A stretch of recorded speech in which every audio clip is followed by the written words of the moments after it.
Vatira could get that ability to have his own car mirrored, he would absolutely play the 2v2 tournament with it, and you know it. Yeah, that's definitely. I think that's a confidence he has. I think he believes he's the best player in the world, and so why not have two of you? It's been hard to argue with him. It really has. Over the last year, he has really stepped up. I think everybody on KC has, to be honest. I mean, Atto especially. We were really wondering, what was this team going to be able to do once Drali was gone? Is it going to drag them into the pack? No, apparently not. Atto has been so much improved. And Juicy, I mean, Juicy had some question marks on him. And by some question marks, I mean a lot of question marks. He's doing great. Yeah, he's flying right now. He's just, I don't know. He's fit into this KC lineup better than anyone would have expected. Certainly better than what the majority of the community would have expected after Drali, the kind of noted best player in the world at the time, was departing, and well, he's flying himself. So this organization of KC, just if you can get in the system at any point, seems like every player that is a part of it just flourishes. Vatira, backboard, and he's off the crossbar. Great save. Atomic scoops it away for the time being, and Tox will escape. Great start from KC, but Magnifico, maybe good for their confidence, have actually survived an attack. Yeah, well, that's the defensive magic we saw on Friday. The problem is it's not the most sustainable way to play Rocket League, but if they can find the magic again, they only need to do it for a few more games to be crowned the Open 2 champions here in Europe. That's better though from game 2. And they need to find that defense. That's their one wood. That's what's going to ensure that they are competitive against one of, well, I'd say the best team in the world right now. We'll find out very soon. There's a couple of teams maybe waiting in the wings that have got something to say about that. Tox also wants to have a little bit of a say right now. Been muted throughout this entire series. Brazil struggling to find the wheels under his car as Atomic has to avoid being demoed. Juicy doesn't get the reset, instead settles for a 50. Atto on the turn. Second man from KC is categorically faster. And Magnifico have got to find an answer to that because they're just not finding a follow-up. As good positioning for Tira. Very disciplined to not get caught out. Yeah, great positioning. So often their third man, you're thinking everything's safe, it's under control. You're just going to go back corner for boost, not to be. So nearly set up a beautiful backboard play, but the defense coming through. You said the second man's a bit slower for Magnifico, but they're more than happy to just batten down the hatches and play defense. We can see kind of both teams settling into their play style now. Into game 2. The warm-up game is well and truly over, and Magnifico, well, they'll be a little bit happier as that nearly went into the back of the net. They're a lot happier though with how the scoreline was looking at this point in game 1. This is usually the way that Rocket League esports goes as well, isn't it? Of one absolute drubbing, and then the next game is either incredibly close or won by the other team. And history might repeat itself. Well. Out of nowhere, Atomic. Got to give some credit to the placement as well. Atto was humming along with 0 boost to try and get to that left-hand side, but off the post and in. Atomic strikes first. Magnifico get their first lead of the series. Every single time anything like this happens, I just get reminded of BDS versus G2 Dallas Worlds, second time around. Realized that wasn't very specific. Absolute drubbing from G2 in game 1, and then BDS bounced back in game 2. Magnifico looking to try and replicate some of that, but Vatira's on the way. Goes for a block shot. Almost went through 2 players. It's nearly, I don't want to say it's better to get absolutely smacked in game 1, but it's a complete reset. It's kind of just, you know, diving into cold water in it and just kind of going, okay, we're in it now. You face your fears. And you're not really overthinking that game 1 because it went so poorly. Whereas if you lose by maybe one little mistake, you might be overthinking it going into game 2. They've just completely reset. They've got the lead, and they're looking like the Friday team that took all the headlines. Juicy, not the greatest touch ever. Has to lay it off to Vatira, happy to take. Reset, goes low. Atomic's been turned into a pretzel. Twisted all over the place. One each. I don't know how you defend this. You commit at any point. He's ripping that to the left side instead. He just goes for the staunch approach. 50s into the bottom right corner. 1-1. Vatira so clinical in those one-on-one situations. He just loves sizing up that last man in net. On On the reset again, expecting to play it this time. He's got Juicy, who's put it to the far side. Vatira and space equals KC goal. Look at the fact he gets this over the top of his ears, but doesn't hit it far enough or hard enough for the defender, the third man, the last man of Magnifico to access the ball. He's popped it over the person in front of him, Shogun, but also hit it backwards to his teammate. That is ridiculous. Oh, he's going again. Vatira is unhappy. Someone dared beat him for 2 minutes. How dare you? Vatira looking for the wall, gets the recovery, almost there before Atomic, who scampers over. That one's on target, and Atto has to avoid getting hit by his opposite number. Vatira's already got a demo. It means it's there for Juicy off the post, and for the first time, they've not got the shooting. Vatira looks to try and make something better of it, but he can't. Slavy's always thinking of that extra option. He wasn't going for the shot right there, was trying to look for that low 50. The pass down to his teammate. 1 minute left. KC in the lead, which is crazy. 30 seconds ago, we were saying how Magnifico are right back into this series. 50 seconds now. Tox can't control this one. We're not really seeing time on ball for Magnifico. They're just kind of hitting the ball away. Just going to make it tough to score a goal from here. Atto just finding the angles, getting the gaps. Straight into the middle. Atto going to just try and turn around. I would not have been shocked if he back corner buried, and maybe he should have done. Team's a little bit of trouble, but it's hard to create in this sort of position. And they've got at least trying for the time being. They've got 20 seconds to crack the lock. Yeah, feels like they need a bit of magic right here. 15 seconds left. Vatira goes to the 50. He's got 0 boost. There's a nice shot coming in. They are low here, KC. Braziz, I want to see the infield there. He went the straight back wall, and he had 2 members of KC. No. And now the infield comes. It's so far backwards, they're not ready for it. Atomic tries to go for the flick. One last chance, perhaps. Atto too quick. He's just hitting the ground. KC off the back of a Vatira, pretty much 1v10, doing everything. Yeah, Vatira played fantastic in that game. He really, really did. Dragged KC back into it. And it is going to be a timeout for Magnifico. Raziz had the timeout out before Atto even said GG. So, they were more than ready with that one. I think Raziz needs that especially. I think he's really struggling at the moment. It was a better game. But 2 games where you've hit, what, 102, 145? He's just not in the rhythm.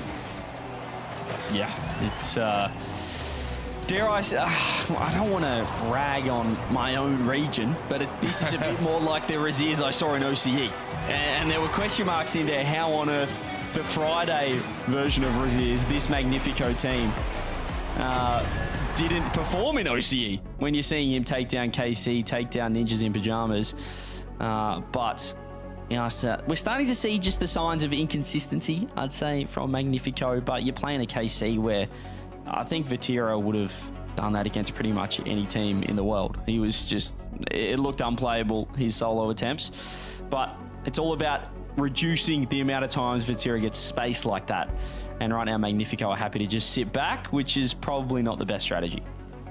Yeah, KC did a great job of switching up their play style midway through that. Obviously, had a lot of success just taking the 50s, letting the ball bounce out, and then taking a shot in game 1. This time around, they realized, okay, we've got a bit of space. You know, they're going to try and defend this 1-goal lead with their lives.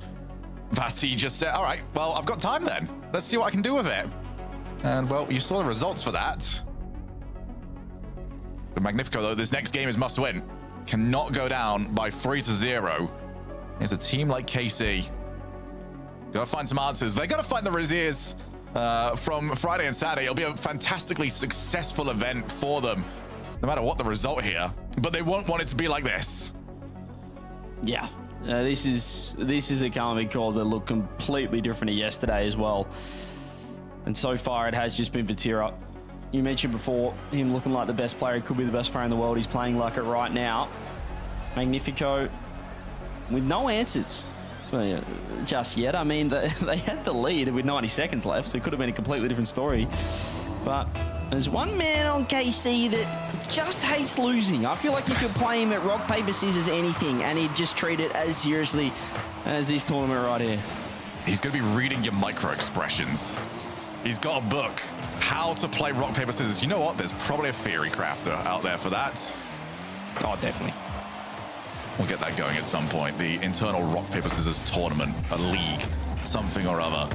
We're not inviting Vatira, though. He'll just win. As that is an off the backboard. Tox to get rid of it, because I knew somebody was going to be lurking if he didn't.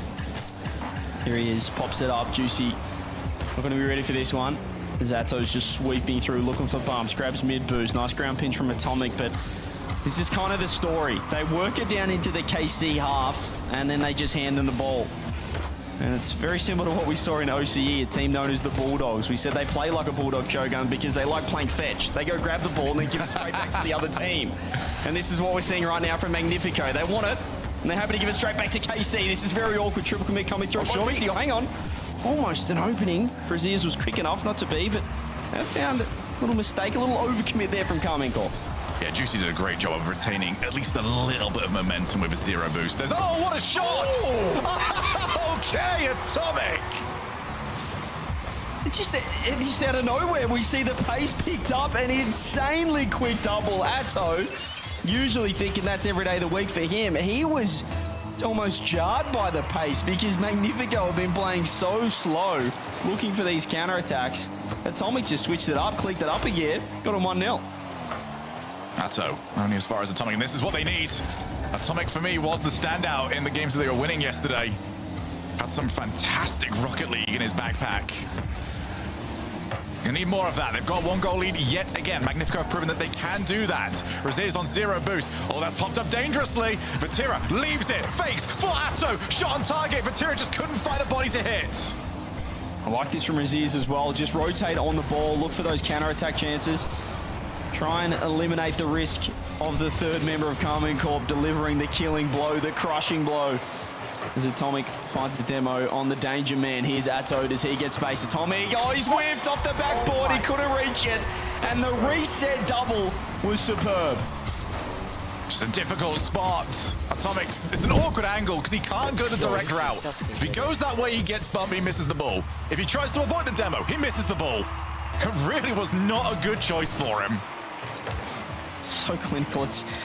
It's incredible watching KC when they do get a window like that. You miss, it's in the back of the net. It's a reset double, which is such a difficult mechanic to execute, especially off the reset, just not knowing how high you're going to pop the ball. Magnifico in even more trouble straight off the kickoff. Half the game remains Vatira. Look at him sweep it across back post, looking deadly. Raziz just finds a pocket, a window to get out. All right, that'll definitely work. Get the bump. Vatira, I think maybe expected somebody around. Come on, cook. Not the case. Sato straight into the middle. That's such a crucial demo from Raziz. Well, that follow-up shot was on its way. Sato with zero boost, happy to turn. There comes Raziz. Oh, it's just gone wrong for him. He's scrambled incredibly well, and now he might have the 1v1. Atto gets out of the way and gets rid. He just didn't want to pop it up because that allowed Atto to crawl up the back wall. If he kept it low, he would have to stay and be more vulnerable to the bump. Perhaps still a chance of the shots on. It's a great shot. Atto again.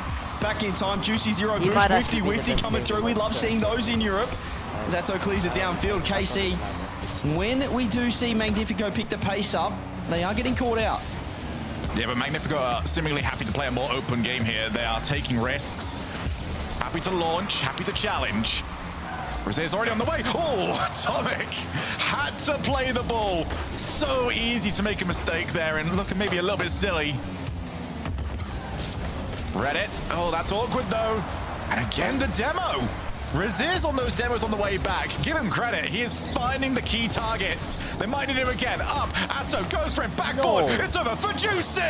Another great save. They get rid of it. I think the crossbar didn't work anyway. But again, Magnifico survive. Yeah, peak Magnifico defense. It was the crossbar. It was still a ridiculous save from Raziz. They just have to expect that every shot from KC is in your top corner. The pre-jump came through. It worked. The reset now from Raziz. 1 minute left. Got themselves in their best spot at this stage of a game so far this series. And this is a must-win. Tell you what, Atomic is going to see blue cards in his nightmares. The amount of them that are trying to hunt him down for demos. There's another one over in the background as well. Tox needs to try and challenge this at some point. Catches it on his way down. Raziz unchallenged for the time being. Atto, who has not put a foot wrong this entire game. He's been the standout here for KC. Juicy reset. Put it a little bit too late. Couldn't get enough power. Oh, little fake play coming through, but Vatira was waiting, patient, in net. Tox turns, gets over the top of two. If he finds the bump, would have been a goal. It's a demo. Vatira landed the demo, but didn't have boost to get the shot on net. Could have been the goal. And nearly another chance for KC to steal another game to move on a triple match point. 8 seconds now. Atto, reset, over one. Raziz, he's stuck on his own post. Could be late drama. Late trouble here for Magnifico. They got to batten down the hatches. The pre-jump, enormous from Magnifico, from Raziz. That's going to remove for his efforts. Do we see the ball hit the ground? Atomic with a huge... Oh, no way. No way. Have they overshot it? There's no way. Throws it on. Oh, my God. He just didn't get it direct enough. Yeah, it just kept going to the right, and Tox wasn't ready for it. He didn't expect the ball to go wider. Here he comes again. He's going to go for the player. Couldn't quite find Juicy's car. Great challenge, though, from Razias. Goes again, out to Atomic. Looks for the heat check. Will there be a mistake? Oh, it's Atto. Of course there's not. Yeah, that's some sort of heat check. He just absolutely lobbed it to the roof, to the moon. Atto collects. Here's Raziers now, looking to work it down the other end. Has a reset. Doesn't land a bump. The KC are throwing the ball away. That's a nice touch as well. Vatira hasn't got the touch. It's just Juicy in net. How's the shot? It's Atto, 0 boost to the side, but still Magnifico circling, looking fantastic. They can't get through the blue wall. Without Atto, Magnifico have won this game ages ago. He has scrambled them out of situations so often. Juicy with a pop along. Raziz, first touch into the second. Who dares challenge him? Oh, it's so delayed there from Juicy. Now they have a chance to break away. Atto on the way for it. Atomic's gonna be the one on the goal line. Raziz gets the cross early. That was so crucial. And they might have a chance to get the 15. Instead, Vatira crushed him. And every attempt now, every solo play is met with a pre-jump from Magnifico. That's the difference from the first few games where all they did with first 2 games, should I say, where they were just waiting in net. They were letting them attack. They were giving the likes of Vatira space. Now they're pre-jumping every single ball. They're making the touch. They're making it easier for the teammates in behind. Yeah, they've made a very good adjustment. Raziz over to Atomic. Vatira just a little bit too fast. Question is when are you pre-jumping too much? Vatira, reset, no boost. Oh, it was missed by Tox. Thankfully, the post comes to save them. Atomic gets it, scrambles it, get rid of it any way you can, just nowhere near where it currently is. He just ate the 50, and Raziz has actually gone under 2. If he can throw it on net, he's trying to rip it across, 0 boost. Both teams just fighting for that third-man rotation, hoping that a teammate can back them up in behind. Series Raziz gets the 50, nobody home. Vatira, does he get a chance to shoot? No, Tox with 0 boost. Finds the challenge that he needs and the bump as well. Tox's pre-jumps, his just a willingness to go is giving Magnifico such a lifeline. Raziz has gone early. Now they've got Tox midfield. Atto waits, realizes he's not going to get there before Tox does. That's difficult though. Raziz can't afford to make a mistake, and he certainly doesn't. And a much improved performance from him. What a great 50 as well. That's the value he got off the backboard read. Tox just throwing himself at the ball. Atto has beaten Atomic. Juicy up. He's beaten one as well. It's just Tox. Juicy! It took 8 shots, but finally, Juicy's got it. And what a way to get that goal in. Unbelievable. And KC have got quadruple match points. We said it was now or never for Magnifico, and they played like it. Defense incredible. Atomic putting up 1K score and 9 saves to his name, but it's still not enough. 21 shots for Carmine Court for the 2 goals. That is a lot of work just to find a couple. Atomic played unreal. Really did. So did Atto. Loved the duels that they were having. Of Magnifico, that was the chance, that was their best one, and it still slipped away. And it wasn't from anything they did. That's just brilliant from Juicy. Even managed to recorrect his diagonal angle. See what that means? It's going so well, and KC are playing great. Yeah, look at the pop-off extra as well, getting animated in behind. And wowee, that's a fantastic looking Magnifico as well. You've got to give credit to the defense. They've put up 16 saves and they've only conceded twice to KC, but 21 shots. That is just unrelenting. The offense, relentless. And they do find a way through, not without Magnifico having a few chances as well. I think they had 13 shots of their own for the If 1 goal. Atto was not as on point as he was, then that could have been really bad for KC. Yeah. All right, Magnifico. Well, let's see how that mental is. You've got the steepest hill to climb. There's a KC who look very much on form. Might be taking the title as tournament favorites. Also, a few teams that might have something to say about that. Vatira on the way. Good bump onto Tox. So it's now 1v1 Vatira against Atomic. And Atomic, well, he's always coming out on top on those. He just has to deal with a lot of them. Yeah, he's got to have great mental as well, because after the previous game he played and still losing, I feel like a lot of people just want to say, what's the point? What have you got to do? It's just, what's the point against this team if you're putting up 9 saves, 1,081 score, and you're still losing? A goal to his name as well, but he is bouncing back, and as you mentioned, brilliant play to kick off this game. Love the way he's transitioning. He's controlling the court for Magnifico. Have you ever like dropped 1,000 points and lost in a freeze game? I don't think I can recall. You feel like if you drop that in freeze, even with an OT, which that one wasn't even that long, you get a win. But it's not the case. I think he can at least sit out of the replay review session of that game. Oh no, I'm too vindictive, mate. I would be in the replay review. Hey, so that's my save, and then I got a save. Oh, and look, and here's how I got a save. Yeah, clearly, I don't think you'd be good on a team then, Choga. No. I think this is maybe Johnny and Stumpy can tell you that stick from to Paris. Golf, Shogi, stick to golf. Well, the individual sport. Minute 35 gone. Minute 45 gone, should I say, into this game. And, well, no damage done. Magnifico probably happy with that, but they know at some point they do need to find a way through this blue wall. And at the same time, KC at some point need to find a way through without scoring 20 shots perhaps on net. As Vatira try to wedge it in. More saves coming through. The wall is being built. It's not blue, it's orange. It's actually going to go in, and it's Atomic who first denies Vatira, then he puts this one in. He's already on 432 points. Atomic is unreal at the moment, and he might get swept. Just for comparison, his teammate Tox is on 42. Atomic has more than 10 times the points of his teammate. Atomic's got more than all of KC combined. What? He does too. This is ridiculous. He's still down by 3. Oh dear. Full sympathy, to be honest, as demo comes through. Atto realizes the pass to Vatira probably not on. Decides to go for the low challenge off the reset. Juicy reset himself. No real options, so just keep taking the 50s. Seems to be KC's way through at the moment, and Atto, time to go for the back corner Barry, and a respawn for Vatira means that he can take claim. Interesting seeing the KC going for the demo on Atomic. Get rid of the danger man. There's a reset, and Atomic hasn't got it. He has to make the He's playing the series of his life. Have you ever seen a man be dominated 3-0 in more exciting and dominant fashion of his own? Get that man a game. He deserves it. He needs it. Off the wall, here comes Atto, sealing reset. Atomic's already waiting on the backboard. This time, only needs to get rid of the clear. Maybe not the best one, actually, as Juicy claims. Atomic on the way. Is he going to go for Atto? Is he going to go for the ball? It's still dangerous. Both of them rise, and no one really claims a dominant win, but 100 seconds left in this game.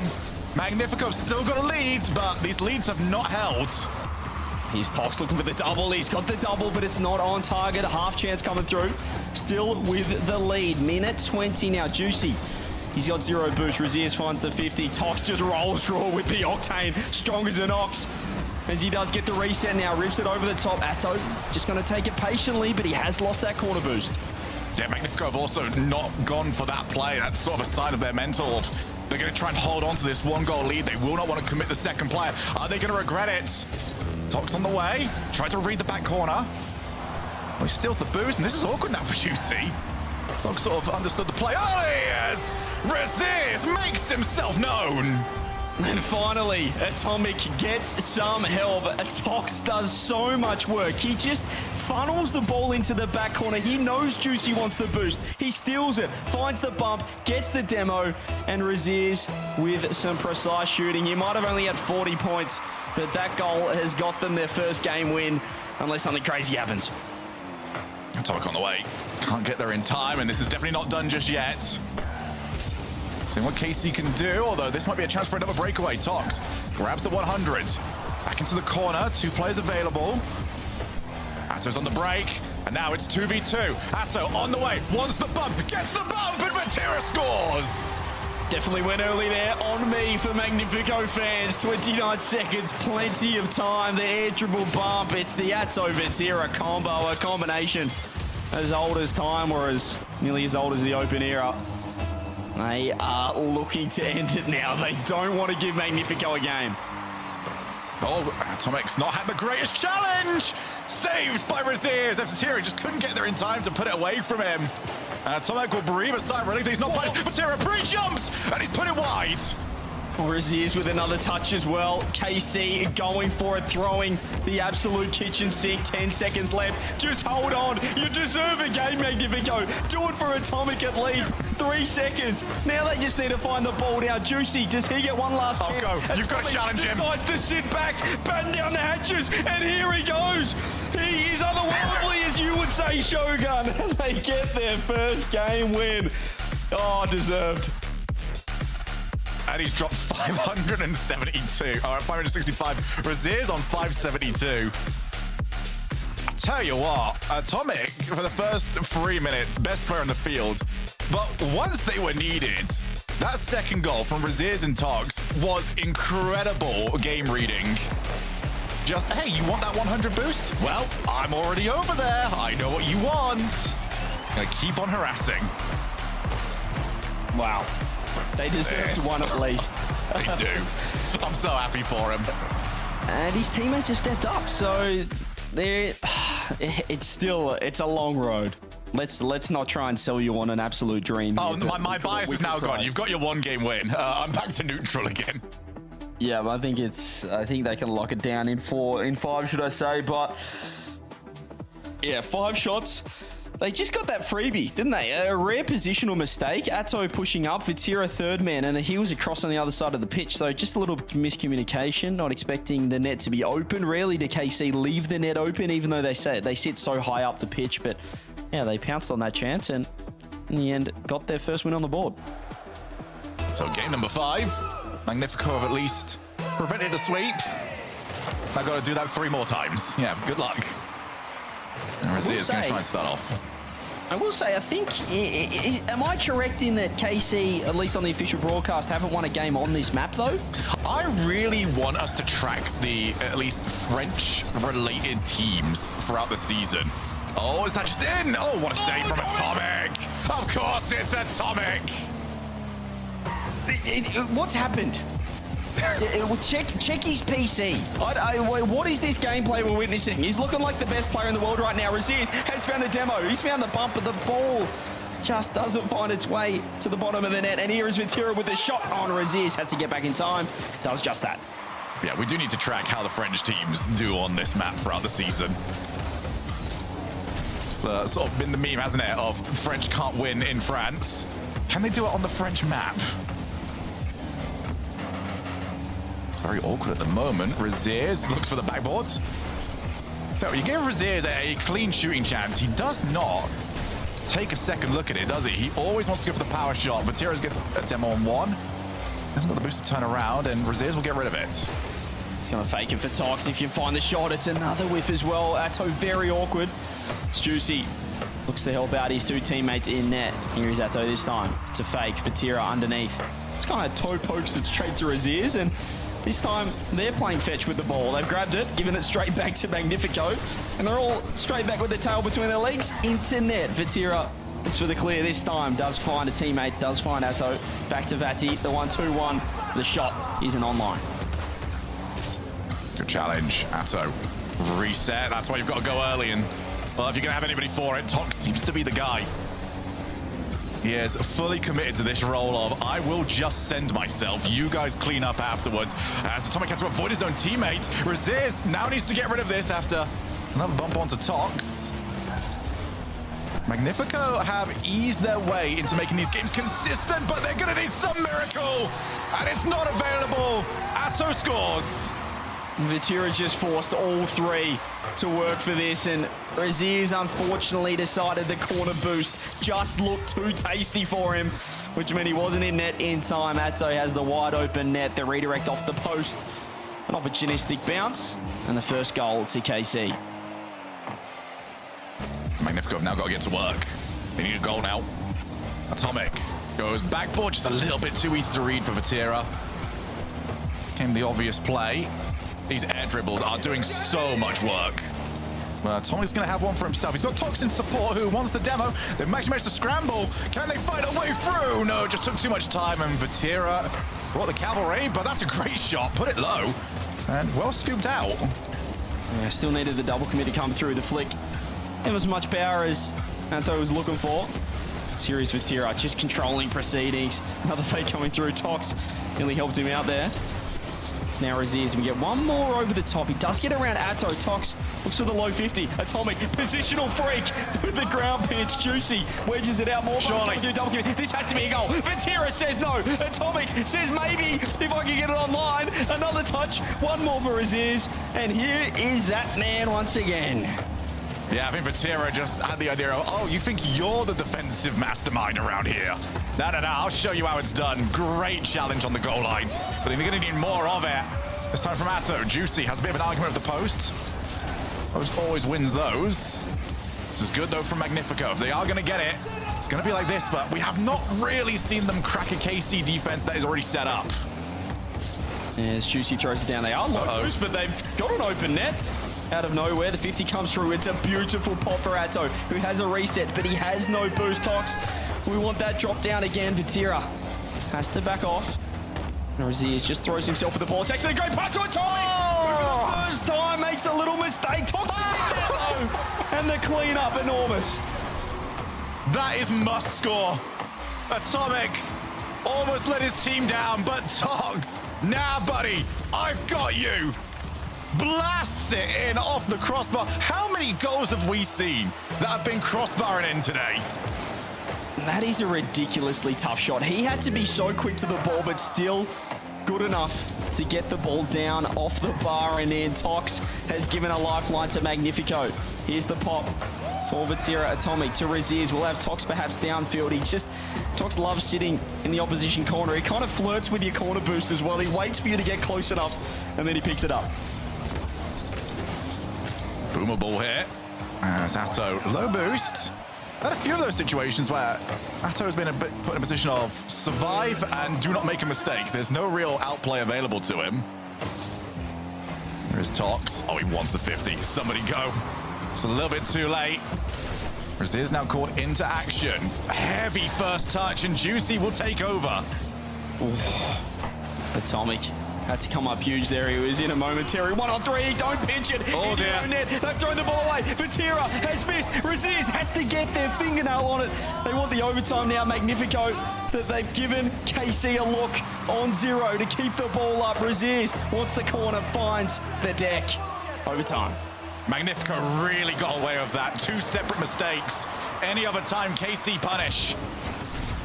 Atto gonna go for the player. He always does. Vatira backboard as Raziz makes sure of it, but they're still under threat, and Atomic reads Atto's double tap. You see a quick KC look to attack. Atto turning on the corner, finding 2 off the wall, but the defense coming up trumps again for Magnifico. Juicy. His shooting's been fantastic. His shooting is phenomenal. And he calls series. Well, we started with it. We might as well end with it. KC win by striking the ball pure. What a series. That got a lot more entertaining than game 1 promised.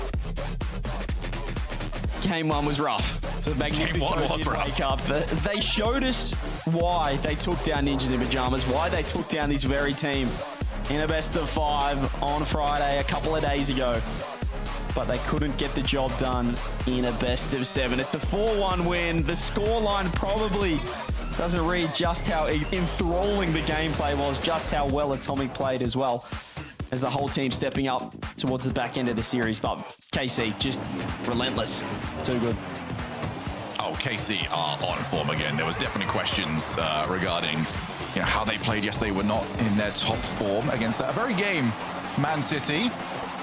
But hey, they've done it. They've done it again. They're into the semi-finals, and they're hunting for another championship for the rest of the day. Oh, looks like you're backing up a bit here. Okay, Luann? Is there a Luann in the house? Remember, you don't work here. Young homeowners love to get involved with everything. Luann going once. Progressive can't protect you from becoming your parents, Luann? but we can protect your home and auto when you bundle with us. Sorry. Luann! T-Bates here, and today I have a special unboxing from Blacklight. It's gonna be something you've never seen before. ASMR. Let's get into it. Oh my gosh! Sorry, oh my gosh. It's cool. These are the instructions. It's a piece of art. Smooth as silk. And now, for the finishing touches. The Athena Pro Blacklight RLCS. Available for pre-order right now.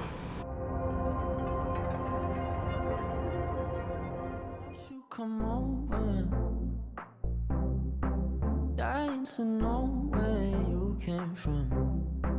We're breaking open. Feel like our future's just begun. And all I know is that we lost time. If we stay right here, we could free ourselves inside. We'll stay awake forever. We'll hide away where no one knows. Let's run away together. Just lead me into your world. We'll stay awake forever. We'll hide away where no one knows. Let's run away together on our own. Just lead me into your world.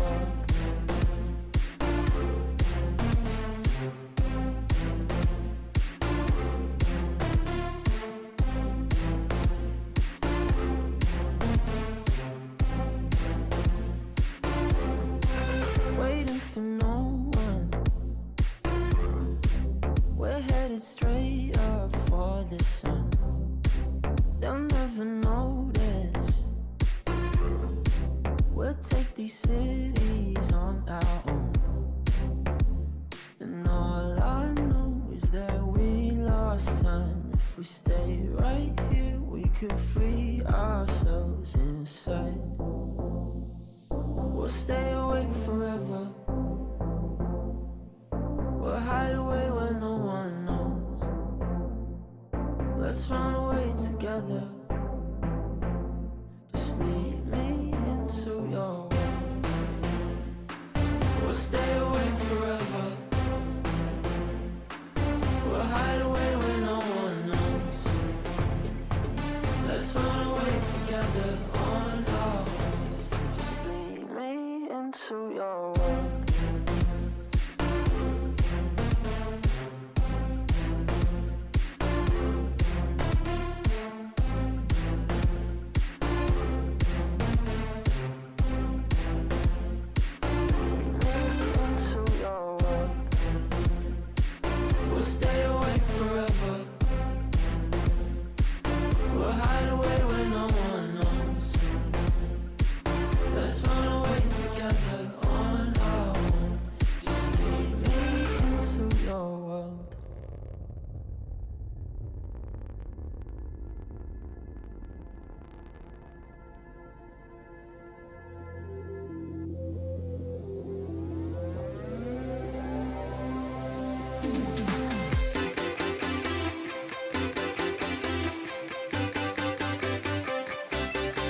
Well, as was yesterday, it is again today. Magnifico could not continue on this journey of taking down Titans. K-Corp gets their revenge, and to talk about it, Atto is joining me now. Atto, does the revenge feel sweet? Does it feel great?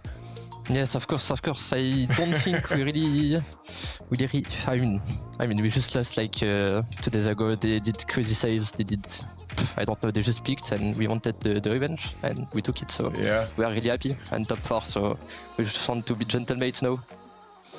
Yeah, fair enough. I mean, it's good to keep locking in going forward. Well, I want to get just a little bit more detail, I guess, on it. You just said that they peaked. What it was Magnifico then, you think, that was just really having a good day? It wasn't you guys faltering in your own style?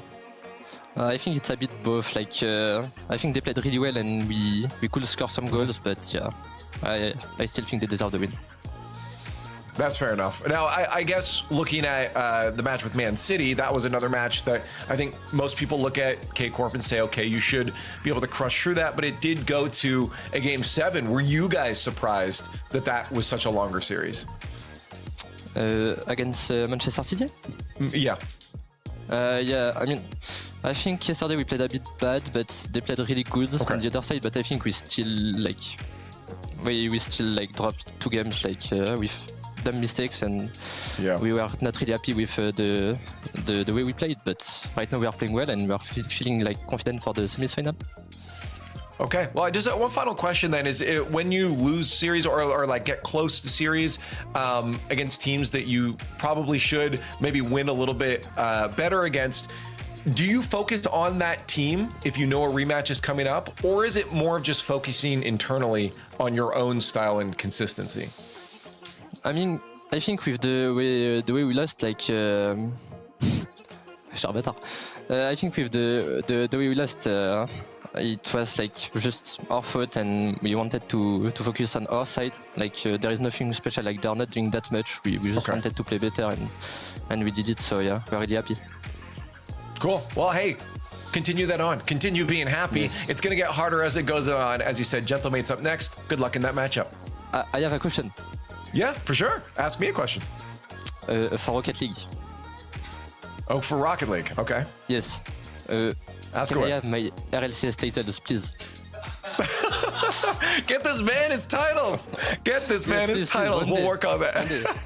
Get it in chat. We'll start a campaign for you, man. Thank you so much, Atto. Good luck in your matches. There it is. Get this man his titles. Welcome back to the Nest, Shogun and CJ. It's one way to do it indeed. It's it's quite a public forum. Shogun, I think he might get his titles now.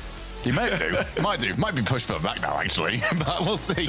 Either way, he's got more titles that he wants. This is a team that want the ultimate title, world champions. But for the time being, they look locked in. Boston champions seems pretty likely with the way that they're playing. KC, I mean, what a performance from them. And what a performance from Atomic. I mean, on the losing side, I'm so happy that Magnifico got at least a game. They deserved it. They needed one, didn't they? They needed one, and they got their elusive game that they couldn't quite describe. I mean, 1,080 points in your lose is pretty rare in Rocket League, and when you're dominating like that individually, you're expecting to perhaps see it on the scoreboard, on the team sheet. They did get the one win, or the one game win, should I say, but overall, Leaf, it was domination from KC. It was. I mean, a little bit too of a Magnifico game number 1, man. It just did not look like they were all in it. I'm glad to see that they kind of picked up a little bit. You didn't get your 4-0 that you were thinking might happen here, but a 4-1 still is a dominating fashion. It's still a bit of a wiping to the floor with your opponents. Magnifico maybe peaked the other day, as Atto said, but that wasn't to be today on Championship Sunday. We know the blue wall always steps it up, and Gentlemates will be their next matchup.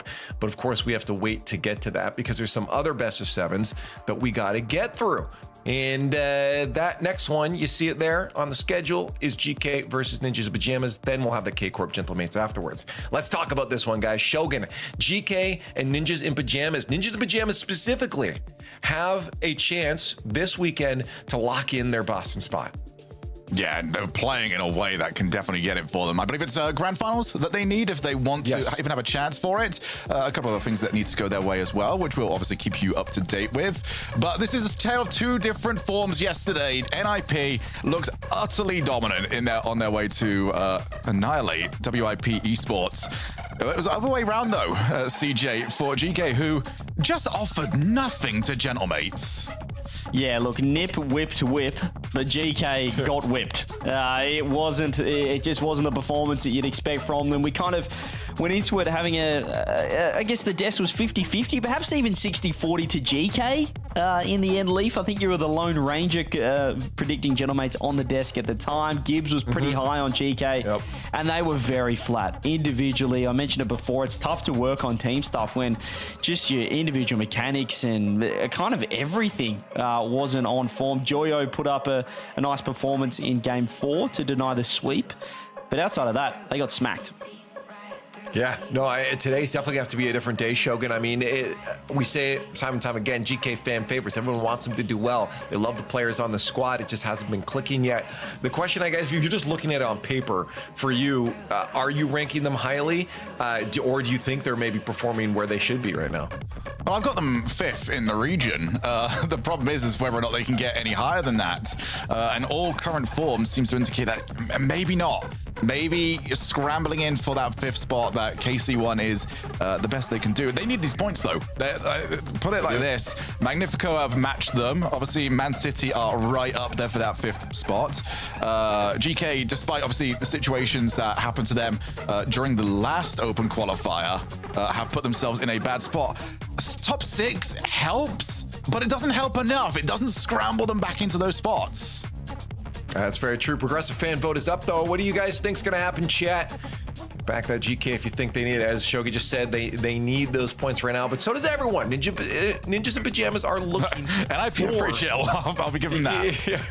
They really, really want to make it to that grand finals because locking it in would be nice. Having that off your back, you don't have to stress about that going forward. The question is, what do the analysts think right now? Is GK going to be able to get those points, Shogun? No, I would have had NIP as the better team coming into this match, even if I hadn't seen them play yesterday. With the form added on, this is an easy NIP pick for me. Right. Yeah, I think with the form, I think the best thing for GK is the fact that they didn't have to play again yesterday, and the fact that this is a new day, because yesterday I feel like there was a fair bit of head noise after that. The mental would have been absolutely in the bin as well. You could just see how tilted they were, so they needed a good night's sleep. They can be a completely different team. We've seen it before in Rocket League. It's a funny sport like that. You can kind of wake up and all of a sudden they might be feeling it today. Good. But even if they are feeling it, Leaf, I still think Ninjas in Pajamas are the better team in general. So give me Nip. Yeah, no, I'm going to have to land with both you fellas right now. I think Ninjas in Pajamas are the stronger team. Again, I'm actually not even going to be surprised if they do make that grand finals and lock in today. I could see them having a great day and passing even Vitality at this point in facing down either Gentlemates, K-Corp in the finals there. And chat is going to give GK a little bit of an edge here, but that's 2 close ones in a row here, and I'm hoping maybe it's a little bit of a closer series than we saw in that last one with K-Corp Magnifico. Let's play it to find out why don't we. GK Esports really want these points. They really want to make up for their performance so far, but Ninjas in Pajamas looking to clinch that Boston Major spot. Let's find out who takes the dub. Thank you very much, Leaf. And yes, as Nip could make the Boston Major if they make the grand finals, GK, Johnny, are just struggling to survive, really, and can testament. Let's see if they can do it, as Game 1 is brought to you by Progressive. Yeah, this is going to really decide what kind of event the next one is going to be for GK, because if they can win this, then they're really in a good position, but if they can't, they're way back in the points. They're relying on other teams to lose. Never a position you want to be in as a Rocket League pro. And it was a really disappointing performance yesterday from GK. You know, you're going to get some losses, you're going to get some underperformances, but it was the individual errors they were making. They seemed completely flat. CJ said a good night's sleep would have helped him out, so I think we have to see something earlier on from GK to suggest to us that they are the real version of themselves. Absolutely, and I want to see some energy. Oh dear, it's almost a terrible start for GK. I want to see some energy in the face cams from them, because I think, you know, that's maybe something to lack in the personnel department. all very low energy players at times. Never, you know, not always the hype man on the team. Seiko known for being such a calm individual. You know, Joyo very stoic. So can they come in here with a little bit more positivity, a little bit more energy against NIP? Well, I'd be pleased that they're not already 1-0 down. There was a chance there for Oli, but it was knocked away just about there by GK. It does seem to be that Ninja the Pyjamas have started this game the better, though. Ninja the Pyjamas looking like such a good team this season, playing incredibly well, looking fluid and confident, the three of them that have been brought together. Better than perhaps even we expected, Johnny? Absolutely. You know, CRR has been, he's been missing a little bit. He's been doing his world tour. Now he's back in Europe. We're wondering how he's going to go. But he's really still such a good player and working so well with these guys. But here comes Joyo, guiding the ball the whole way across the pitch to the air dribble bump threat. And Oli didn't fancy jumping for it. I don't think it would have mattered if he did. Yeah, Joyo just sits on his head. And Joyo walking that ball all the way forwards. And after surviving the early scare, it is GK that managed to get that first goal. And, you know, we talk about how 24 hours can make a big difference, but one goal can make a big difference. You know, you take the lead in a series and suddenly you think, oh, hey, look, we're feeling this. You go behind after 10 seconds and you feel sorry for yourselves again. So we'll see if GK are able to build upon that one. Keep a close eye on their face cams, but here comes CRR trying to get the immediate response there for Nip, and he was close. Good save from GK. You know, in the previous play to that, Joyo was looking for a very aggressive turn upfield and bump. They're showing a lot of trust in each other defensively, GK. Third player upfield, willing to lurk, looking for those redirects, look for those bumps. It's something that Joyo would, I think, do really well to add to his game. Oh my goodness, that's almost gone in. Apparently Jack Duncan, only big time. Shots are just, they're just testing NIP, checking to see if they're paying attention. Everybody's got the ball back in orange territory. Have GK looking fairly comfortable today, as apparently Jack almost finds Seiko in the center, who's just calmly waiting. As you said, he is a stoic presence. Apparently Jack keeps the attack going, again tries to push that one into the center, but CRR is the only player there, so that was one infield pass too many there for apparently Jack. But GK going to come forwards again, and they're looking a lot more like themselves as long as CRR doesn't score this one and completely take that away, and he actually puts it wide. Jorius can't score either. Huge chance goes begging for Nip. GK remain 1-0 up. That's a big surprise. CRR had the entire goal to aim at pretty much, but he's hit the post with a double tap. He probably had too long to think about it, because it was almost open with how much of the goal he had to shoot there. Anything top shelf is in. Any hard shot, even near the goalie's probably a goal. So big opportunity wasted there. It's a good job creating it from NIP, but 2 minutes to go, got to take the next chance. Apparently Jack is boostless, but is still able to flick that over the first attacker. He's taken out the game for it though. In comes Seiko around the corner. Joyo waiting again. GK trying to find that ball into that central man, looking for these infield passes, which so far they've been dealing with pretty well. They do get the ball over the top where Seiko was waiting. And time's beginning to tick away. GK, if they can get this first game, it could be massive for their mentality, and they are looking incredibly lightly right now. Yeah, they're looking pretty good here, GK. This is a NIP squad that beat them pretty handily in the first event of the season. Revenge time for GK with everything on the line on Champ Sunday. And now Seiko's going to try and work things forward. He's got a good block on Jori's touch. Joyo with a free opportunity here. Decides to try sealing, but not the first time this game. Joyo's just not quite had the first touch that he wanted. Still heating up. And Joris is almost nipping in there as well for Nip. Could have scored if he'd got that one on target, but instead it just led to a little bit of pressure here for Ninja the Pyjamas. Better touch from CRR. Joris coming in, and Joris isn't going to miss that time. And despite all their hard work, the GK do lose their lead. It's very simple, as Joris actually just stays airborne and puts in CRR's outplay. Yeah, pretty big gap there between GK players, very spread out, and maybe a bit too much so, because Joyo's 50-50. It did go back, which usually means you're going to keep possession with one of your defenders. Not on this occasion. NIP time. And Nip had to show plenty of patience, scoring with their 10th goal in this first game. Joris has a chance to be passed to there by CRR. He slams the ball. His Dutch teammate. CRR again will get that one to Joris. Nice to touch that time from CRR towards Joris. A little bit more that Joris can do with that one as Nip try to continue their recent step up in this first game. Want to get this second goal before overtime, looking the more likely overall. GK have a chance to counter here. Apparently Jack one touch, two touch into the center. Joris called into action on the goal line. It does seem to me though, Johnny, that Nip are just beginning to step up. Oh, Seiko. Until. Seiko! Until. Ceiling double and then the backboard touch as well. Jorius and Oli both jump for that one. Bad communication and defense from NIP. Seiko just taps it in. Good comms from GK in comparison to let him know that that was wide open.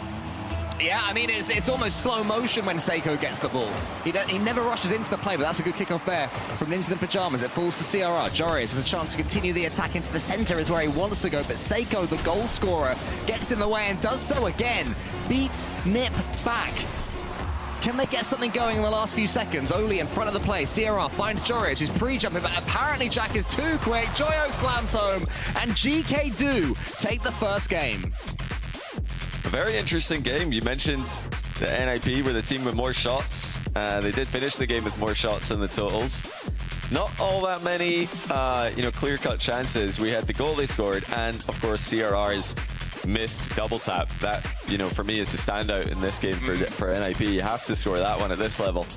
But as for GK, they were just trying to play as carefully, as cautiously as possible. Very spread out in the pitch. It actually cost them in the one goal they conceded. They were too spread out. But they were more clinical with their chances. Joyo scoring one solo play, Seiko scoring a solo play at the end as well.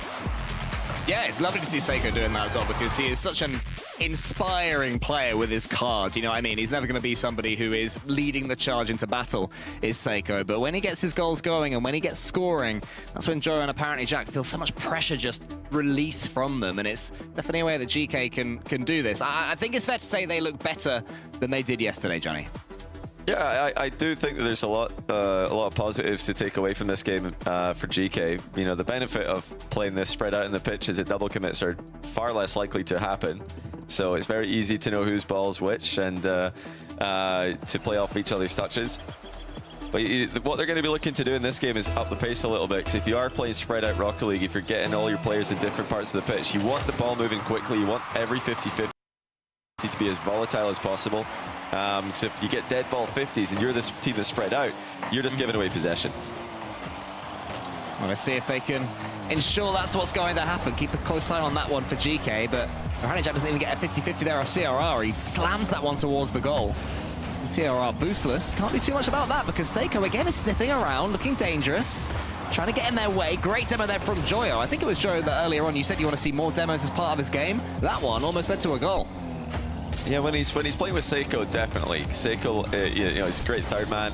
Likes to sit deep, wait for opportunities to pounce on uncontested balls. And Jack is obviously a player who's good at creating those chances for his teammates, forcing off the ball. If Joyo and Jack can become a 1-2 punch doing that, just taking turns swooping across, getting bumps and demos, key touches, Seiko's going to get a lot of opportunities to play the type of Rocket League he likes to play. Oh, good defense there by Seiko, dodging the bump with no boost on the back wall. Yeah, looks like the best player on the pitch so far is Seiko. Joyo goes up to meet CRR, and Oli will be able to steal this boost and put this one in front of the blue goal. It's so dangerous right now for GK, but somehow, again, Seiko gets the block. GK living a charmed life. That was a great play by Oli. Really, honestly, fantastic chance for Joyo as well on the goal line. 50-50 so well to keep NIP at bay. NIP very unlucky that didn't result in a goal. Joyo is desperate just to slow this one down. Now Seiko behind him, pretty bunched up at the moment, GK. I don't know what their game plan is, so the close 50s, it makes sense. Jorius tries to get out Seiko again, who wriggles away from one. Somehow we're still at 0-0. Can GK complete the counter? Joyo in the far corner. Seiko here goes to the ceiling, similar to the goal that he got in the opening game. Joyo sends it towards Jorius. So GK, they're surviving. They're not doing too much more than that this game, but they're making plenty of saves, plenty of blocks. Here comes Nip again. Oli leaves it for Jorius, who's up onto the backboard. Seiko should be able to cover and does. And they're looking secure right now, GK. They're surviving, but there's rarely double commits. They always seem to know whose ball it is to go for. So when there's these moments where they seem stretched, it's still almost in slow motion. It's almost comfortable despite them being stretched. Yeah, their intentions are quite clear at the other end of the pitch. Just let the ball center itself and go for demos ahead of it. So many times this game, GK have attempted that play. One thing they've got to be careful about defense is defending that backboard, as open backboards have been available for NIP in both games so far this series. And he goes to the ceiling. This is dangerous here. CRR was already up, and Uses flip pretty quickly. I think he realized he wasn't able to get that one. So now apparently Jack, huge 50-50. He is only able to get this one. He is. What a dunk that was from Jack.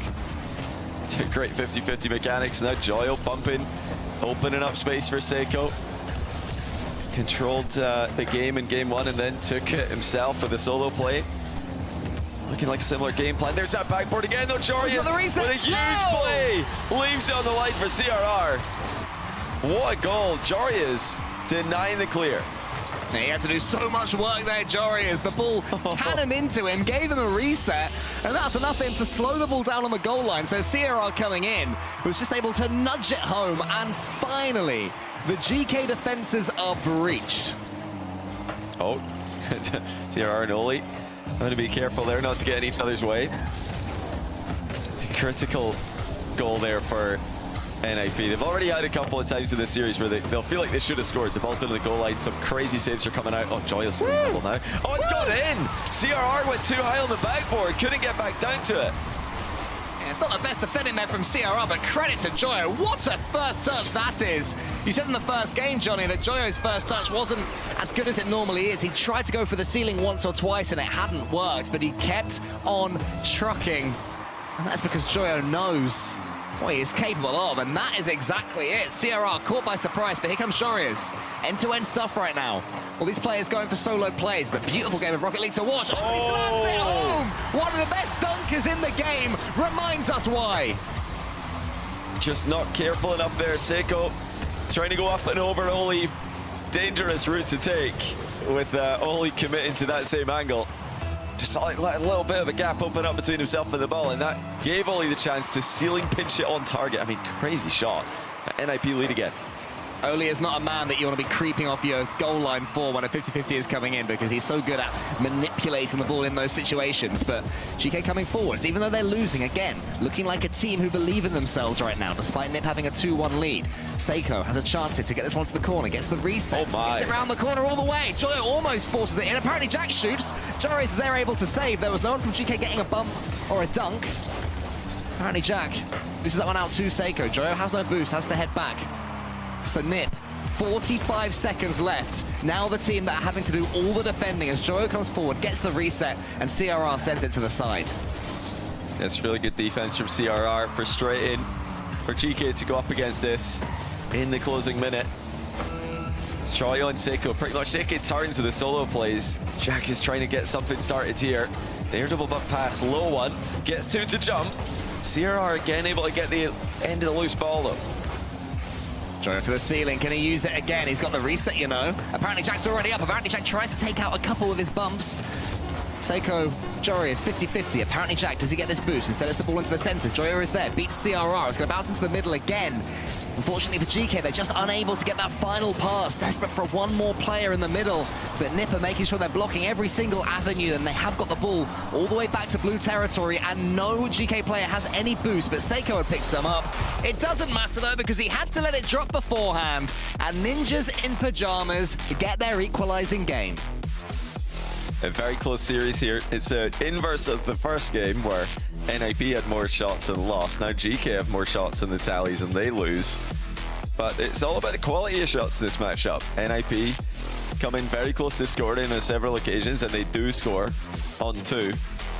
GK's quality of opportunities not as good in the second game, despite some impressive aerial mechanics out of Joyo.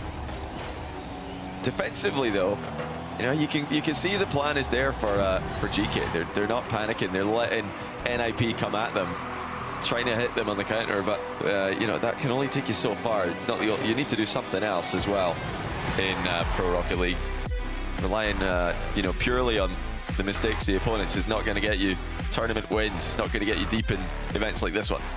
I mean, what I'd say as well, it's a battle of two different defensive styles. GK, they were on the back foot for plenty of that game, but they seem very comfortable and almost still defensively. You know, they're not rushing at anything. There's no double commits, whereas NIP are a bit more chaotic, but NIP made 9 saves in that game. So they were able to make the key touches at the key moments, even though GK are able to stretch them. And then that winner is just only getting a 50-50. That's, you know, that's how he made his name in this scene, getting huge dunks, huge blocks, being able to force the ball where he wanted. So his specialty was enough there to separate the teams. on game number 2, and we have parity once more in this series, 1-1. A reminder that if NIP make the grand finals today, they make the Boston Major. Whereas GK are just trying to stay alive, trying to keep themselves in contention going into open number 3, as apparently Jack goes high. Seiko and Joy are both behind him. Apparently Jack gets one into the middle. Seiko thought about going for it. Joy takes him out. This could be a chance early doors here for Ninja in Pyjamas. Joy uses all of his boost to get something on it, but a huge chance still for NIP until apparently Jack suppresses it. CRR looking to guide the ball mid for his teammate. It's a smoke screen where CRR's actually landed in front of the ball. Despite getting a demo, still doesn't create a chance. Well, at least a clear chance for NIP. Joe's on the backboard here.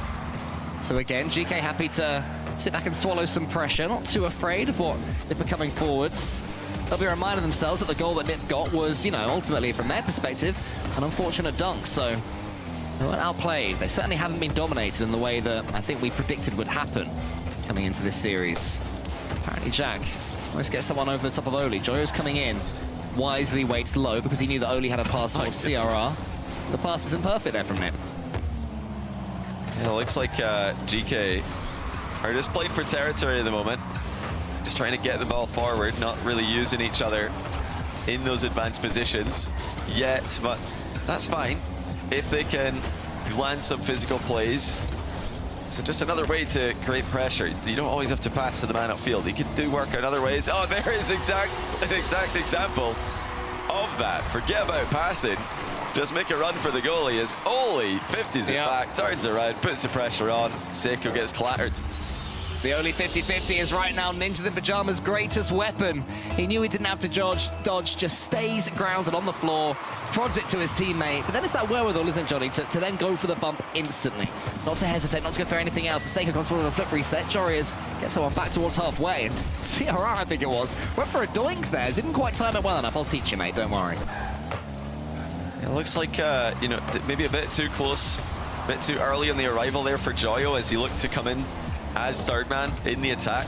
So one of the underrated aspects of the best third man in Rocket League is the timing of their arrival. You know, being that last player into the attack is all about timing. It's about getting to the position you want to be in with momentum. Oli just parks in front of Jack there. You can't park there, mate. He came for a second, to be fair. They had about 4 seconds of being parked there. And then the warden came and shooed them away. Oli over the top of Joyo. Ciro's coming in again. It's just Oli is bullying GK Esports. Yeah, Oli again just crushing the 50-50 and then getting the outplay on Joyo as well. No help for Joyo. Rotation's coming in too slowly for GK. And this is a worrying sign. These goals are not hard to come by for NIP. They're just 50 in the ball back to teammates, winning 50s forward and getting the next player onto the ball. You know, GK need to maybe bunch up a little bit closer together, which is not what they've been trying to do in the first 2 games. Yeah, I mean, it's not hard right now for Ninja in Pyjamas because they do have the human battering ram that is Oli. Anyway, here comes apparently Jack. It's a perfect first touch and then a couple of touches from the dunk. CRR beats the GK players. Oli is up. Has no opponent this time, so has to hit the ball cleanly. Jorius is wow. And that is a very, very pretty little goal. And it's the 3rd assist for Oli. He is just setting up his teammates perfectly in this game. Love the redirect from Jorius, of course, but this has been Oli's game where he's just quietly taken over and been the creator of every single goal in what's turning into a comfortable win. 3 assists. Yeah, you don't see that too often, a hat-trick of assists. Let's see if Oli can get any more. Apparently Jack needs something for his team here, but CRR, this is the game is strong, and then Seiko had to finish, and then it's saved after as well. GK may well look back at that moment and rue it, because that's a huge opportunity. Oh yeah, that was just wide open. It was completely uncontested, free shot. It was a slightly awkward angle, but at this level, you absolutely have to score that. He had a bit of time as well, but Seiko couldn't put it in. It wasn't even close. It went hard off the post, not even posting across the goal. And nothing's working out for GK now. They've fallen prey to Oli's 50s, and now, will they lose a 4th goal? Not with Jack defending it like that, they won't. And their problem's been at both ends of the pitch in this game. Yeah, it's tough. Seiko doesn't get the flip reset there either. Looking a little bit awkward now. Apparently Jack gets the crossbar. And just right here, it seems that GK are having the same thing happen to them now that happened to them yesterday. Just bit by bit, thread by thread, beginning to fall apart. Good news for them is it's a long old best of 7, plenty of time to fix it. I think a tactical timeout may be coming after this one, if they indeed go on to lose this game. But Seiko snaps back to life. Just when you think it might be FF go next, Seiko hits him with the ceiling shot. He had to be on point with that dodge because he actually jumped off the ceiling there, so that's not an unlimited time dodge. He managed to get it right at the end of the 1.5 second timer. Snipes the top corner. Still time to make something of this, GK. Yeah, masterful timing there from Seiko. Far from easy, even for players of this caliber. Apparently Jack, the slightly simpler pre-flip setup there. Joyo, who does he go to? It's Seiko on the side. Seiko puts it home and CRR, brilliant save. Not for the first time this game. Snaps into life on the goal line. Apparently Jack gets the reset now. Can't get over Jorias. GK fighting all the way to the end. Joyo, backboard. This is the double tap. Seiko's in. Could he have just shot? No, he didn't need to though, and it is 2-3. Seiko again. And this time with some help from Joyo, who just annoys CRR with his presence. He just lands in front of him. And then the distraction pays off. Seiko flicks it top corner. 18 seconds to go. Winnable for GK. Oh, and it's a fake kickoff as well. Apparently Jack gets that one onto his own backboard. Seiko has to win this race and does. Joyo now has a chance. Doesn't use the ceiling, uses his car instead. Jory is there to meet him. Seiko can't win the next one. Oli puts it away. It's been Oli's game. And who else but him to pull it away just when it seemed that GK had given themselves a chance. Yeah, not a bad try there for GK with the fake kickoff. Double diagonal fake. And it actually got read by NIP. They predicted it, and Jack still managed to make something off of it. Managed to get a pass to a teammate, so not a bad effort there. They're going to continue with the kickoff strats. This one What is it with different kickoffs? Same thing happened yesterday when they had, they had a 2-goal lead with 3 seconds left against Whip, and only saved that one because Jorias was very rude and stopped all of our dreams coming true. Today, it wasn't far off either against GK Esports. But he did the right thing, Jorias. He didn't run into the corner for the boost. He just stayed in that little pocket where he can make a save on any immediate shot and confirms the win. So, you know, good defense there from NIP. They've read GK's kickoff game pretty well at the end of the game. You have to expect things like that with only 18 seconds left. GK trying to make the comeback happen. You know they're going to pull off some kind of physical play or mind game. Or maybe just a normal kickoff is the mind game. I was going to say, that's when the double bluff comes in, right? Yeah. That's what they should do next time. Just don't do anything, no fakes, nothing weird. Just play a standard kickoff strat because clearly NIP are expecting tricks in those situations.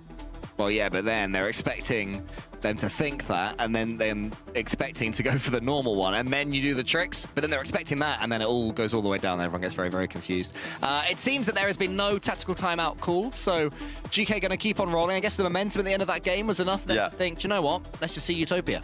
I think so. They did have some good momentum going. They lost the game, but they scored the last 2 goals before the final goal of the game. Doesn't really matter because at that point GK are fully overcommitted. They need to score. So 3-2, 4-2, doesn't really matter if you lose by a bigger number.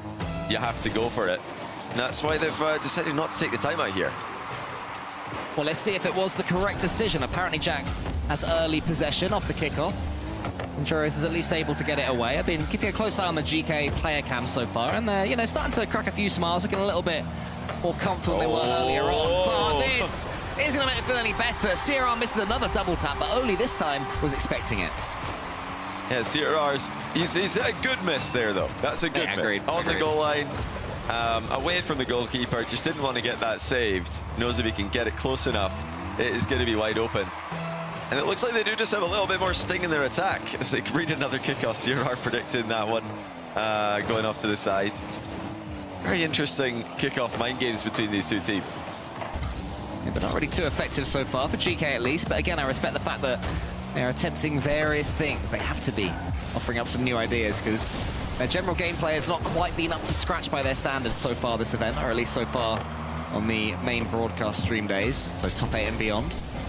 Joyo goes to the ceiling as well. It's been a harsh friend of his, Joyo, the ceiling in this series. It's worked a couple of times, not worked a couple of times, but CRR has Oli in front of him. Oli, the bully, isn't quite able to get the nudge that he wants, and that is very well defended by GK, at least for now. Apparently, Jack finishes the job. That was a horrible position, and they've scored from it.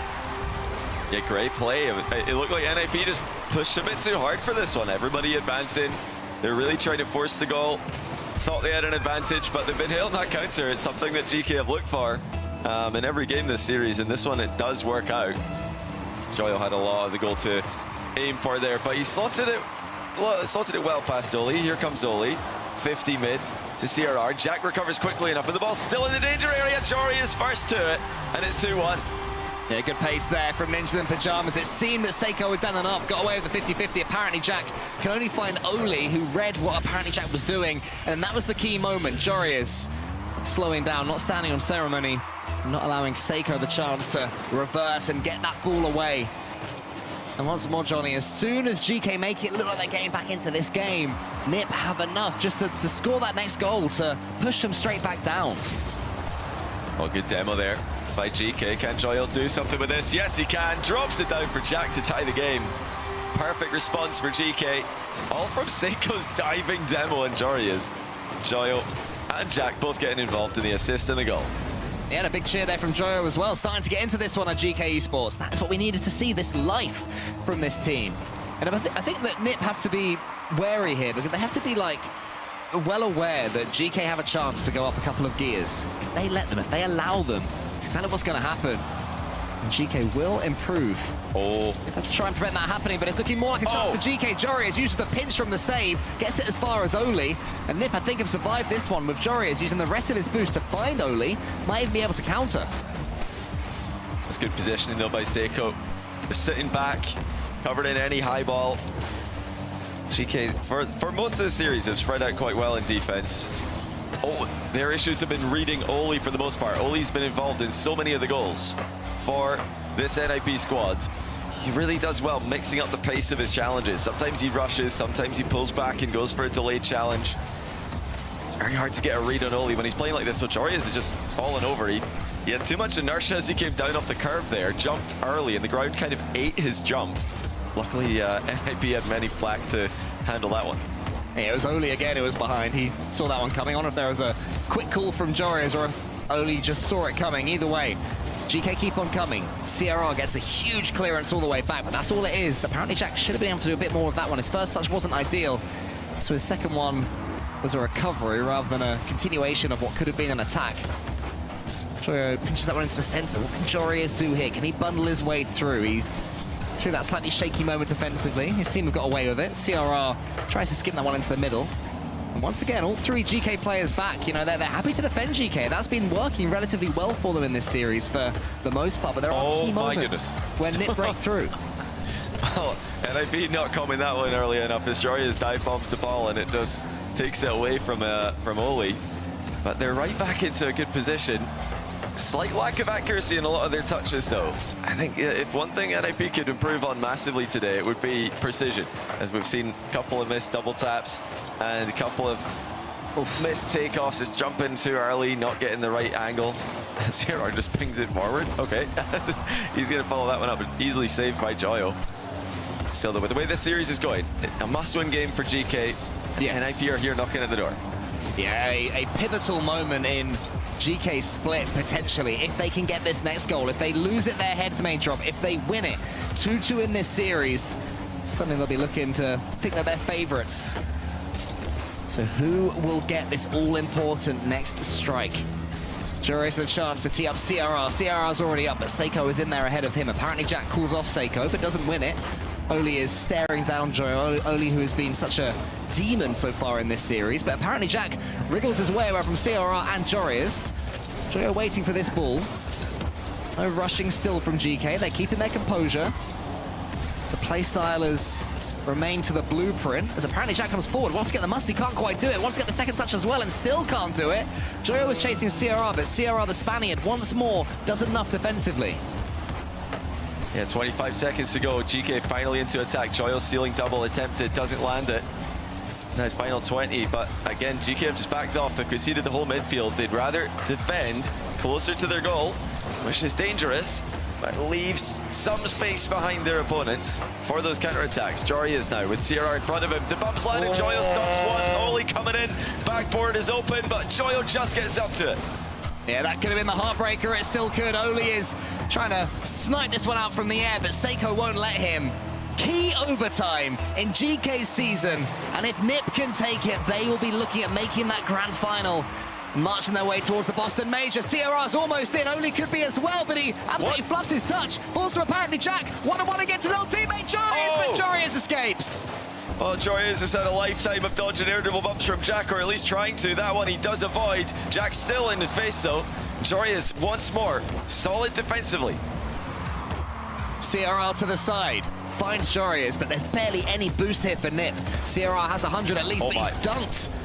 Boot on the other foot as far as Nip and GK are concerned. Oli and is challenged by Seiko. Great block from Seiko up against Jorius. Apparently Jack is in, and apparently Jack scored nearly. Jorius is up. Oli uses all of his boost, gets the block. Falls to Seiko. He's put it wide again.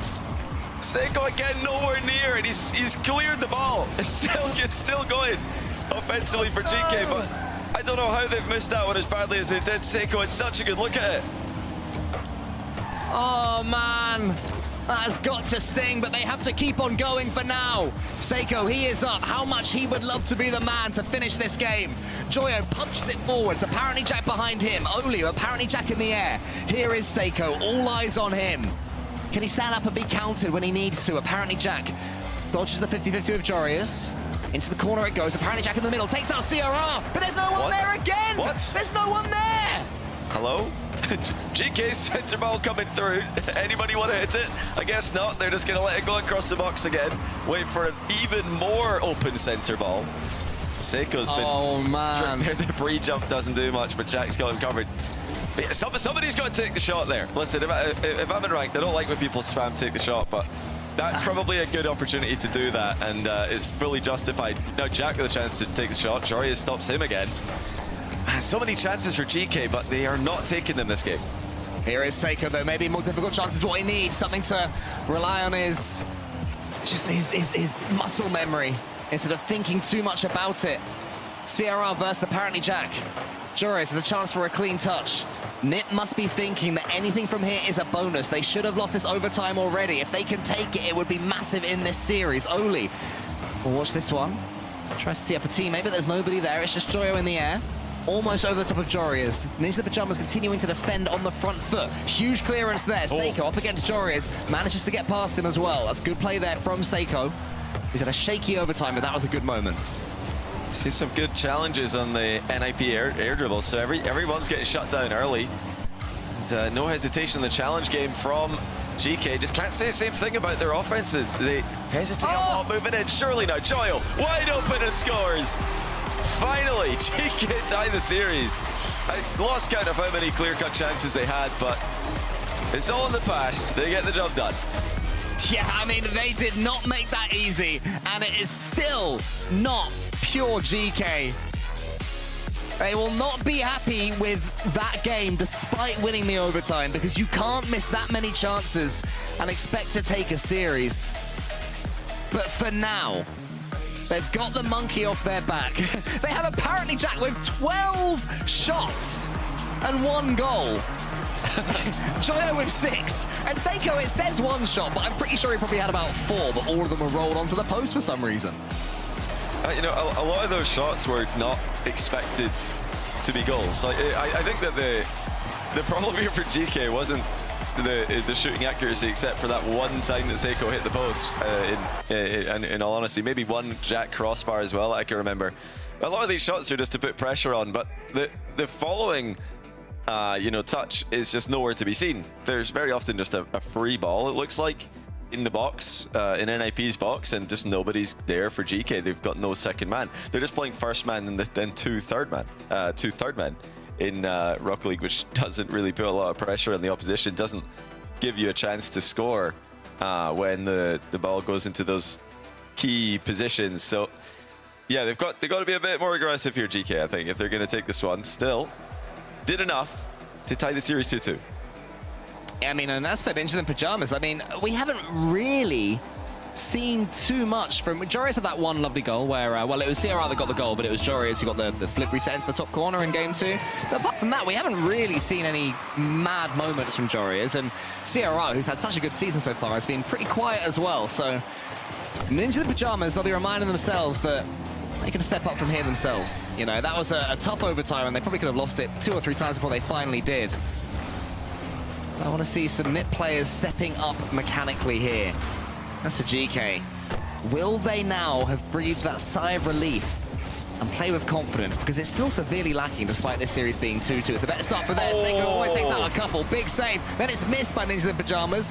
Only with no boost, just stays grounded and does the right thing. That was a great try there for GK.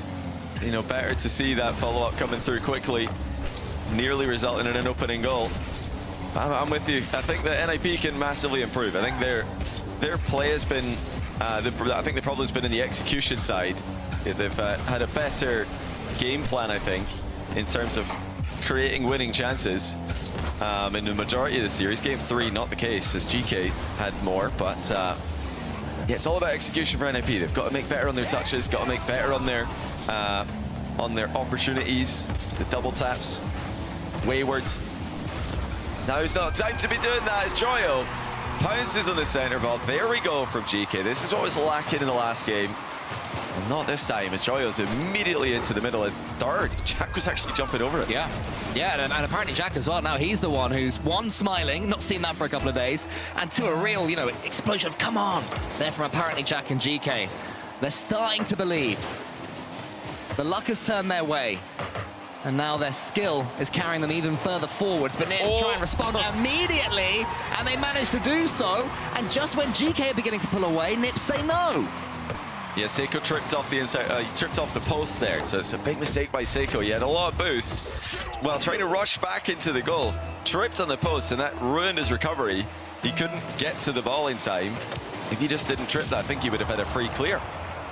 Yeah, I think it's fair to say that Seiko has had a pretty shaky series at times, but he's been mercurial. He's had great moments as well, scattered among them. Good fate there from Jorius towards CRR. But again, CRR, who's made some good saves, but in attack hasn't done too much, really. As Oli comes forward, has Seiko in his sights. It just wins the 50-50 effortlessly, gets past Jack as well. There was CRR. Is Jorius going to arrive in time? He's not, but Oli still potentially the cause of GK's demise. Oh, CRR's backwards in defense. It's led to an Oli goal. If he can't, no, he can't score it. It's because we've said that CRR's quite quiet. Oli's like, here you go, mate, you have one. It's just one of those positions where it looks like NIP have messed it up. So GK tried to pounce on them, and it's all bait. It's actually fully under control, and Oli walks it into the post to outplay Seiko. Seiko's got a sore nose of his car now, while ramming into the post at full speed. I want to see a clip of you saying, and it's an Oli goal, and it just clang. Goal. It's a someone goalie. make that. Oh! Make that. Joyo again, quickly jumping on that center ball. I mean, I love this from GK. We didn't see this in the last game. This time, Joyo just staying in the play. He's just done trying to center it. Realizes it's coming back towards him. All he has to do is jump. Much more aggression from GK. Apparently Jack pumps that one forward. CRR was already up. Seiko, though, is starting to explain with a little bit more belief. Gets the flip reset. Maybe it is the Parisian background that they're playing in front of that's spurred Seiko to life for now. Joyo loses out to Jorius in the 50-50. Apparently Jack, though, was there waiting for it, so it was a good loss. Seiko up. Apparently Jack is teed, but can't do too much with that one. There's more good play here from GK. They look like they're working their ball forward. That was almost a chance there for apparently Jack to get the redirect. Needed to look at Gibbs there for lessons on how to get those to Gibbs. I actually really like that from Joyo as well. He had the chance to start one of his air dribbles that we're so used to seeing from him, but he mixes things up with just a shot towards the goal, which can, like you said, be redirected by a teammate. That's going to keep NIP from jumping too early in defense. Seiko now trying to bump Oli, does enough to put him in a compromised position, and Jack dunks in a third goal. Yeah, well done, Jack. Saw his moment, didn't rush it, and Oli couldn't escape Seiko. We've seen GK try that a few times, and normally these NiP players are able to get away, but Seiko was too quick there and knew exactly what Oli was going to do to try and get his way out of that situation. 3-2 GK on the cusp of match point. But still 2 long minutes until they find their way there. Apparently Jack, nice control. Seiko in the middle, opts to go solo instead. So, as you point out, Johnny, mixing up their approach, and it's working really well right now for GK. Yeah, they've had some moments where things have been a bit too chaotic for them. I think NIP have thrive more in the chaos than GK have, but agreed. They've they've turned this one around. It was NIP in the lead. Now GK working hard for a Game 4 win, and now they've taken multiple leads. Nice save there by Seiko. As they look to hold on to this last lead that they've accumulated. CRR is only in front of him, but goes solo instead, uses all of his boost, nearly takes out Seiko, who has stepped up massively in this game. Top scoring with 437 points despite not getting any goals in game. So that shows how much impact he has been having, pulling the strings, finding his teammates for the 3 goals that they've got. Oli is tracked by Joyo all the way. 50 seconds left now for Nip to get back into this one. Joyo tries to force a flip reset, but GK aren't letting him. GK, suddenly, yeah, they're all desperate for the ball. It's incredible what a turnaround they've had. Did they have a tactical timeout and I just forgot? Because between one game and the next, they've been so different. But it doesn't matter when Jorius can do that. Jorius given a bit of extra space to play with. CRR got bumped by Seiko, and then he wave dashed to demo Seiko. That's actually ridiculous from CRR. I didn't know he had enough speed there to demo Seiko off of a bump. I think it might have actually been Oli who demoed him on the way forward. They're all ganging up on Seiko in defense. And well played by Jorius to convert. And Jorius, he's coming clutch in key moments in recent seasons. Think back to the grand final that Dignitas had against Falcons. And now maybe he's stepping up in this one against his old teammate, but it's Joyo that bundles it through on the other end. Joyo with the low 50. And not just one, but two. He's muscled it past everybody. NIP have got to hit the gym as their New Year's resolution, because Joyo's just pressed them all out of the way. Can GK see it through, though? 1 goal to the good, 15 seconds left. Jorius towards CRR. Oli is there waiting. CRR gets the buff. Apparently Jack was up quick. He got the block that was needed. 10-second countdown begins, but Seiko seals it with a kiss. 5-3, and GK are gonna have match point. Oh, Jorius and Oli just not on the same page there. Jorius pre-jump, thinking Oli's gonna center it high, which probably would have been a better idea. The low center ball, so easy to intercept. Seiko does just that and sends it long to surely win the game. I mean, anything but a direct kickoff goal is a game win, and there it is confirmed. Double match point GK as they look to move into the top 5 in the point standings. Timeout Nip is immediately called, and that is a very well-timed one. Don't forget that GK still have theirs in their back pockets as well. So if Nip are able to win this next game, then GK will be able to steal that momentum right away from them. But what an end to that game that was from GK. It was a great game of Rocket League, Johnny. End-to-end stuff, goals on each side. We had Jorius showing his mechanical flair, and then that forced through from Joyo with the double 50-50. That is such a rare style of goal to see. 2 50-50s in a row, that clean at this level. I love to see it from Joyo, especially because it's not really something that he's all that known for. Joyo's known for going over the top of you with the high plays to the backboard resets, all the style outplays, not letting the opponents touch the ball, but going right through them like that is just as effective. And to do it twice in a row is incredibly impressive. So unbelievable from Joyo, who like you said, mixed up the game really well. Not just with that last goal, but also with a simple ground shot earlier in the game, instead of just going for the high air dribble every single time. So he's becoming a more well-rounded player every single season, Joyo. He was already good to start with his pretty much his debut split or second split in RLCS being a LAN final, third split in RLCS being a LAN win. But that was the flair or nothing Joyo, and now it's a super well-rounded offensive package that he brings. Well, this series is definitely coming to the boil. We've got Joyo, who is showing brand new sides of his game that we rarely see. We've got Jorius, who's getting his mechanics starting to strut like the peacock that he is. And as Neo Tokyo loads up, it looks like we're going to have a rip-roaring end to this series. GK, I mean, whatever happens from here, Johnny, I mean, if GK do lose it, there's obviously going to be much frustration from them, but at least we're seeing a glimpse of what we expected to see from this team when they were put together. Yeah, we're seeing the game plan when it works. I think they've warmed up into the series. Jack wasn't as impactful in the earlier games, but now he's looking a lot more confident with the challenge game. Just no hesitation, solid challenges, winning the ball a lot, if not for himself, then definitely for his team. And when he's doing that, you're going to get a lot of easy touches for Joyo. You're going to get a lot of easy touches for Seiko. That's really Jack's role in the team, as far as I can see, is about getting quality possession for his teammates and pouncing on anything that the opponents try to do. Well, we are ready for Game 6. GK within 1 of keeping their split alive and making a huge statement as Magnifico went out earlier and breaking into that top 5. And into the pajamas. Everybody was expecting them to win this series. Everyone was expecting them really to make it to the grand final. They had to get through GK first, and it looks like it's GK that maybe can take first blood here. Apparently Jack, he gets that one into the middle. Joyo thought about going for this ball, can in the end go for it, but Oli suppresses it. GK have started Game 6 all the better, Johnny. Yeah, it's good vision from Jack there, looking for his teammate in the far post. NIP in a bit of trouble, but Jorius does have full boost and possession in the back corner. He's done really well there to get past one with a mind game. CRR maybe a bit too eager to get involved in the play. Right now, it should still be about trying to consolidate for NIP as they try to get momentum, try to get boost again. Oh, back pass.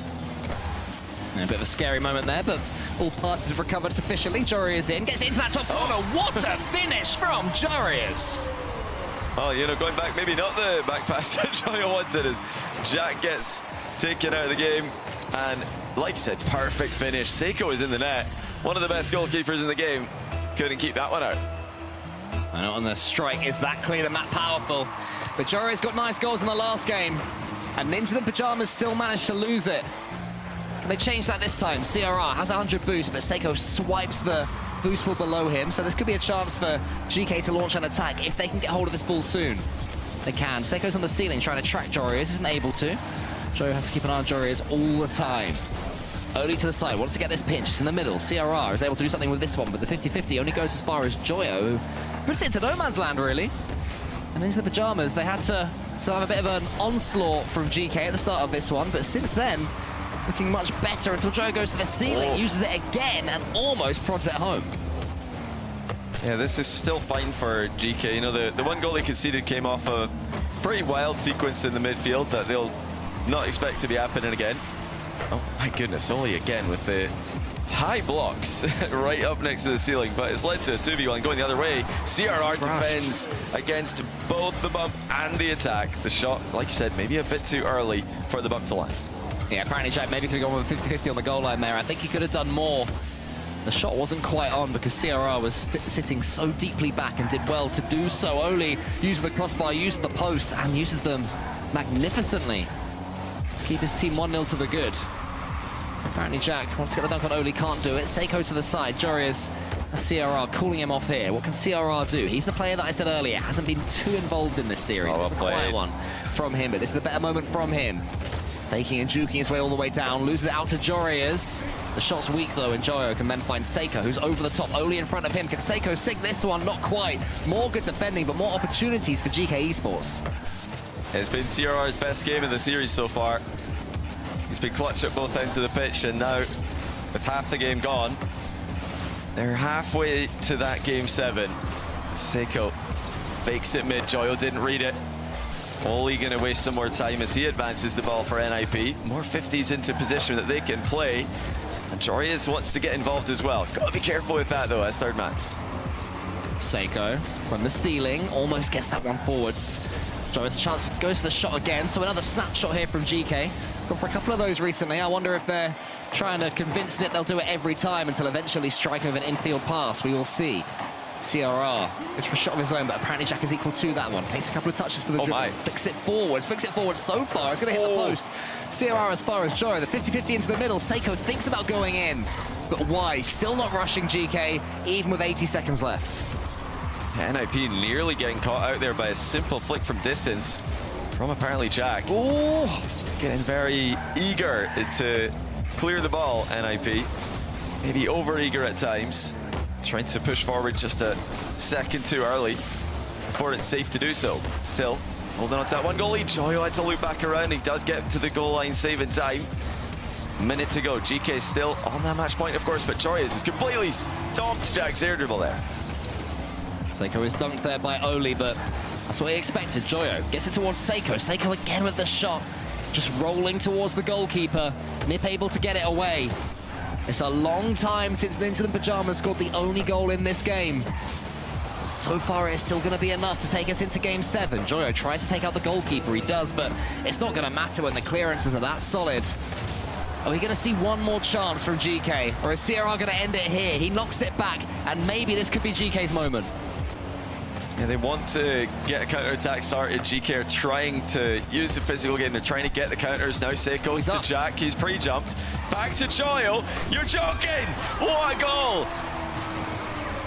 Wow, it seemed like nothing was gonna happen. The momentum was nowhere, but apparently Jack, who pre-jumped in Game 2, steers it backwards for Joyo, who bundles it home with 9 seconds left, and GK are refusing to go out in this opening split of the season, refusing to tear up their tickets to Boston.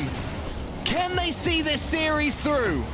One goal away from winning it, making it to the semi-finals, and this could be it. Joyo shoots! Joyo hits the post! And then it's blocked from Seiko! Now a chance to counter is Jorius! Through with the end of the boost! Hit only! But he runs out as well! And it does go to overtime! What are we witnessing? Both teams millimeters away from scoring 0-second goals in the same 0-second play. But GK have more to gain from it. NIP need this and another game. GK can advance with just one more goal. And this could be it. Joyo shoots. CRR pitches it downwards and then chases that ball away. Seiko, huge dunk.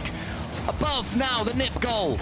They have to get hold of this ball. It's been all GK for the last 30 seconds. Seiko gets the flip reset. It's under and it's through. And GK have done it. GK have turned it around against all expectations. They make top 4. I don't believe Only it. is perplexed. Nip are dumbfounded. They won up a double commit. Jack and Seiko both double commit there, but Jack immediately turns the double commit into pressure on the goalie, tries for the bump, and that gives Seiko enough of a window to get the reset on target. I mean, I said earlier on in the series that GK were, or rather NIP were thriving more in the chaos, but can't be said for Game 6. GK just turned that one up to 11. They double committed, triple committed, pre-jumped, everything. And they look good while doing it. Why don't they just do that all the time? It's a good question, because I think it's because their confidence was completely sapped from yesterday, from whatever happened before. It had disappeared. They weren't even looking like a shadow of their former selves. There was no shadow. There was no light to cast a shadow. And then suddenly it's like they make it through to Game 6. They make it through a sketchy overtime. And think, you know what? Let's just chuck everything at it. And they did look good doing it, Johnny. They did. Well, think back to when Joyo and Jack have both been at their best. There's been teams that do that. Teams like GK last season and Joyo who just like doing crazy stuff every single game. Jack in the past with Gen G, pre-jump and everything. We want to see more from that from them. Yeah, we do. Well, there's more to come today. We'll be back in a few minutes, unexhausted.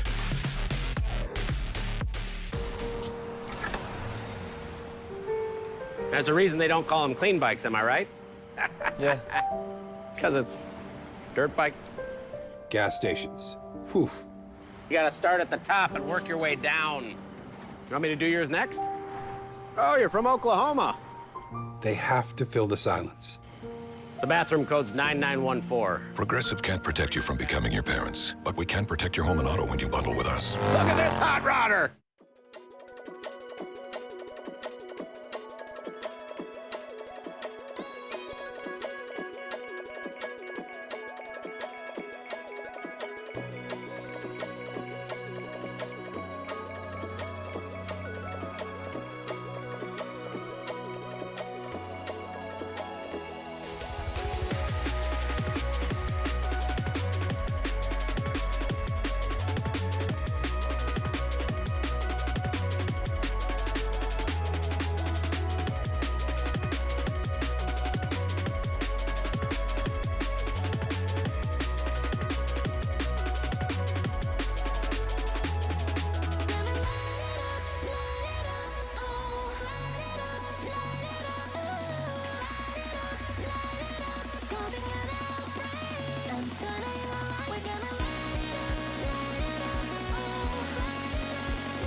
My fear gets the best of me. I can't seem to understand how you do this to me. You've been running in circles inside my head. Wasn't looking for love, but baby, I found you instead.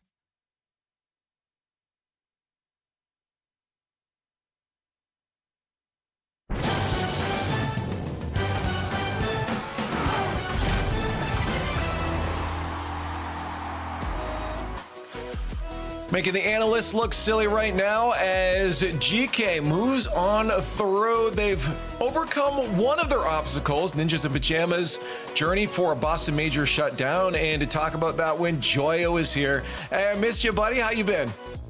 Yeah, I'm good. I've been doing good, man. How are you?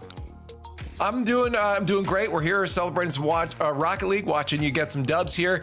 The fans were behind you guys. I'm sorry to say the desk was not, but the fans were behind you guys in the predictions. But Ninjas in Pajamas has to be a big win for you guys. I mean, they're the team that helped knock you guys out from attending the kickoff earlier. Did you feel a good sense of revenge in this matchup, or was it just another game to play? I mean, yeah, it was personal. Me and Oli, gotta win that, but... yeah, I mean, we just took it game by game. We just did good. Me and my teammates, Jack and Seiko, they're like Thanos, so. It's true. Hey, it's good to have a powerful superhero team behind you now. Obviously, for you still got to lock in too. Playing great out there in this time that you guys had off, because you unfortunately had to sit back and watch a bit. What was the goal? What was the focus, I guess, with the fact that you weren't getting as much experience as some of the other teams with the kickoff win? I mean, yeah, just talk about how we want to play. I mean, we all came from different teams. Got to talk about what we want to do. And we kind of made it more clear literally one day before the regional, because we were still confused and not on the same page. But yeah, just like talk about what we want to do and get a lot of content out. Make sure to subscribe to the new Joyo channel on YouTube right now. Let's get it. There it is. Never stop that grind, man. I love it. Looking forward. We're going to assume you're on through to the grand finals here. All right, you're going to crush out Team Vitality into the grand finals. Yeah. Now, what's the better matchup for you? Because again, Gentlemates was the other team that prevented the kickoff run here, but K Corp's the top dogs. What's the better victory? Because you're going to win the grand finals too, of course. I mean, we weren't playing that good against Gentlemates yesterday, so I think we showed more today. And I really like the Jack versus Zen matchup. I mean, I like the Jack Vitality matchup in general. kind of owned them last season. So I think we're going to go into it with confidence. And shout out apparently Jack, man, what a player. I love it. Hey, shout out to the team. Hey, keep it going, man. I want this energy going through the next one. I want to talk to you after the Team Vitality match as well. So I'm just going to let you lock in. I'm not going to keep your time anymore. I want to say thanks for giving us the dub. Thanks for giving the fans the dub. And keep it on to the grand finals. Thank you. Joyo, he's locked in. He believes in the team. You got it, though, Cole. You got to have belief in that squad. Yeah, I mean, I think there were times when, even deep down, it was starting to drop a little bit, based on the performance yesterday and some struggles that they had earlier on. It was not a camp that looked particularly happy just on the face cams and the body language. But, a few goals here and there, a few better moments, and suddenly everything's rosy and everything's brilliant. But they've earned that rosiness and they've earned that brilliance. And what a performance it was in the end. Yeah, that was scrappy. That was scrappy from both teams, but it's sometimes nice just to see a dogfight. You can see GK wanted to bounce back. They wanted to prove to everyone that yesterday wasn't them. That's not how the way they want to be perceived, the way they should be playing. And there were moments. We saw Seiko miss a few shots. We saw some whiffs coming through. The defense was questionable. Ninjas in Pajamas defense especially was questionable. But GK coming up clutch leaf, so that's huge for their ranking and just for their standings at the moment. Well, that's the biggest thing. It's like these teams are not just looking for, that redemption. I mean, I asked them about that against Ninjas in Pajamas, but it's those points, man. I mean, at the end of the day, you're trying to make sure you can get and not miss another LAN event. I mean, they severely missed out with getting a first taste, Cole, at that international competition at the kickoff LAN.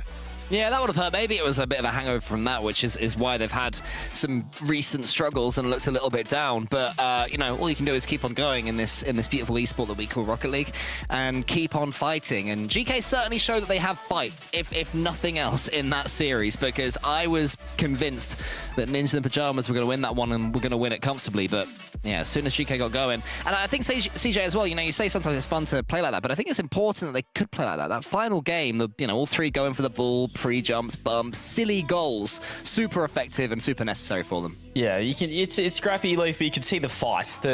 Sometimes it's imperfect, but they wanted it. You could tell.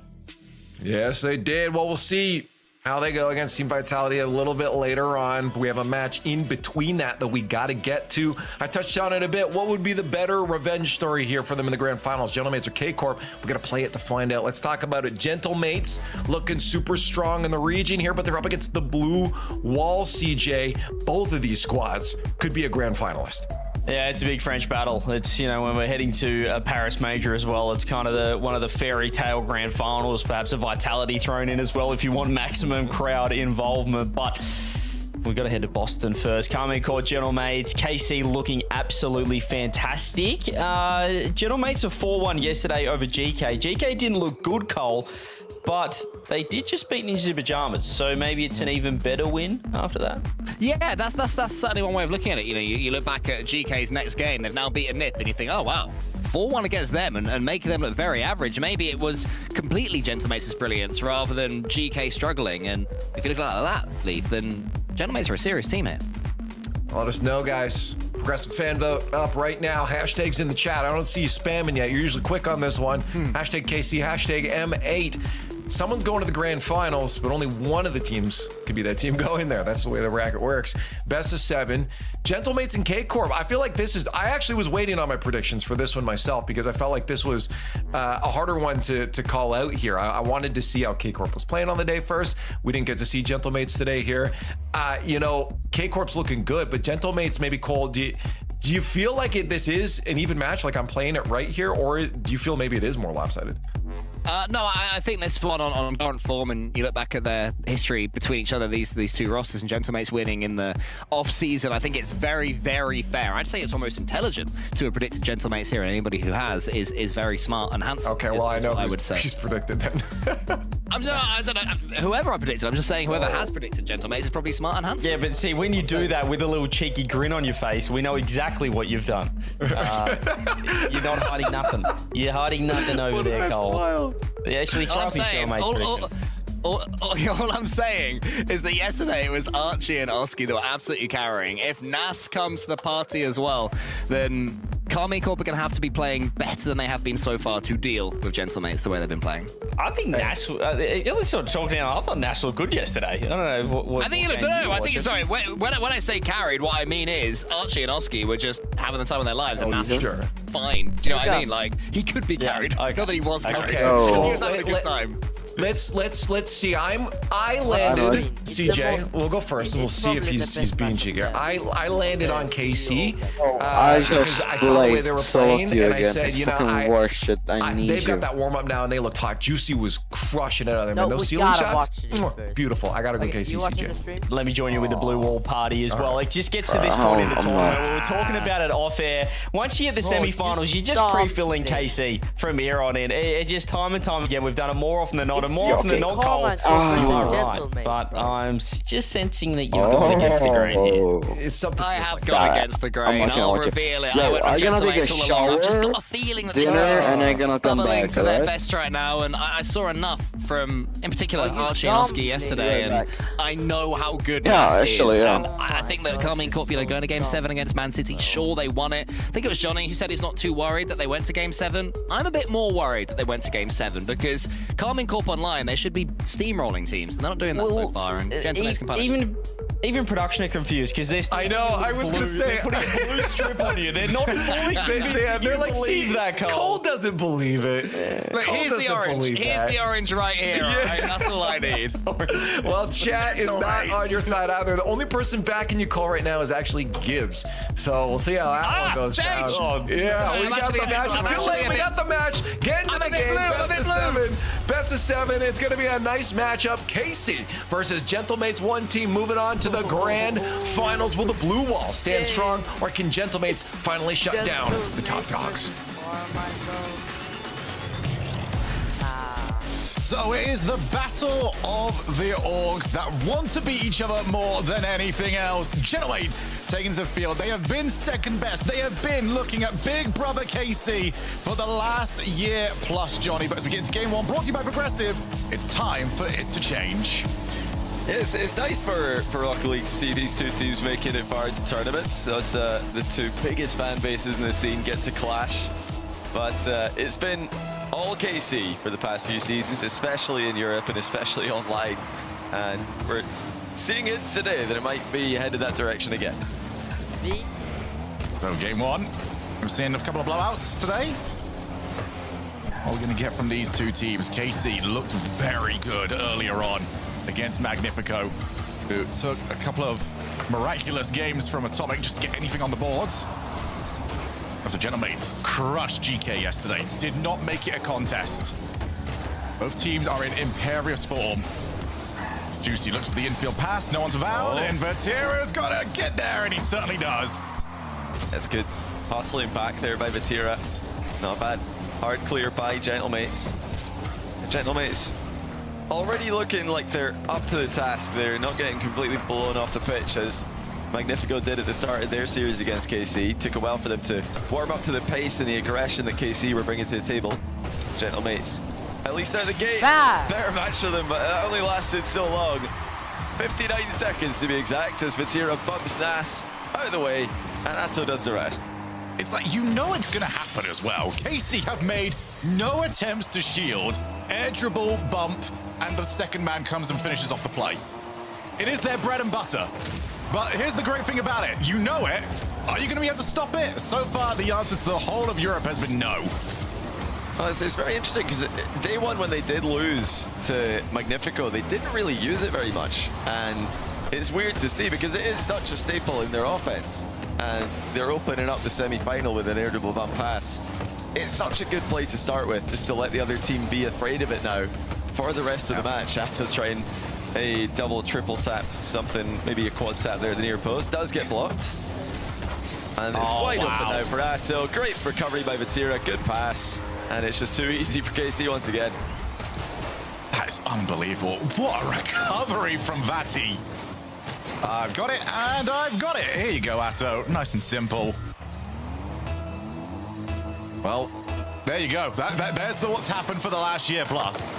Gentlemates, if you want to try and change this story, that is the level you're going to have to beat because KC are not going to give this to you. Yeah, you've always got to be careful trying to recover quickly. Oh, it's a messed up in near post. Archie had a chance there, but when an opponent's recovering quickly on the sidewall like that, you know they're going to be quick. They're going to be faster than if they're on the ground. You have to anticipate an earlier follow-up touch. It's, yeah, Gentlemate's not clinical enough so far in this game. They had an opportunity, but they didn't take it. Now they do get one, though. That's just in the nick of time, I'd say, for them to stay calm. Oski punishing the miss. Juicy didn't have boost, couldn't get up in time to hit that one clear. Yeah, Juicy got caught out with the timing of him jumping off the backboard as well. He landed, and there was just absolutely no chance for him to get any action going to get over to the ball. So a good response there from Gentlemates. Gonna need it. It's a storyline that we've seen often where KC, you know, different players, same org, don't necessarily look good for the tournament. Juicy gets there just in time. But we've seen bad Swisses, we've seen bad group stage, we've seen bad Saturdays from KC. Sunday, they don't play bad. Yeah, they always know how to produce the goods when the pressure's on. I think that just the style that they play is very good at bringing the worst out of their opponents, as well as making the game easy for themselves. And how are Gentlemates going to respond here? They've already got one back. It's not looking easy to break down this defense. The one that they did score, KC were pretty close to getting multiple touches on it. Patira now with a mind game. He's going to lose control of that one. Off the wall, Atto. Realize it's got to go early. That's a good challenge just to remove Nas's follow-up. Now here's Patira, reset. Oh, Nas got contact. And that was so risky, but also so crucial. Yeah, necessary risk. That's how the ball goes the other way. Gentlemates are forcing really hard to get something offensively. And it's risks that you're going to need to take at some point. Do they need to take those all-in risks with 90 seconds left? Probably not. They do still have some time to play with here.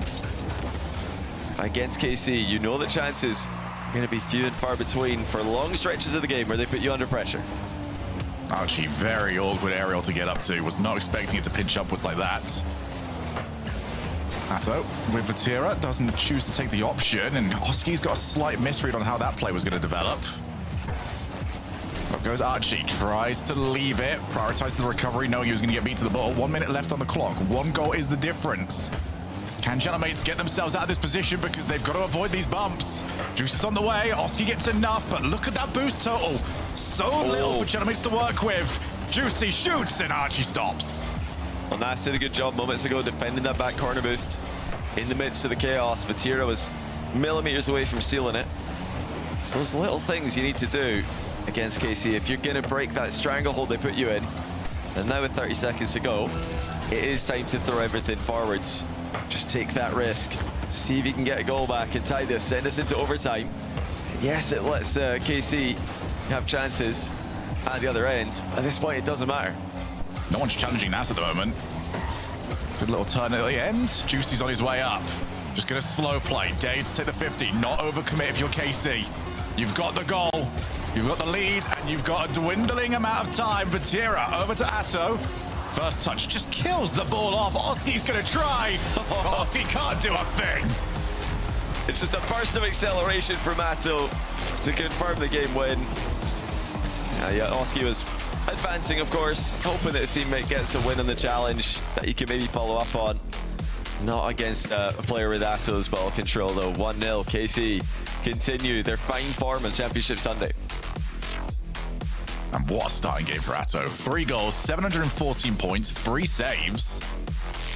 Gentlemates attempted things. It's not like they were toothless. It's just Atto is that guy at the moment. When you need somebody to step up, he just doesn't make mistakes. Yeah, he always, has been so impressive alongside Vatira.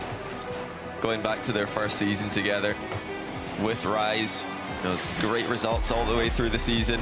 Multiple times throughout the year where you'd think that this is the best team in the world we're looking at. Then with Drally, same thing again. And now with Juicy, more of the same. They always, doesn't matter who you plug in as a third player. That being said, they're plugging in pretty good thirds. Yes. With all of them, they look like the best team in the world at times. And Championship Sunday, same old story as KC start to dominate. It's one of those, the big story coming into this season is how do they replace Drally? It seems like Atto has become so much better. He was already fantastic last season, but he looks best in the world sort of quality at the moment. He has really stepped up so far. And it's just, maybe he's got some more breathing room. Maybe he's now got the leeway to go for more plays and to shape this team in his vision. And it's working. Yeah, I mean, it clearly Drali's particular player, the way a player is very good at the game, but you know, he's a player that takes time getting used to, as we're seeing now with Falcons and Mina. They took an event and a half to get used to playing with him. BDS took all season to get used to playing with him when they won Worlds a couple of seasons back. But yeah, Juicy is just immediately synergizing so well with Atto and Vatira. But it goes to show how easy this system that Karmine Corp have created, how easy it is to plug into and be such an effective player. Oh, well done by Archie. And he's got Oski on the way, but Atto just crushes the challenge over to Nas, who might have an angle as Archie drops it down, but just so much to ask to create anything from that kind of angle. Nas might be able to just take this one, but Juicy's shadowing him. No point playing the ball when I can get your car. Oh, they've done it again. Oh my goodness, it's automatic. It's just too much pressure every single time. They're threatening all kinds of options. Atto slows it down, then burst of acceleration into the bump. It's exactly how he scored in the last game, but this time he's got a bump as well. It's not just the ball into the danger area. He's just doing so much, Atto, creating chances for his team. Oh, hold on. Oh, Juicy's not going to get there. It's gone straight through. Juicy thought that angle was covered because they had Atto cheating straight up the middle. Oh, it hit Vatira again. That's a bit unlucky for KC. They don't want Vatira to get a second touch on that. They just want it to go straight back to the corner. It's the one angle that Atto can't cover from that position. But gets them back into it. But you need an answer. I think if you're going to beat KC, you've got to find an answer to these air dribble bumps. If you can't do that, you're going to struggle an awful lot in this series, as Atto does not have the reset, has to take the 50. Oski's going to go early, might fake it. Oh my goodness. I don't think even Nas was expecting that touch.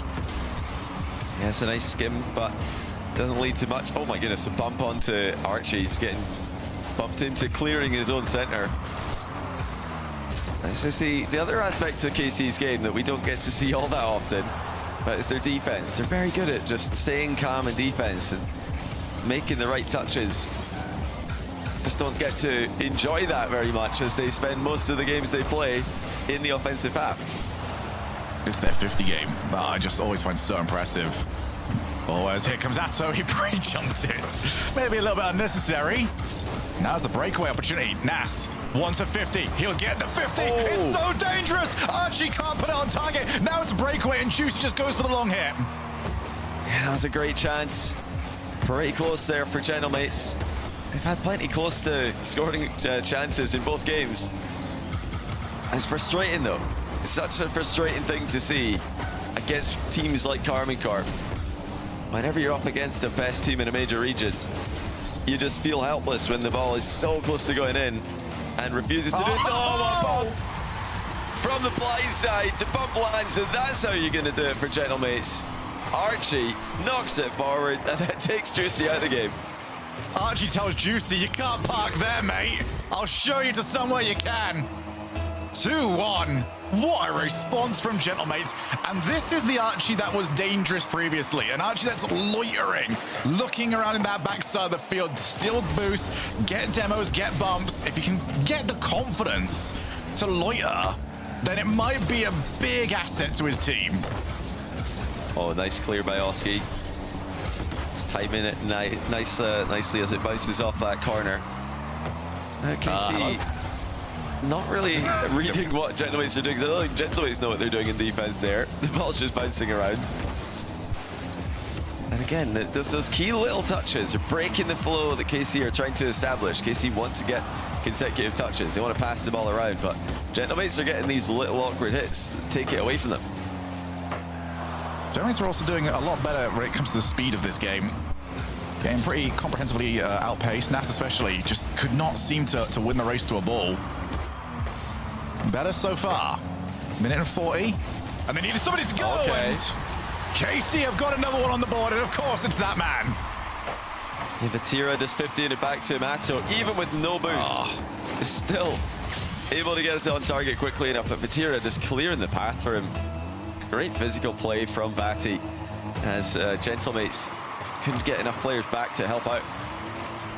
That duo is just on form at the moment as Vatira avoids the bump. He'll leave it for Atto, whose first touch did somewhat let him down. Realized that he had to just try and play it for space. Archie, he's around. He was going to get beat to it. Vatira, here's the air dribble attempt. First touch was too heavy. Yeah, now let's see what Gentlemates can do from a tie situation. KC, who always feel inevitable, we know they're going to get good chances to score. Atto just reversed it into the net, giving himself enough of a run up there. Now here they come. Atto slicing and dicing on the ground. Vatira actually manages to combine with it to center it, but Nas takes it away. He leaves it for Archie, but Vatira watching the whole way back. Eye on the ball, denying the pass. Oh, it's open! Oh, it is! Nas gonna respawn quickly enough. Atto just scores. What an incredible spot, though, from Atto. Realized it quickly. Let's not waste time. Let's hit it.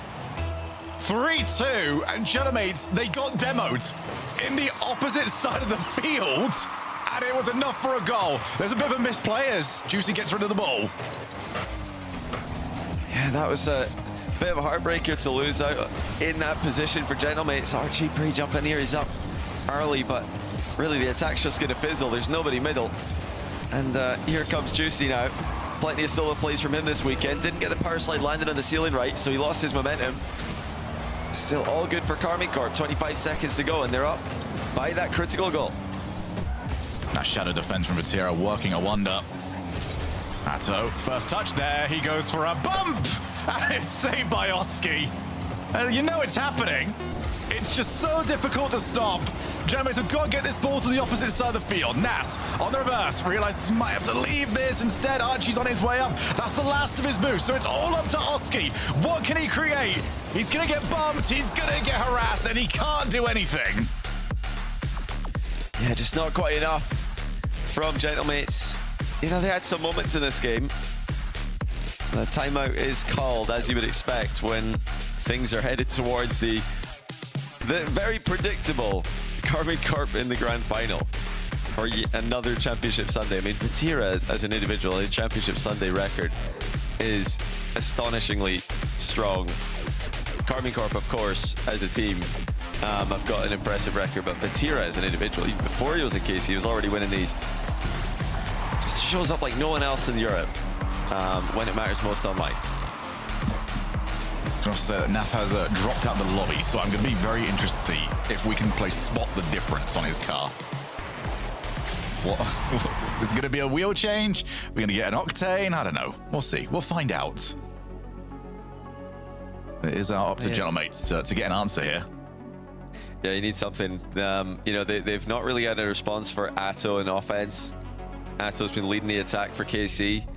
Obviously, Karmine Corp's offensive unit and their offensive playstyle requires the whole team to be involved. Their whole style is about swarming the opposition and just putting them in awkward spots by being uncomfortably close. It just never giving them any space to play with.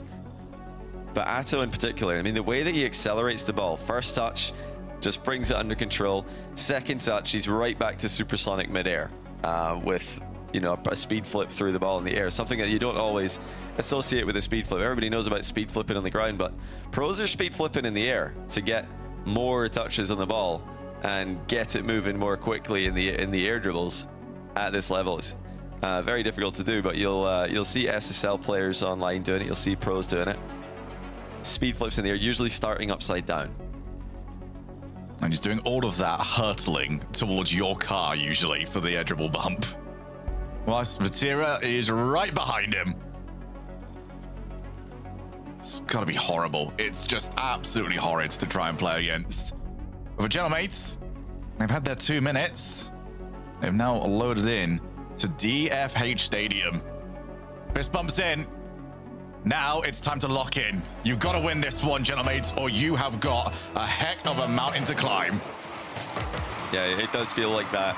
every time that KC are playing, it just feels like you've got to stay with them. I mean, it already feels like it might be too far gone with KC winning 2 in a row. But it absolutely would be if they win 3 in a row. There's just no way. I mean, they got reverse swept once last season, but it's not enough, not often enough for us to ever expect it. It's one of those things of you remember it so well because it doesn't happen. Atto on the clear. He's got Vatira waiting. Might have to leave that. No, he's going to go for the shot instead. And it's almost a second shot, but well saved. I don't think the keeper knew anything about it. Doesn't matter. Yeah, good play there by KC in offense. Good play by Gentlemates in defense as well. It's just good play all around by these teams, but unfortunately for Gentlemates, they've been on the receiving end of just one too many. Well put together offensive plays by KC as Atto once again looking dangerous, gets the boost steal. Juicy always going goal side on that challenge, so even if it does go past him, it's in a safe position. Vatira out to the midfield. That's all that could be for Oski. He's very low boost, might have been better off leaving it, but instead they realize the goalkeeper is out of position. Well, no boost isn't a problem when there's no goalkeeper. Yeah, a bit of miscommunication there from KC. Don't think anybody realized they were still third in the position. They just had one player wide right, one player wide left. Quick center ball for Gentlemates. Is wide open for Oski to score. The kickoff back to Atto. Luckily, Oski got a bump onto him. Couldn't win the ball, but he followed through with the bump midair. Well, Gentlemates, at least in the games, are hanging on. It's just that little bit extra to get it over the line. When you mentioned it does feel like hanging on is the best most people can do against KC. Archie doesn't win the challenge outright, but they do have the follow-up, and this is some good wins here actually for Gentlemates. The second man is outpacing KC's second man more and more often. Yeah, they're always having to wait and see if there's one extra touch though. It's like there's a hesitation in every play from Gentlemates because they're worried there'll be an extra touch that they're not ready for if they do dive in immediately. It looks like they're going to get another one, though, as Oski guides the ball middle for Archie. And again, if nothing else, these goals are coming pretty easy for Gentlemates. Oski with a little delayed 50, chip past one, then the threat of the bump is enough to leave it wide open. Yeah, I do not like the way that Juicy played that. He was the second challenge off the wall and just was not a threat at all. Just ended up getting removed. Atto can't do anything on the goal line as he's being hunted down. So 2-0. So far, so good here from Gentlemates. The timeout working well. Can't afford to give up a silly goal, though, and if they couldn't get to that, it would have been. Archie bumped. Calls in his teammate. Good communication. That's just first-time hit. Not take any risks. And such quick reflexes there on the 50 back as KC trying to use that to create some surprising follow-up touches. They are getting quick follow-ups on all these plays, but Gentlemates are staying with them. This game's gone past pretty quickly. Still into the second. We're already into the second half of it. Gentlemates don't feel like they've had to work all that hard for it. I'm sure it feels very different on the pitch. I'm sure it feels like hard work having to play against KC. Like I said, that timeout seems to have worked wonders for them. No, I do. Drastically improved. I have to agree with you. I don't think getting the lead was all that difficult. Keeping it might be something else entirely. Open net for the first one. A bit of an easy corner play for the second one. Unlike KC to be giving those up. Here goes Atto. Looks for the air dribble bump. And finally, Gentlemates have stopped it. But the offense is still on the way. Archie on 0 boost. Combines with Nas. They're still keeping it out. They're still getting bodies in the way. But for how much longer can they do it? Here comes Vatira. He's out of boost. Atto, he's not got the angle to work with. And Juicy has to scamper away. Gentlemates have survived. Some really good play out of Oski to just stay with that ball as long as he can. Trying to buy time for his team to get boost, but they still have almost 0. Now Archie does steal one away. Will they have a chance? Oh, yes, they will. Archie scores it. Gentlemates survive the sea of pressure. And then they get a goal in the first time of asking the other way. Oh, that's unbelievable, Archie. That is unreal. He falls with style to make it 3-0. And Gentlemates very much in the driver's seat of this game. Atto prioritizes the 100, gets challenged for it. Not the greatest decision. Vatira has to avoid getting hit. But what an improvement here from Gentlemates. That should be 4. It is. Yeah. That's going to be 4, so Gentlemates all but confirming the Game 3 win. A crucial Game 3 that they had to win. At least it feels like they had to win this to stay in the series. And they have won it if they can hold on to a 4-goal lead with just 54 seconds remaining. It's been clinical in offense, but I think the most impressive thing for Gentlemates this game is surviving that one offensive onslaught that KC put onto them. Really felt like that was going to be KC's opening goal to make it just a 2-1 deficit. Gentlemates had other ideas. Yeah, that might be the crucial moment. That's making sure that the crossbar doesn't have to do all the work for him. Back out, Atto, who has not been at his best in this game. KC will look at this as a game that they didn't quite show up to. Opening 2 goals especially, they will be deeply unhappy with. But for Gentlemates, I mean, they've been given hope now.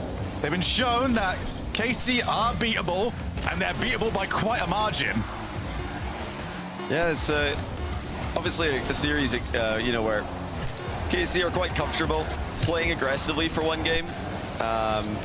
Maybe we wouldn't have seen them be that aggressive if this was Game 6 or Game 7 and they're down by 2. But already leading the series 2-0, I'm not surprised to see KC just throwing everything forward and just trying desperately to get a goal back. Not like we were in the closing minute of the game or anything though, so I mean, it was totally reasonable for KC to do that, and then the floodgates open, no big deal. Yeah. But I mean, my worry is those 2 goals that started it. There was no good reason. Those were just out misplays. It's easy, yeah. So, I mean, KC will no doubt have the ability to level up and to improve between games with or without a timeout. But how quickly though? Because yeah, the first goal was very careless, just like leaving it open mid. Second goal, likewise, just a simple center ball. And then, of course, we had Archie's wonder goal. Yeah, no complaints on the third goal. That was, we'll let them off with that one. So as timeouts go, that's one of the better ones we've seen. 4-0, and yeah, the smiles have gone now from KC. Realize they've got to lock back in. Now I was thinking, wow, I got to change whatever I did on my car more often. That placebo was fantastic. Yeah, whatever preset you changed to. I didn't catch what you had before. I didn't catch it either. I only just reminded myself of it. Oh, he's in the Octane. Okay, I see. Yeah, what a preset switch up it was. So you guys, I believe he started Fennec, didn't he? I never remember this stuff all that well. Yeah, whatever it was, it did work. So we love to see that for NAS. It's always a good thing to do in a series or in Rocket League in general when things aren't going your way. Switch car, especially if you do play the Octane and the Fennec, and yeah, I can confirm NAS did start the series in the Fennec, and now he's in the Octane. Oh, my memory is getting better, but I remember too often what it's like to give Atto that sort of space. And guess what? Memory serves correct. You always concede. Yeah, just quick pounce on the ball there for Atto. Always get a score with an open backboard like that. And it's just another heartbreaking situation for Gentlemates. Put themselves in a spot where they can see the tie series. They can see it. It's not too far away now. And then immediately in the next game, you've conceded. Oh, juicy what recovery. Goes for the ceiling. Oski did very well to track that. That could have been bad if Vatira and Nato didn't quite get the communication right. Both of them looked like they wanted it. Good demo. Oski has to just take the 50, realize that you can't afford to lose it in a very wild way. Archie's already jumping to avoid getting more demos, and that's just always the case here. KC are going to be permanently looking for cars. NASA's got it down. Oh, okay. And that's actually caused a hassle. Oh my goodness. Vatira landed on Atto, and it ruined the clear. Or Atto landed on Vatira. Yeah, he landed on Vatira. That's outrageous. Crazy. I mean, I'm sure both of them had a good idea there, but KC, with an unusual mistake, they completely lose control. They're just going unlucky. Not only do they fail to clear the ball, but they hinder each other's recoveries as well. Well, that's not in the playbook. That's not what you expect to see from those two, especially with the synergy that they have shown. Nas, good pace, gets rid of it. Oski's now on the chase. Wants a 50, gets it. And that's his on very low boost at the back. He's going to need Oski's help.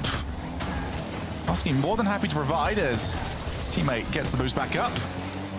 Air dribble, yeah, that's probably a good idea, Oski. If you see the air dribble or an aerial from Atto, I'd be sending as well. Like Oski, chance to take the lead. Doubles it in over Vatira's head.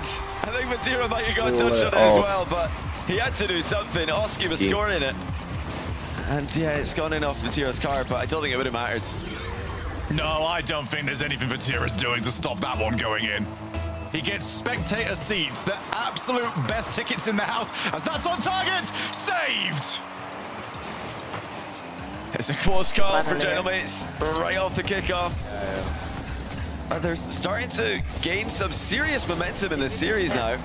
Juicy. Carmine is gonna troll him right now. Out of nowhere, Karmic Corp have tied it. Carmine is Gentlemates gonna might be able to keep control of this situation, but yeah, Archie just didn't get enough on that. Oski couldn't cover the shot. Yeah, well played on the setup. Do a double tap. Just to get it away from Archie before he arrives. If they're going to win, it's gonna be because of Oski, if you're 100%. Atto, you get that right, you've got a great goal scoring opportunity. You get that wrong, it's pinching, maybe into your own net. Those ones tend to be pretty horrible. Oh my goodness, Oski! Oski! What a play! And he deserves more!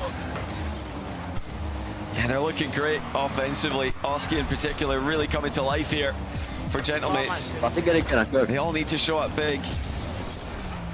And now it's KC pressing again. KC just defending that halfway line like it's their goal line, as they so often do. Nas always in a bit of a tough, difficult spot, but he does survive it. Leaves the ball for Archie. Juicy, back to Atto. First time clear, realized he was under a little bit of pressure. Here goes Oski again. It's the hot hand at the moment. Might as well keep getting it to him. That one doesn't quite work. But he's downfield, and he's going to be the first one to this. Goes for net. Might have been better going to Archie. If he is going to go for net there, I would like to see him shoot near post. I feel like shooting across the goal is too speculative. It just makes it easier for the defender to clear it. But definitely an attempted mix-up there from Oski. He knows there are defenders in net. He's hoping they're overcommitting on an interception. It's up. Vatira gets a good challenge. Atto picks up the 100, avoids getting demoed, but opens the ball up there for Nas. Comes a scramble on the wall. Atto's on nothing now, so he's going to have to leave this. Goes for the bump. It always works. It creates some hassle. Now what can KC do with it? Not quite enough. And that's nearly put Gentlemates in trouble there with his touch to the backboard, but KC couldn't do much with it. Atto going to try and leave this for Juicy. Nas goes past both of them. And Oski's clearing the path. Somehow, Vatira gets in the way of the shot, despite being harassed by Oski. I swear, when you try and demo Vatira in his own side of the field, he just becomes a ghost. You go straight through him.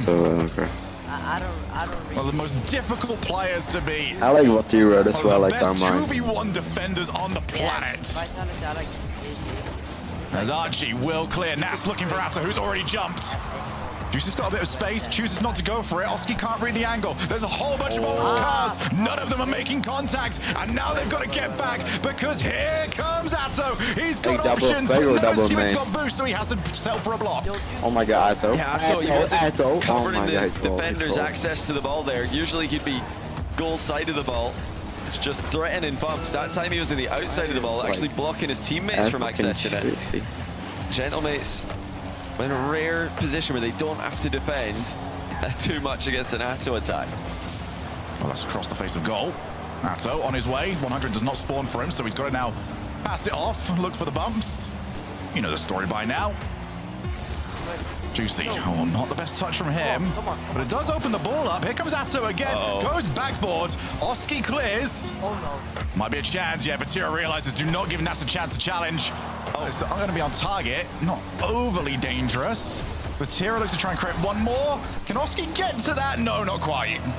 Yeah, Vatira fancied it twice in 0 seconds there. With the ball on the offensive half. It's a late kickoff now for Gentlemates. Leads to Oski getting a free ball. He's unable to bump Vatira, who just continues to dodge aerial bumps, dodging bumps on the ground. Like you mentioned before, he's just a bit of an elusive player when you're trying to take him out physically. To the wall. Here comes Vati. No challenges. Is that something they're going to regret? No. Off the backboard. Juicy leaves it for Atto. Bounces off very menacingly. Oski does well not to read that he can maybe go and pounce in the midfield. Atto was kind of nasty. Available for the shot on target. Whose total is very low for the offensive, gentlemates. That's not too worried about it, but this is crucial right now. Can gentlemates tie this series back up? Like actually, if he hit the corner, the reset, maybe he couldn't even get it. That's got to over. get there quickly, and he gets there just in time before he's turned into scrap heap. And Oski gets rid of the ball. The gentlemates now with the ceiling pitch is just a bit too far for Nas to reach. He flashes it across the box. Vatira does an own goal. Really, all he had to do there was nothing. Yeah. And that was so unlucky. If that ceiling pinch went a bit further back into the midfield, Nas would have been on it. Juicy just pops it, realizing his boost is too low, so is Vatira's. Nas on very little boost, does not seem to mind it all too much. Oski eliminated. Archie does well. His team's got time to get the demo player back into rotation. Backboard, nobody already there. Archie has to get contact and does exactly that. Yeah, Vatira respecting Archie's overhead read there, despite it being a difficult one. He knew that Archie, a player of his caliber, is not going to mess up. He's going to hit that long. KC have had the majority of the pressure. And Juicy trying to create a little bit more of it here. Alarm on They don't want to 9 overextend. You can see that PM. they're holding back a little bit. They're not as pushed up as they usually are. Karmi Corp just respecting the gentleman's defense. So like, let me remember, I'm Especially on gonna this way down, but Atto's done what he can, and he's done very well with it. Oski, he's got Archie on the pre-jump, trying to put it low. Vatira, again, has been so good defensively. Juicy, out to he's not cooking up. the first goal, but it did not have that pace. Wait, Vatira too.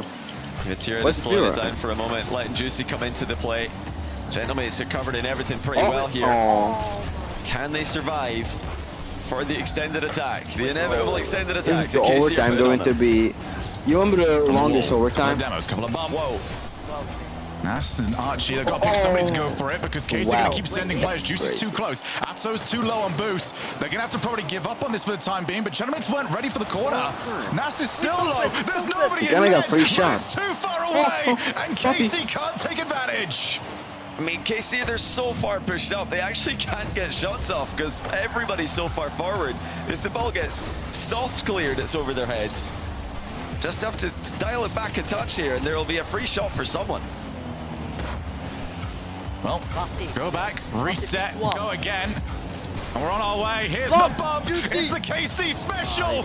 Oh my god. Oh my god. Stop Atto's follow. 3-2 after a 3.5-minute overtime. Oh, that's just so smart from Juicy. He That'll knows be- he's not getting a goal there, but you get a he bomb? knows the Okay, save that's isn't fine. going to be a good one either. Just lofts the ball into the defender. Did you And want to Atto is fake and there go to for a finish bomb, it. or was it just Although, luck? you know, dare I say it, he was very close again. They were nearly too close to react to the play.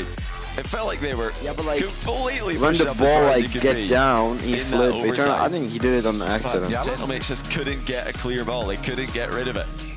I'm looking forward to seeing that last play again because we'll see exactly what you're talking about, how close up Atto is.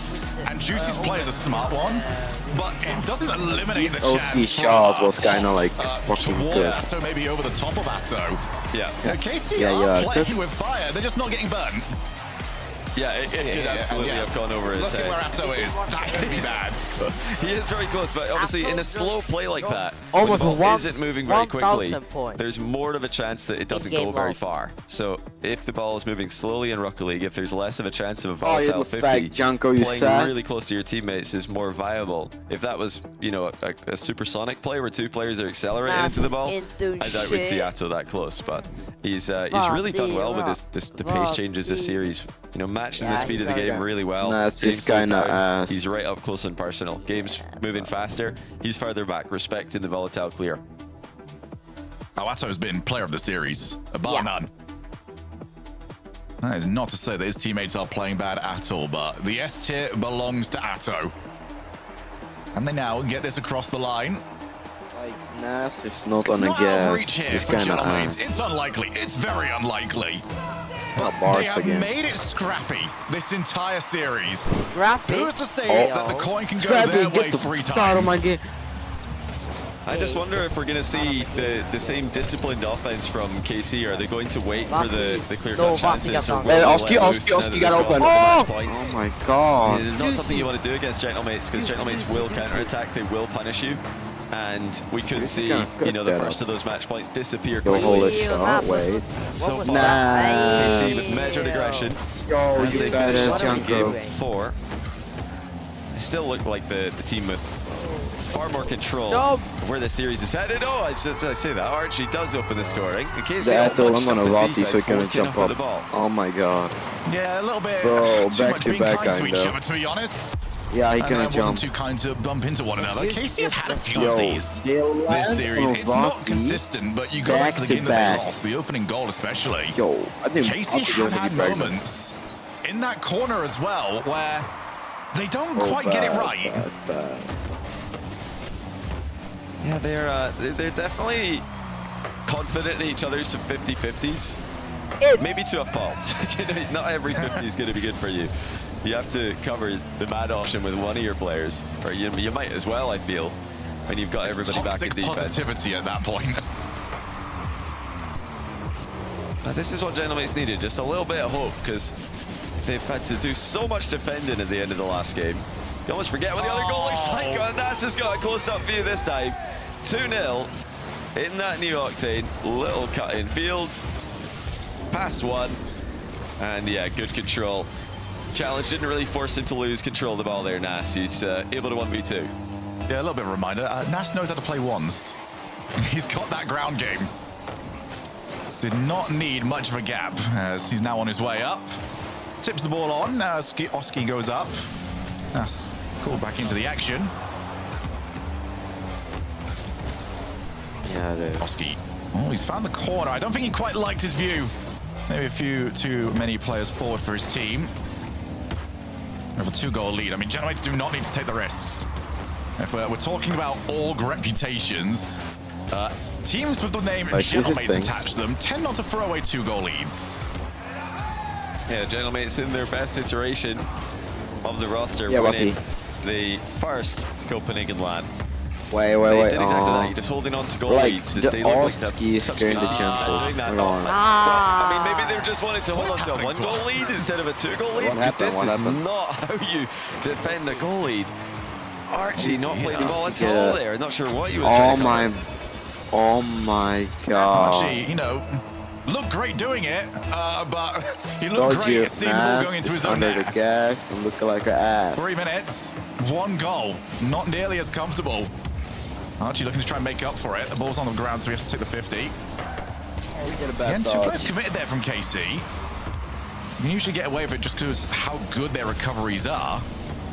That's Oski. Oh, he's over the top of one. Oski. Still gets to it.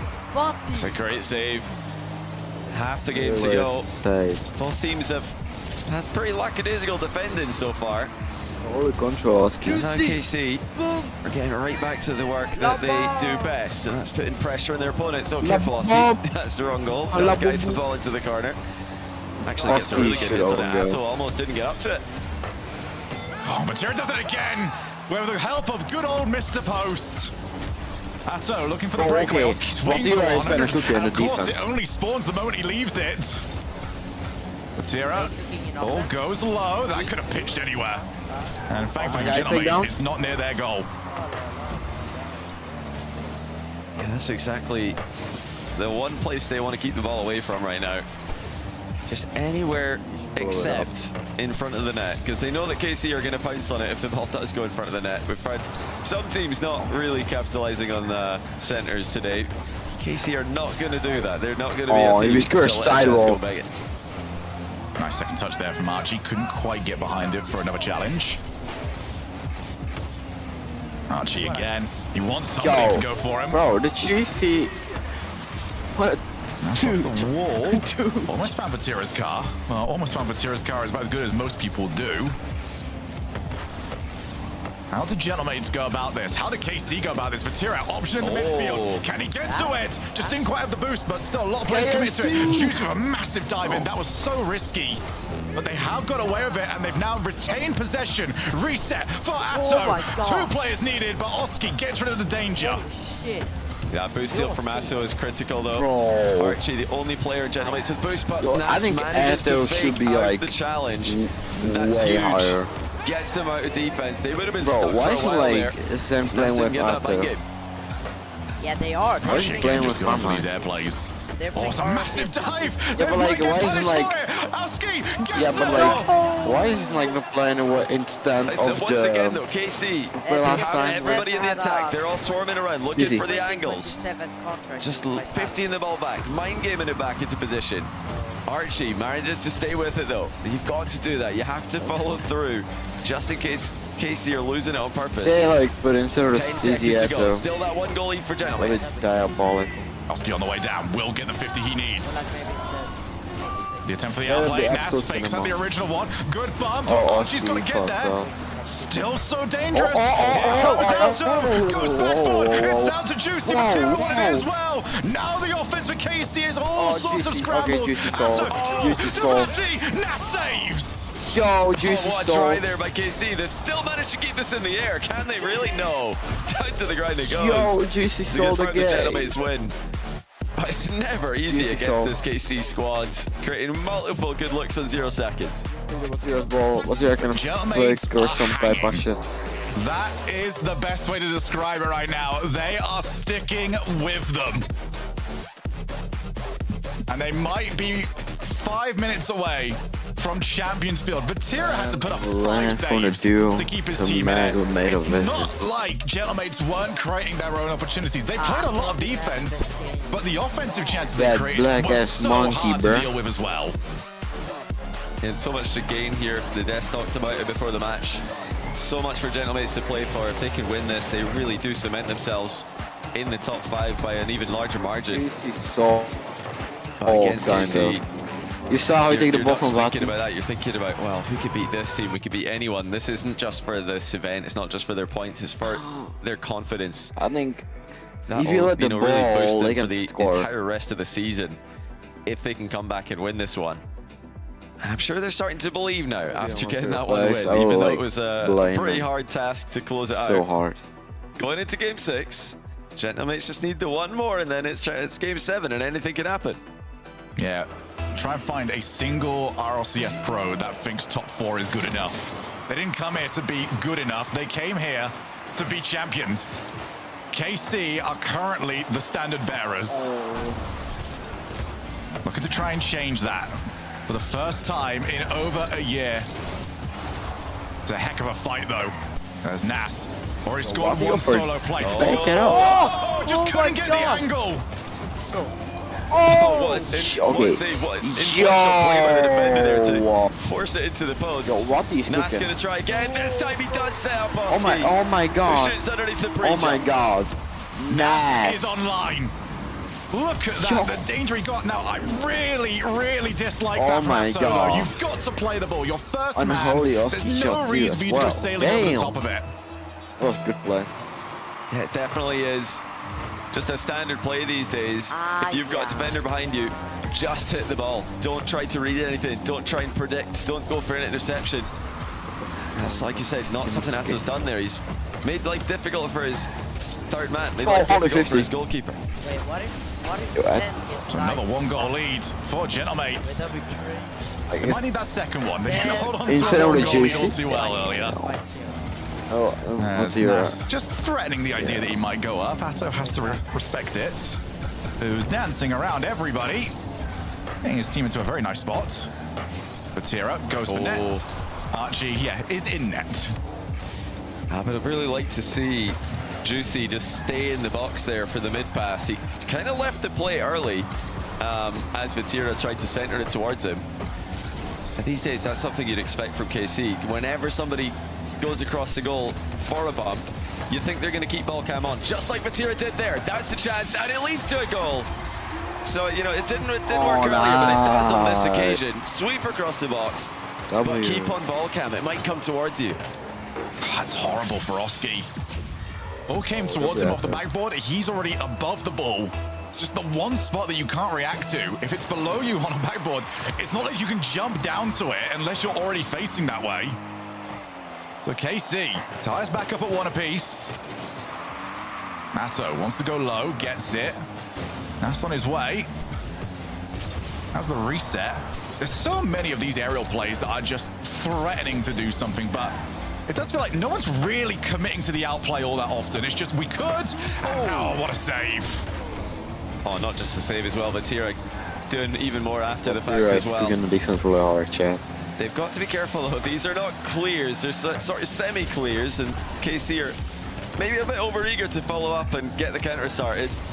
Again to attack again, but really they're in a low boost position here. They've got to solidify first before they can think about attacking. Well, actually maybe not, but Tira's just going to start the attack with zero. Yeah, he hit the ball and was already on the way to where the follow-up ball was going to be. Crazy second game, bro. Like, the Vatira is scaring the defense so hard. Didn't quite get there. Here comes Vatira. Got the reset, but instead can leave it for a teammate. No one's around. Reset, he get it, he get it. Don't quite have that same offensive confidence. They are now respecting Gentlemates' counterpunch. And they have to. Gentlemates have hit them with it so many times. Vatira denied the reset by Oski's pace in the challenge. So many of these aerial challenges followed up by ball control. It's very impressive to see both teams doing this. Not really giving each other many opportunities to quickly follow up.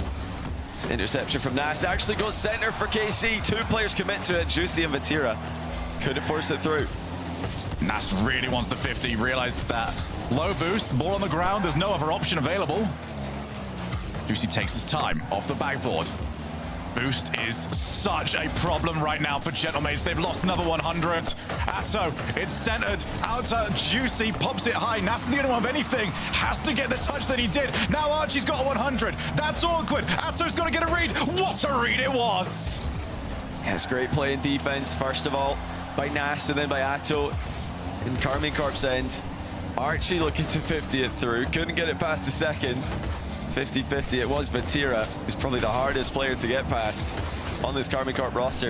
Everybody's on the wrong side of the ball here. Nas has an uncontested touch. Atto's jumped, does get it to safety. Yeah, needed help as well because Atto had an argument with the crossbar. Got kind of stuck over there. 1 minute left.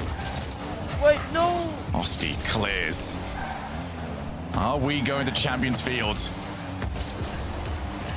Passing players, a bit of a miscommunication between Vatira and Atto as to what they wanted to do. Still not making contact. Now KC, oh, Nas I think's wasted that. He had a bit of time. Handed it straight back over. Yeah, a huge clear coming out of Vatira as well. Just completely turning around the possession. Nas and Oski both committing heavily to that. Bump lands from Juicy onto Archie. Oski's at half a tank. Can't be Atto to the punch. It's KC ahead with 23 seconds left. Oh, W, my boy. It got difficult, and then it got worse. Bro, I don't know. Oski They desperate both for something to go his way. Instead, it bounced away from him. Couldn't get there in time. 2-1 to KC. Gentlemates, what have you got left? Nothing too much to write home about off the kickoff. They are going to get possession in the back corner, but it's immediately contested. Atto taking it away from them. KC going to defend by attacking. Here comes Oski, needs that ball up in the air. Good interception there from Juicy. Atto will take the air dribble. Get it across the side of the field. Archie has reached on the correct side of the field as well. Pops the ball into the air. Yeah, I don't know how he's kept that one up, but it's not going to stay up for long.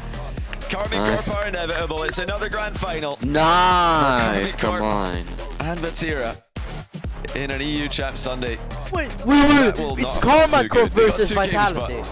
That would have been a pretty bad feeling series for Gentlemates. So much defense being played. Such an uncomfortable series for them. And it's all because of the Carmine Corp and the way that they play the game. Nah, wait. KC march on to another grand final. They've got 3 grand finals they can reach. Yo. They've already got to the 3rd. Who are you going for then? And they've been dominant in those grand finals as well.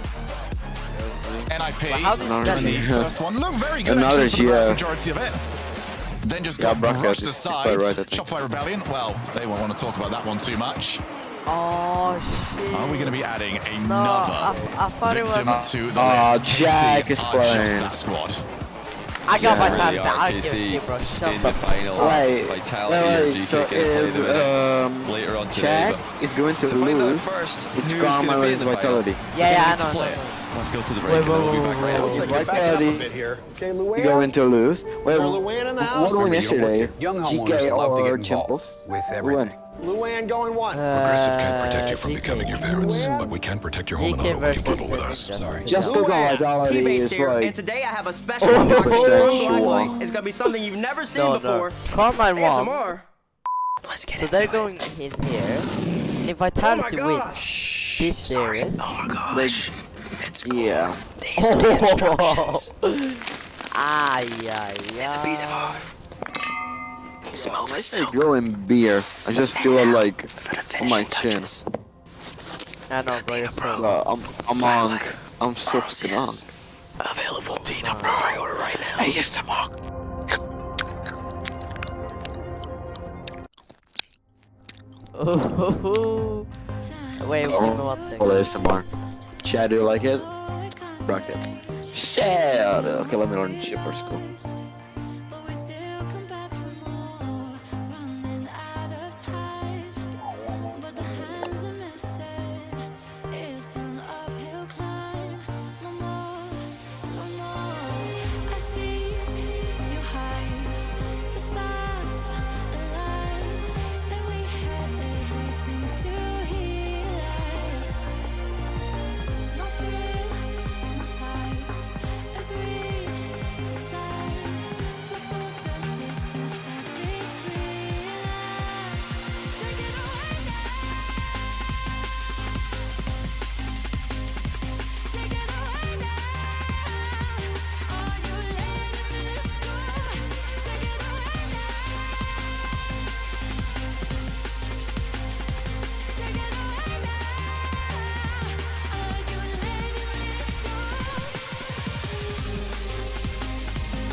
Bro, you're probably gonna say DK, right? Then I'll win. I should need a bucket start for 15 minutes. You're going to learn some shit for it too. Real quick. I barely hear you, but like still. This guy in second is live. Act FNX. Do I have Gonna him? be back Dude, in 3 minutes. how many people are going to streaming learn this some heat? shit Oh for my two, real god. quick. How many people are streaming this heat? Let's Think continue. Ryan, think you for the last? Think you focus? With the prime 42? S'adapter à leur game 1 maintenant. Ouais.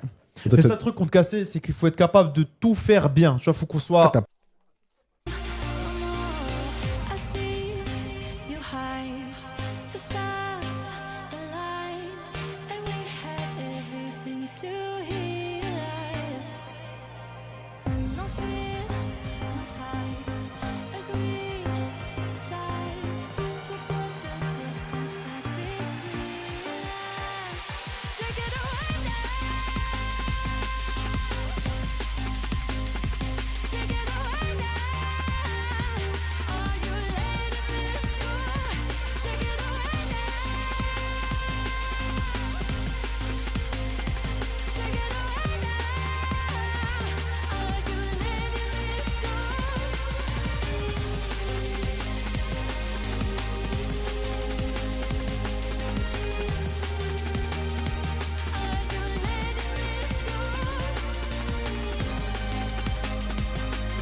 Custard creams.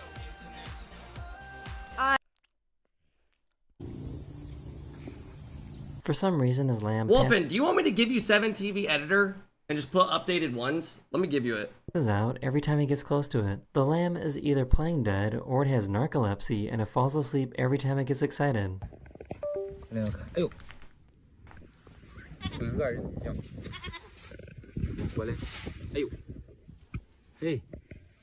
What do you think this Hyrax is trying to say?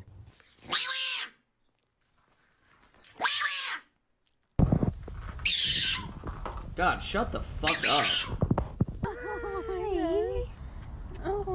Is it gonna bite or not? All right, Wolfen, let me I get your have a thing. for you. Sorry. Oh. Oh my god. Damn it, I got caught by this train. I'm gonna be here forever. Oh, it's over. She found out that her squeaky pants make the perfect fart sound.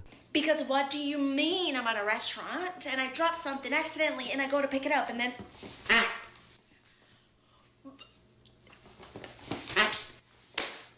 So why is this so much fun to listen to? Wolfen, I just gave you it. It What says is pending. 1 trillion to the 10th power? 1 trillion raised to Might the have to 10th accept power it. is 100000000. ما يباد الله لا يوفق بيس تكفى تكفى طفي النور اوكي نايس جاب لي الغبي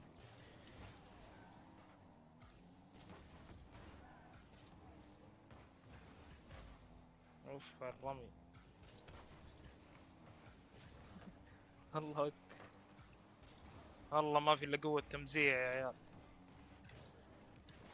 اخر انت طقمك ذا بينك zu sitzen, nichts zu sagen und in 11 Minuten Stream beenden zu drücken. Paid. Not I'm a celeb. Big brother. During the kickoff land, but then there was a big break, had some time off, but here we are again with K-Corp in the grand finals. You know, your perspective, you're like, of course we're here, right? Yeah, I mean, it's just like what we do, to be honest. It really is. I gotta know, like, why? What's that off time? I mean, you guys, is it the vibes? Is it just that you guys have such a good support structure behind you guys?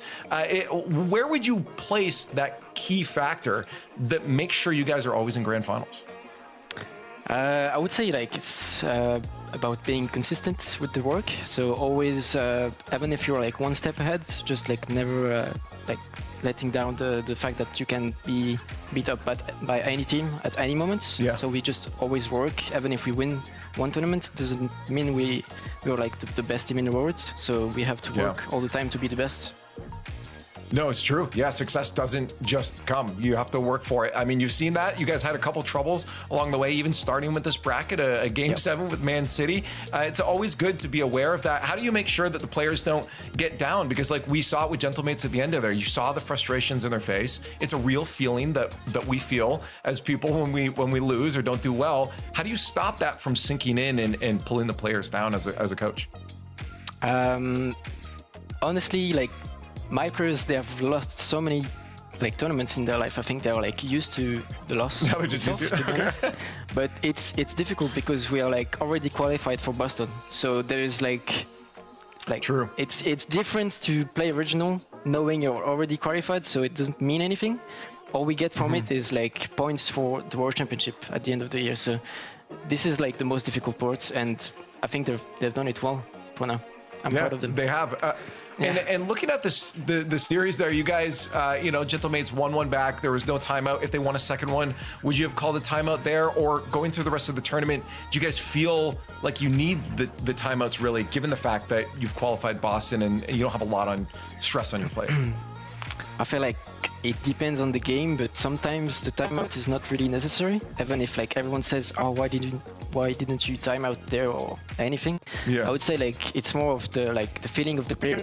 If they feel it, then we can go like without any timeouts. And I would have taken the timeout if we were like going into Game 7, if I'm honest. Cool. Hey, well, Extra, it was good talking to you. Maybe we'll get to chat with you again soon if you guys keep on winning like this. I think you need to go take care of your players. They're going to break the windows behind you if they keep throwing something. Yeah. All right. Thank you. Anyways, good luck. Bye-bye, guys. Yeah, we'll see you in the grand finals, baby. See ya. There it is. Good vibes. I think that's a key component, Shogun, that he just said there, is that they're already to the Boston Major, and that takes a lot off of their plate in terms of having to perform. It makes it easier to have fun. Yeah, I feel like whenever we see something like that happen, people will start to question, is this team going to be motivated? Of course they are. This is not what they came here to be. They didn't come here to be open champions. They didn't come here to be major champions. They want to be world champions. They want to do that. They want to be the best team across the entire year. For Gentlemates, I mean, that was an impressive performance, I feel, but it didn't feel at any point, Johnny, like there wasn't at least a skill gap between them. Casey were always one level above. Yeah, I think KC, they're just clearly the best team in Europe. It's not Gentlemate's fault that KC are better than them. It's everybody in Europe's got the same task to.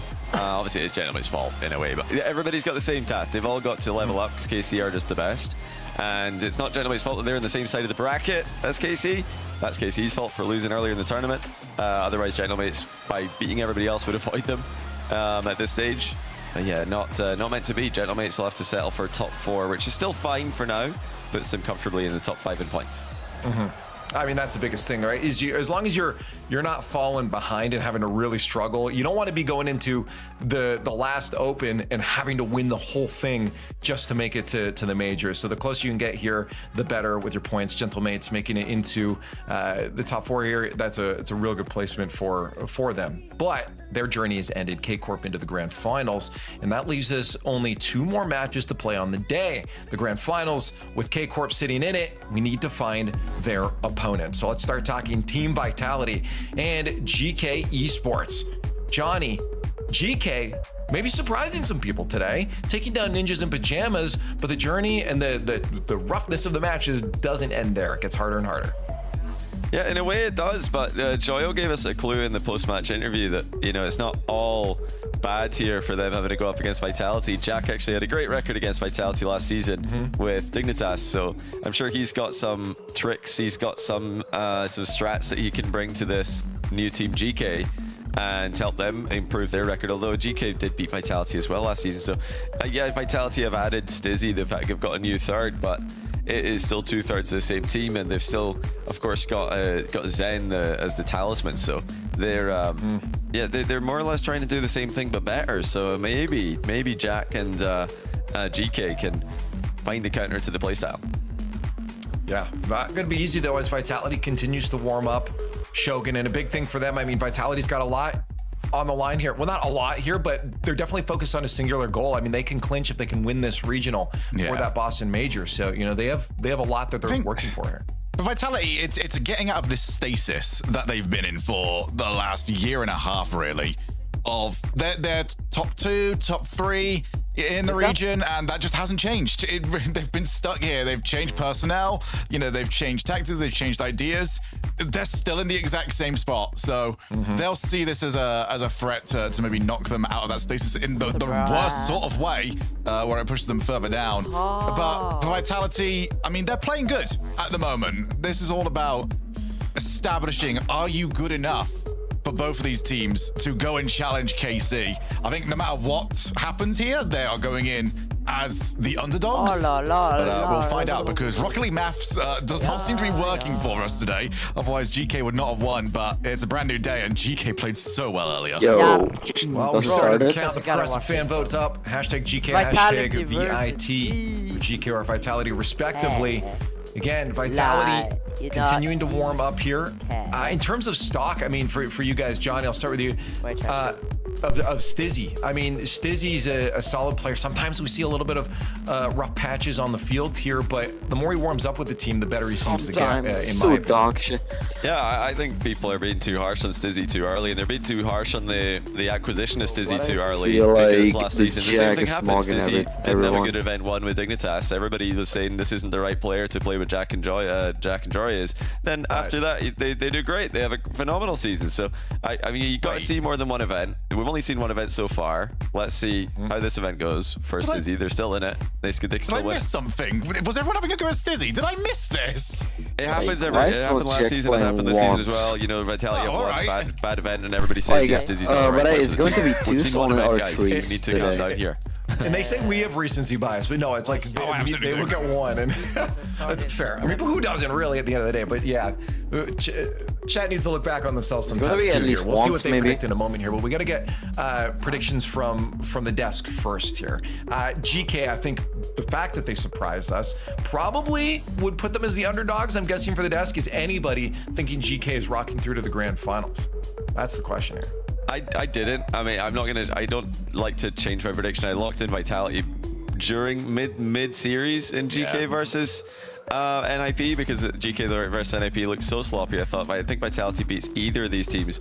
But now that GK have won it in the way that they did, just throwing caution to the wind, getting really, really emotional on the camera, I'm thinking, okay, maybe they do have a chance. Maybe I did jump the gun on that, but I'm going to stick to it because that's what I put in. So I'm going to leave it at Vitality. He also put it on my part of the spreadsheet as well. I did. So He wrote it in for you. who am I to go against such great knowledge? So I'm stuck with him on Vitality. I would have gone that way either way, but hey, solidarity. I mean, here's the thing. Not a single one of the analysts have gone against Vitality right now, which could spell a problem considering we all went for Ninjas in Pajamas before too. So maybe we got that curse today. And with chat joining us, watch out, Vitality. But realistically, it is GK that needs to prove to us that they deserve that grand finals right now. We'll see if they can do it. Kind of That's the match is about to begin. 40%. A best of 7 to determine who joins KC in the grand finals. GK Esports trying to continue that journey towards the end. Whereas Vitality wants to lock their way to Boston. Let's see who wins right now. Team Vitality also unbeaten so far in this event. They have been looking supreme, and they come up against CJ, a GK who are looking improved as Game 1 is brought to you by Progressive. Yeah, and I think GK getting the monkey off the back with that win over Ninjas in Pajamas. And I'm kind of with the desk. If they play like that, you're favouring Vitality. You're thinking that Vitality are going to be playing a little bit better rock than what we saw in that first matchup. But if GK can keep on improving it as the day goes on, still think that Vitality, they look rejuvenated after the little holiday break and ready to go.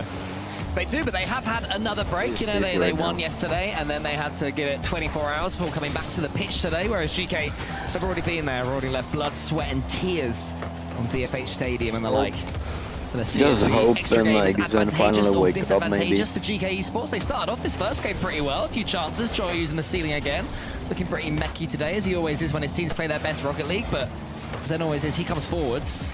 Vitality seem to have survived the first wave of GK Esports attacks. Joya's just a real fire starter for GK. I know that in his interview after their first win against the Ninjas, he's pumping up his teamimates, but I'm sure his teammates will be pumping him up. I'm looking at the Jack, I'm getting flashbacks. Nothing else is happening. He can make magic. Like if you look at this monitor again on in that the lower round webcam, one. getting Top 6 flashbacks. matchup, and he needs to do it here against Vitality. Apparently, Jack does love playing Zen, at least according to Joyo. So we'll see what he can produce as well. And we will see. Exotic pumps that one forward. Seiko on got a the few right, hairy moments in the game earlier on. Makes a decent save, but it spreads out wide to Stizzy, the man they were mentioning on the desk. 1-0 Vitality. It's just an absolute dream touch there from Zen. Rips it off the corner. That's what you want as a finisher, as a striker. And Stizzy does indeed strike true. First goal of Vitality. Great start considering it is their first game of the day. Yeah, they look up for it. They look completely alert to Team Vitality. A team who we have been waiting for years to reascend to the EU and World Throne. Lovely play from Stizzy. Exotic's coming in. Apparently, Jack incredibly strong on the goal line. Yo, Stizzy! Team Vitality strength to strength in game 1. They look like they've got the chemistry off the pitch. We're just still starting to see the cogs turn on the pitch here for Vitality, and great start for Stizzy's confidence. Obviously, the new addition to Vitality. Oh, but there's the ground pitch, and here he is again. I mentioned Joyo being the fire starter. First goal, GK. Yeah, look at Exotic though. It's nervous here. Thought up going in for Joyo. We saw apparently Jack behind him, but still, Exotic could have blocked that at source. Chose not to. And Joyo had the mechs to pinch that one into the goal. Good response from GK. Lovely stuff. Just found a bit of space, found the bump as well. And so precise with the ground pinch. 3 minutes to go in the first here. Zen upstairs. He's going to go for the bump. Stizzy underneath as well with the reset. Double save, double commit. Coming through for GK. Everyone required. All troops, all hands on deck in defense. Vitality looking threatening. Zen just trying to work his way around that front post defense. Not to be this time. Jack finds his way down the other end. Decent play there from Seiko. He is the man that I want to see truly getting involved for GK, because he was the pendulum that was swinging from one side to the other when GK were playing earlier on against Ninjas in Pajamas. 1 minute he was brilliant, the next asked a few questions. And the goal that Vitality scored in this game earlier was from a poor challenge from Seiko. So let's see if he can continue to step up. Here he is, drives that one towards the net. I don't mind the easy Bro, shot. I never watched like Joyo comes in RLCS against Zen. like Great play from Joyo, who seems the most aware right now. GK causing all sorts of trouble. Apparently Jack can't quite get the angle, but GK again with Joyo leading the charge, looking dangerous against Vitality. Looking good. Importantly, though, Zen did steal Jack's corner boost, which means they did get a way out. Now another bump coming through. Exotic just rips one on net. Jack was aware of it. Joyo has to find the clear. They have lost possession. Vitality. Bro, I need to do Vitality to end it real quick. It's like, then I need to run too. There wasn't too much pressure on that. Still, force Jack to go over the top. He's been beaten. There should be a goal, should be a chance. What a save. Zen, and the quick. Come on. Yeah, the man I questioned earlier was Seiko. Gets a great touch. And a strong clearance to the side as well. GK surviving. Zen is in again, though. He makes it look so easy when he has control of the ball. Never waste an air roll. Happy to get a couple of touches onto the opponent's backboard before striking. Here comes Exotic. He's in there as well. He has Exotic in front of him still. Does he find him? He does. Exotic fakes it out, though. And apparently Jack was, he was just shot that. Maybe he will in the end still. I think he could have just rolled that one in. I think he was as surprised as we Jack were. is trolling. He kind of just found himself as the closest to home to the Vitality net. Didn't find the target. 1 minute left. Who will break the deadlock? Stizzy finds the 50 on Seiko. Zen just trying to keep it off the corner. Trying to lose that 50 to Exotic. He's done just that. Holds it down the side. Joyo right there. Here is Zen. Throws it up top. Seiko over to apparently Jack. He's going to take it upstairs as well. He's looking for the bumper to reset instead. It's both teams yet to really surmount any sustainable pressure at either end. Yo, like, why is the drone behind Exotic and Jack? Do you feel like if GK can pinch his first game, You just saw that? yeah, do wonders for their confidence?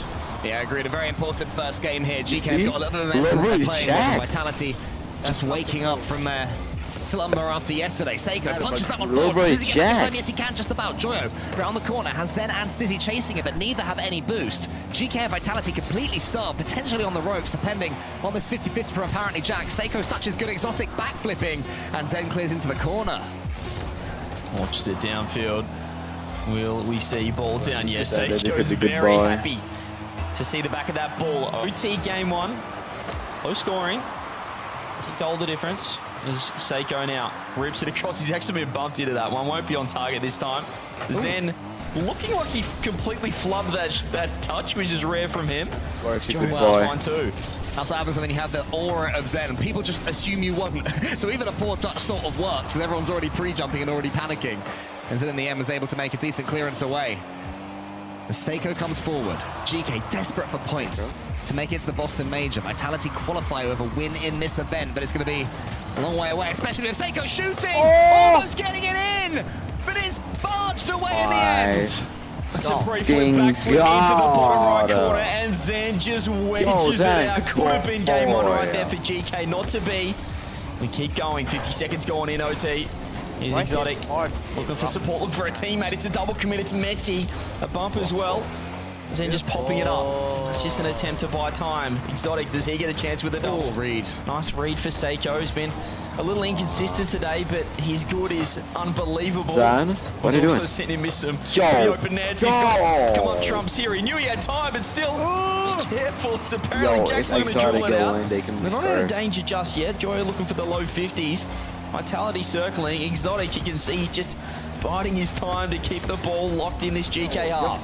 Yeah, Vitality staying slow, staying deliberate, not rushing into anything. GK had the ball on their own goal line there, and Vitality weren't exactly diving in to attack it. They realised that they can approach this one methodically. Stizzy is going to end up with this ball, and he has 100 boosts to play over as well. Apparently Jack avoids the swipe from Exotic. Seiko's up quick as well, and he's playing with some confidence now. Joyo has this one. This is the real chance. Joyo pass one. There's Zen. Pinches it towards apparently Jack, who finishes it off. And GK do pinch that first game. The GK playmaker, Joyo does it again. He beats one, forces the poor touch from Zen. And apparently Jack too good. The positioning fantastic. Rolls that one home. You can see how much it means to the boys as well. Bro, what are you doing? Yeah, Joyo, he was gassing up his team earlier. And he was the one who unlocked the Team Vitality door in the end in overtime there. But I mean, want to get like Jack, he's drinking water instead of the Red Bull. Team Vitality, they were able to get the ball away, they were able to bundle it. And GK themselves taking a few more touches in front of their own goal line earlier on they would have wanted to do, but they both survived. but it was Joyo in particular that was the one that stepped right back up for GK. Stinky ball. Just a fantastic play when you need someone to get this thing going. It's Joyo more often than not, but Jack versus Zen, advantage to Jack, which is what Joyo was looking forward to, that matchup. He's loving playing with this team.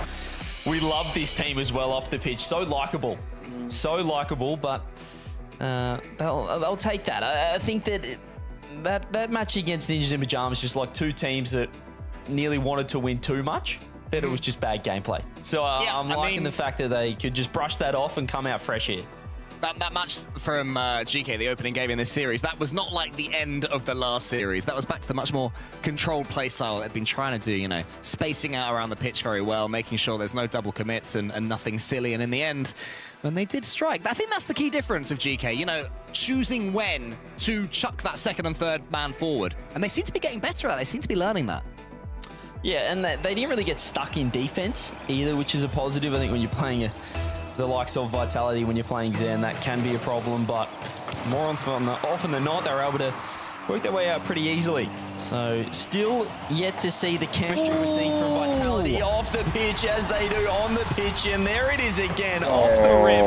Apparently Jack with the goal, Seiko getting to work. Vitality apparently Jack with the goal and the gulp as well, the insta sip of water, staying completely calm. No silliness just yet. They were roaring and chanting and cheering at the end of their last series, but now they're trying to stay as professional as possible.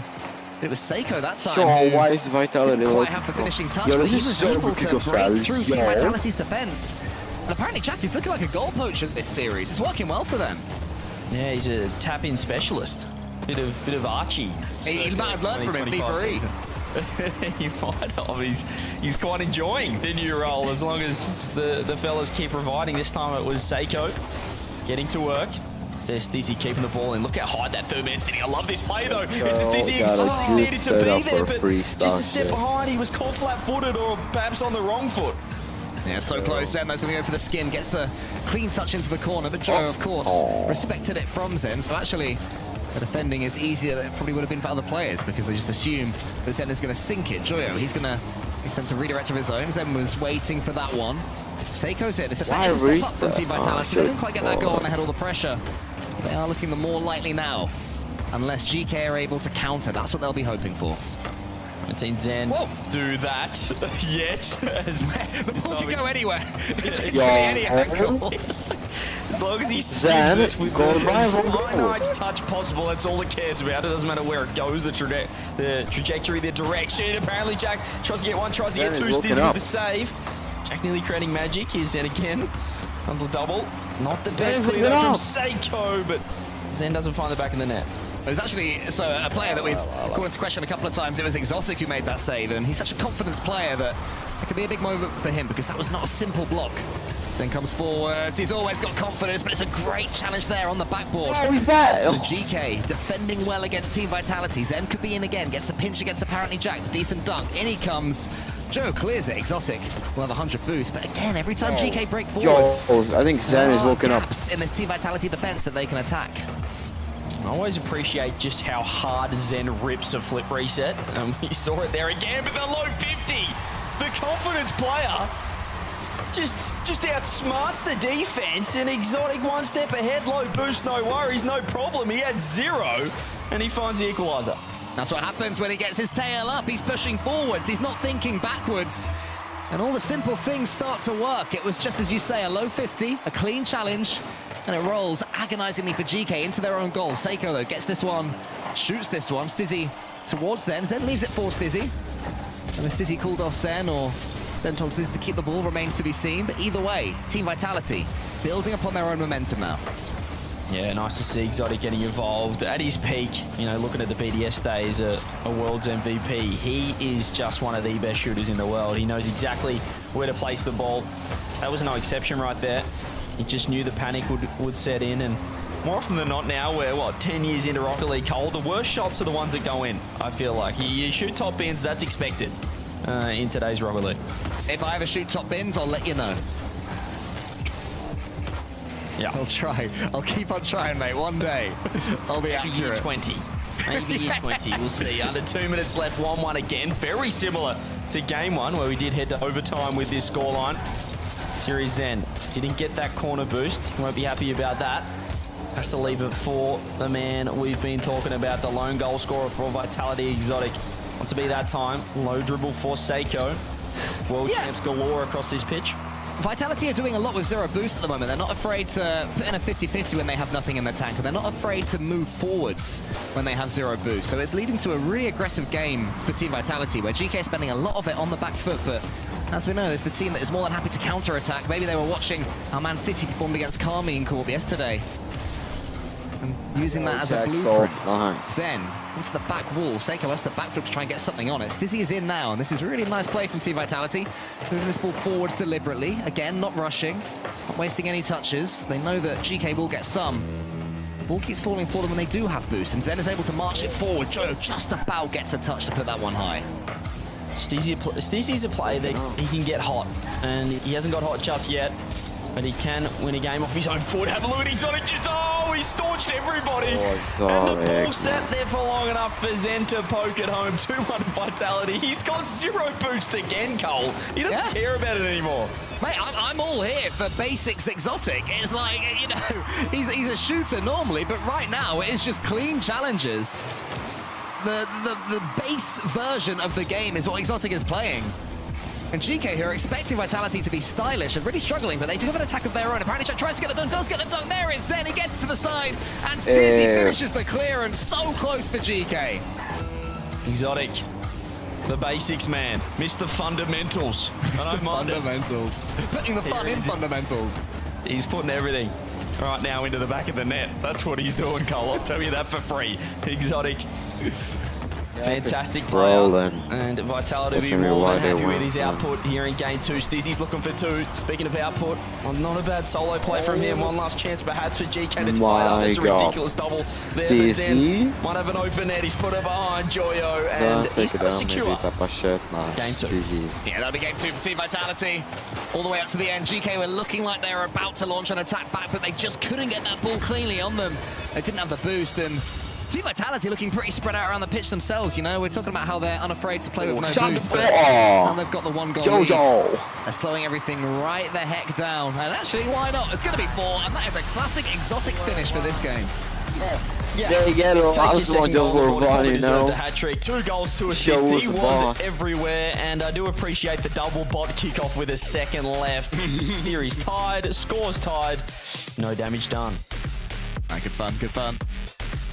Team Vitality looking still not at their absolute very best there against GK. I think 4-1 flatters them. 3-1 was probably fairer.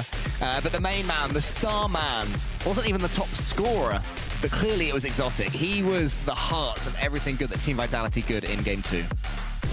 Absolutely, and it's nice to see. It's refreshing. I like it. Feels like he's back, the world champ. And if you can keep that up, well, as I said, once Stizzy can come online as well, probably the quietest member of Vitality there in that game too, but he's very streaky, and when he's on, he can take a game apart off his own boot or his own controller or his own Fennec, whichever way you want to look at it. GK, bit of a quiet game from everyone involved, just over 200 points for Jack, Seiko Joe under 200, so not really troubling the scorer too much there.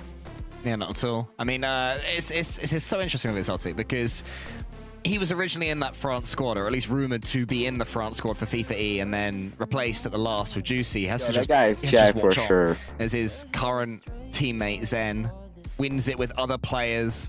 You know, that's got to do so much to his mentality. He's thinking he wants his teammate to win, he wants his nation to win, but he also is thinking, you know, they're winning there without me, and you have to then step back up yourself. So Exotic must be going through a lot in his mind at the moment, but you would not notice it on the pitch. He is performing admirably, and credit to him, it's got to be said. Yeah, I want to see just more Mr. Fundamentals in Game 3, but still think that GK have a few years to go, a few levels to jump in their tank. See if they can step up here. Here's Joyo, speaking of a man that's got an incredible amount of levels to showcase to the world stage. Not to be just then, but Jack's found Seiko with a little bit of space. And this man can absolutely do everything as well. He's had a bit of an everything day, not on that occasion.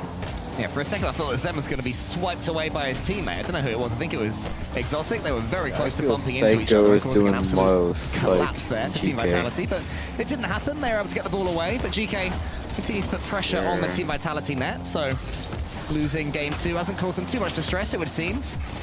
Nothing like the sadness that we saw from them yesterday. Still looking like a decent enough team against Vitality. It's just gets 100 boost, but great challenge there from Joyo. Now he is in, wants to go to the ceiling yet again. Zen and Exotic tracking. Neither of them get the ball, and just for a second, it looked like he was rolling into the orange net. Yeah, Sizzy knew exactly where that ball was landing. Zen launches it forward. Joyo pops it up. Here is the man we've been talking about, Exotic. Just keeping the ball forward, and he's doing some more zero boost shenanigans as he rolls across the net looking for some bumps. Joyo with a reset. Jack right there to help out as well. Only in the lap of Stizzy.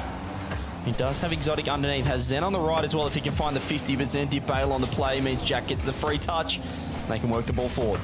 Yeah, Joyo's forwards though, and he's been causing so much danger this whole series. Zen can't do anything with that one. It's going to fall to Seiko, he just has to watch. Stizzy to the side, Joyo in the perfect position. GK approaching the net incredibly well right now. Zen puts that one to the side. Joyo was trying to get the dunk, but couldn't. But again, it just falls to apparently Jack. And look how many clear touches GK getting in the Team Vitality half right now with this attack. And that is what it eventually leads to. A clean shot and a goal. Beautiful from apparently Jack. The ball somehow went backwards, but Joyo ground pitching this. He's gone underneath Zen to the right and ripped that ball 115 clicks an hour into the back of the net. Great response, GK. Very back and forth game, and it's easy to say, but it really is. He's always up here against Seiko. Great skin there from Seiko. City towards Zen, but the pre-jump's not going to be enough because Joyo again is at the end of it. Joyo's certainly the bravest player for GK. Always in the air for them, it seems. Pre-jumping and taking control of it all as Zen comes forwards. Over the top of apparently Jack. Joyo was the last man there in the air. No cause for concern with Joyo there. And Zen thinks about using this 100 boost. So Team Vitality, how do they look when they're chasing the game? Pretty good so far, but still yet to see a goal from it. Have to be careful they don't commit here, but they seem to have done well because Zen's heading back. Yeah, I like to see when Zen does slow it down, but Seiko's looking to speed the ball up. He goes for the fake. Apparently Jack just a bit slow second man, and now the counter-attack is on. Exotic, Mr. Zero Boost. Oh. Does he do it again? Not this time. It would have been ridiculous. 3 chances, 3 times a zero boost. As Dizzy's put that thing in reverse. Someone help the man out. Exotic is there, but more demos coming through.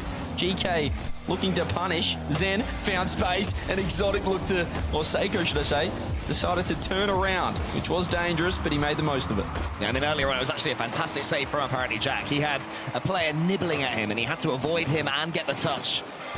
Did both things well and kept the ball away, and kept GK's slender lead. Zen to the ceiling. Seiko is there and gets it as far as he can. Stizzy, clean touch from him to really come online, particularly so far this series. Not to say he's playing badly, but it's his teammates that have had more of the play. If that can happen, then GK could be in a little bit of trouble. But now they're looking good. Seiko couldn't quite get that touch. That was a chance, but it had to be perfect. Apparently Jack's gonna have to back off. Zen, instant reset, carries it over the top of Joyo. Seiko just has to wait on this one. There's 2 of GK stuck front post. It's not the perfect positioning as Seiko did have Stizzy on top of him for a second there. He does rotate back. Zen pops it around 1. He's looking for the bump. He's looking for support. Stizzy's a bit slow. He does find the dunk. Seiko has to get it to the corner, does well. Yeah, again, the fundamentals good from Seiko. That's not the easiest read in the world, but Seiko hit it securely and he made sure it went all the way to the far corner. The safest place on the pitch for you is your own goal's far corner until you have got Zen in there, pulling it away, and there was Exotic.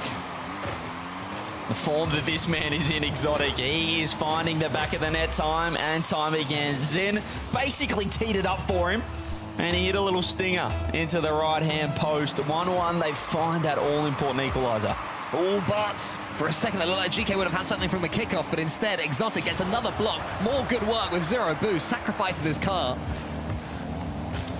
Zen up against Seiko. Exotic's all the way back now. He does have 100. I mean, I can't imagine him doing an aerial the way he's playing this game because everything is so crowded for Exotic. I've not seen him in the air once now you mention it, but it's working for them at the moment. 20 seconds left, Seiko. He gets a chance. He pops it over 1 off the bar. Apparently Jack was inbound. Exotic for the first time did have to leave the ground to make that save, but still not out of trouble at all because Joyo's got his second. That is what happens when Exotic hits the X button. Stay grounded, my friend. You might have survived that one. Instead, it was a great dunk from Seiko. Joyo coming in. Perfect pressure from GK. Well-timed as well. And they're starting to get a little bit more pumped up now, the players. Can they see this game away? 10 seconds. 10 seconds for Vitality, or to GK take the lead once again. Zen just has to let that ball roll past him. Stizzy looking for the downfield touch. Zen perhaps with one last crack. Joyo with the pre-jump. He's got it over once. Stizzy's pre-jumped. He has kept it up as Exotic throws it off the wall. Jack's right there. Exotic will be able to pop it. He's ripped it straight onto the net. Fall down. GK take the lead in the series once again. Well played, GK, and the response is that Zen for Team Vitality immediately calls a tactical timeout. So 2-1 down in their series, and they're taking their break now. And that's after one game loss in a row, is that correct? Because they won game 2, didn't they, Vitality? Yup, that is... Thoughts? That's interesting. Interesting for Zen as well to just call it straight away. He's... We'll see. We'll see what they've got cooking, but he's not happy with how things are going right now. It's a low-scoring game. It's a lot of 2-1s. Has it been 3 2-1s? Actually, now I think about it. Oh, no, sorry. Last game blew out a little bit. It was 4-1 in the end. Last one. Yes, it is 4-1 in the end. But you fool! I just noticed... Yeah, so I apologise. But I just noticed as well, Joyo with the 2 goals that game. His tag in-game is actually shot like the DOP. And he is kind of shooting like K-Dop at the moment. We saw the ground pinch. One of the greats, perhaps as well. Is that annoying Vitality that he's rocking a former Vitality member? It might be. It might be. Maybe when Joyo beats Team Vitality, he won't celebrate. He'll be like, yeah, no, K-Dot wouldn't celebrate after beating Vitality, so I won't either. Maybe. Or he'll go absolutely wild because fair play. You just beat Vitality and get yourself into an all-important grand final in Open 2 because GK, of course, they're on that bubble for being in the top 5 teams in EU and making it to the Boston Major. And, to make it to a major, to achieve what every Pro Rocket League player wants to do, you have to be able to get through series like this one. You have to be able to take these opportunities. And GK have given themselves a real opportunity here in this tournament. Yeah, beating Ninjas was huge. We saw what it meant to both sides. Ninjas in Pajamas came into today looking to secure, book their ticket to Boston. Obviously, that didn't quite happen, and they will have a bit of work to do in Open 3. Considering they did lose in their first match with GK. As you said, they're in a great spot. They came in, had a lot of work, but you've got the likes of Man City, Magnifico as well, and probably blessed in the end that there is a 5th spot, thanks to Carmine Corp, the team that is awaiting in the grand final after the kickoff event, because I think EU needs 5 spots based on what we're seeing here. Well, I mean, Team Vitality take their time out after losing just one game. They're 2-1 down overall. What are we going to see change? For me, I want to see a bit more explosivity from them. That's a shit like long time. Yeah, I think we were, obviously loving seeing Exotic just attack with 0 boost, but it's probably not... I don't think that's what they were talking about. Let's let Exotic go forward with 0 boost more and not leave the ground and play Mr. Fundamentals. As you said, I think they need to see Stizzy get involved. I've really... not seen him do much at all, if I'm going to be honest, at least on the offensive front. Zen hasn't had his game where he just 1v3s and wins yet, so they've got that token to just pull out at any moment. It could be here on Utopia to just get a free game win, but I think we need to see more from Stizzy, just more team plays, as you said. You said it perfectly. To be more explosive. And let's see if Team Vitality are able to do so. Exotic is in the air, so he has been able to bind his X button to jump now, which is huge. A big tactical shift here for Team Vitality. Step 1. Exactly. Can they build upon that? I mean, that's a tip for everyone watching. Step 1, bind jump. It's done just that. Zen. Advantage early here. 40 seconds. Oh! 50 seconds in! My goodness, no one's going to be able to get on the end of it, but Exotic... He bound jump, but he's still trying to figure out how it works for now, which he couldn't quite get on the end of that. Join it to the side. Still advantage to Vitality. I was saying it's been pinned in the GK end. Well, they had other ideas. They got it down the other end pretty quickly. It's an almost own goal. Fake coming through. More panic from GK. Perhaps the timeout just iced this GK defense out because they're looking a little shaky. Yeah, it's all getting scrappy. I mean, that's how GK won it earlier on against Ninjas in Pajamas, but Team Vitality are able to play that game better. Perhaps if they choose to great fake there from Exotic. Absolutely took out one GK player, but Seiko and apparently Jack, the two of them were able to combine and get the block. Apparently Jack, if he'd have had better reflexes, could he have redirected that one on target? Potentially, but woulda, shoulda, coulda. 0-0. Minute 45 gone, and it's just, it feels like GK are comfortable playing as slow as Vitality are trying to play right now this entire series. We're looking for more explosiveness coming out from Vitality. Still yet to see, but that's a beautiful pass. Jack getting tested in the defense. Sitting on the goal line, made a beautiful read in the end. Joyo gets it around one. Stizzy right there, popping it up. Seiko looks for the safety of the corner, but they haven't got their boost. Has been stolen. Stizzy finds a bump. Exotic with a pre-jump just completely deletes apparently Jack, and Zen can keep it in. Yeah, the Chaos seems to have rescinded for now. We're playing a much more controlled version of Rocket League, and so far it seems Vitality that are having the better chances. And they're able to build upon that. Apparently Jack goes to the ceiling. Great touch from him. Joyo to his right. Joyo thinks about going up, but knows that Zen is up. Eventually the shot does come in. Zen gets the block. Seiko then shoots Exotic at the near post. Clears it as far as apparently Jack. GK continuing this attack. Seiko into the corner. Bashes it at Zen. It's actually going to work out pretty well for Team Vitality because that took all the pace off the GK attack. This is a funny game because it feels like individually players are motoring around the pitch, but the overall gameplay just feels so slow. It'd probably be funny just to listen to the comms. They're probably hectic, and then they'll watch this game back and go, wow, what are we doing? No one's really moving around the pitch at all here. Here's Exotic.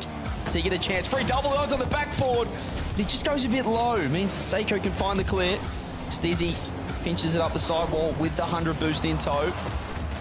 And now Joyo keeping the ball in. Either side really overcommitting it all. Still keeping relatively slower pace of play compared to what we see with Carmine Core. Yeah, it's all slowed down a little bit over the last couple of minutes here. The nerves are starting to build up. The importance of this series will be in their minds. Joyo almost gets that touch. Dizzy over the top of him. Seiko gets it away as far as Exotic. He resets to the floor, gets a really clean touch forwards. Past Joyo as well. Apparently Jack is the last man there for GK, but his positioning was pretty good, and the skin wasn't bad either. I'm not quite sure how this deadlock gets broken. I'm not getting the sense that any player is capable of the Majestic in this game. But also the Chaos seems to have slowed down, so I can't see a defensive mishap. I can see a long overtime, if I'm honest. Yeah, here's Seiko. Does he get a chance? Nice 50 coming through. There's the shot. It's a triple commit. And there's more often than not, both teams when they get a chance to attack, the team in nets F2 well. That's a good way to change the pace. Just completely pinch it into the back of the net, I guess. That is not a great challenge from Zen. It has to be said. Seiko completely dominates Zen there as well. The pinch slams home, and suddenly Vitality are going to have to chase. Can they up the pace? Exotic is left all alone. Joyo versus Seiko. This could seal game number 4 if GK play their cards right. Not quite this time, as Stizzy and Zen come forwards. Just a goal out of nowhere, and it just feels like 4 minutes eaten up. From both teams doing absolutely nothing, and now Vitality have to find a goal out of nowhere. Zen, he won't be able to get this touch. Joyo fakes it instead. Apparently Jack knew, throws it on net. Zen just pops it up, looking for support. The support is Exotic. He doesn't find the touch that he wants though. Seiko's right there. Zen has absolutely zero boost. Where's Stizzy? Is he going to be able to get involved in this series? We haven't seen it yet. 5 seconds. GK have found the greatest pinch you'll ever see out of nowhere. They might be moving on to match point here, Cole. Stizzy just has to pop it up, has to keep it, has to get it down the other end. Seiko's picking up 100. Everyone back for GK. It's going to be incredibly unlikely unless a guy like this can throw it on net. Oh, of all people! Zen, who got pinched earlier, had the opportunity to make glass of water into the beyond screen. 0 seconds. But the shot was imprecise. It was weak, nowhere near accurate enough, and GK had it covered. And they go to triple match points for the grand finals. Sometimes you just need it to be your day. I feel like when you win a game like that, when you get a goal out of absolutely nowhere, it's 1-0, you had less shots, you had more saves, you were in net, but you just found the goal.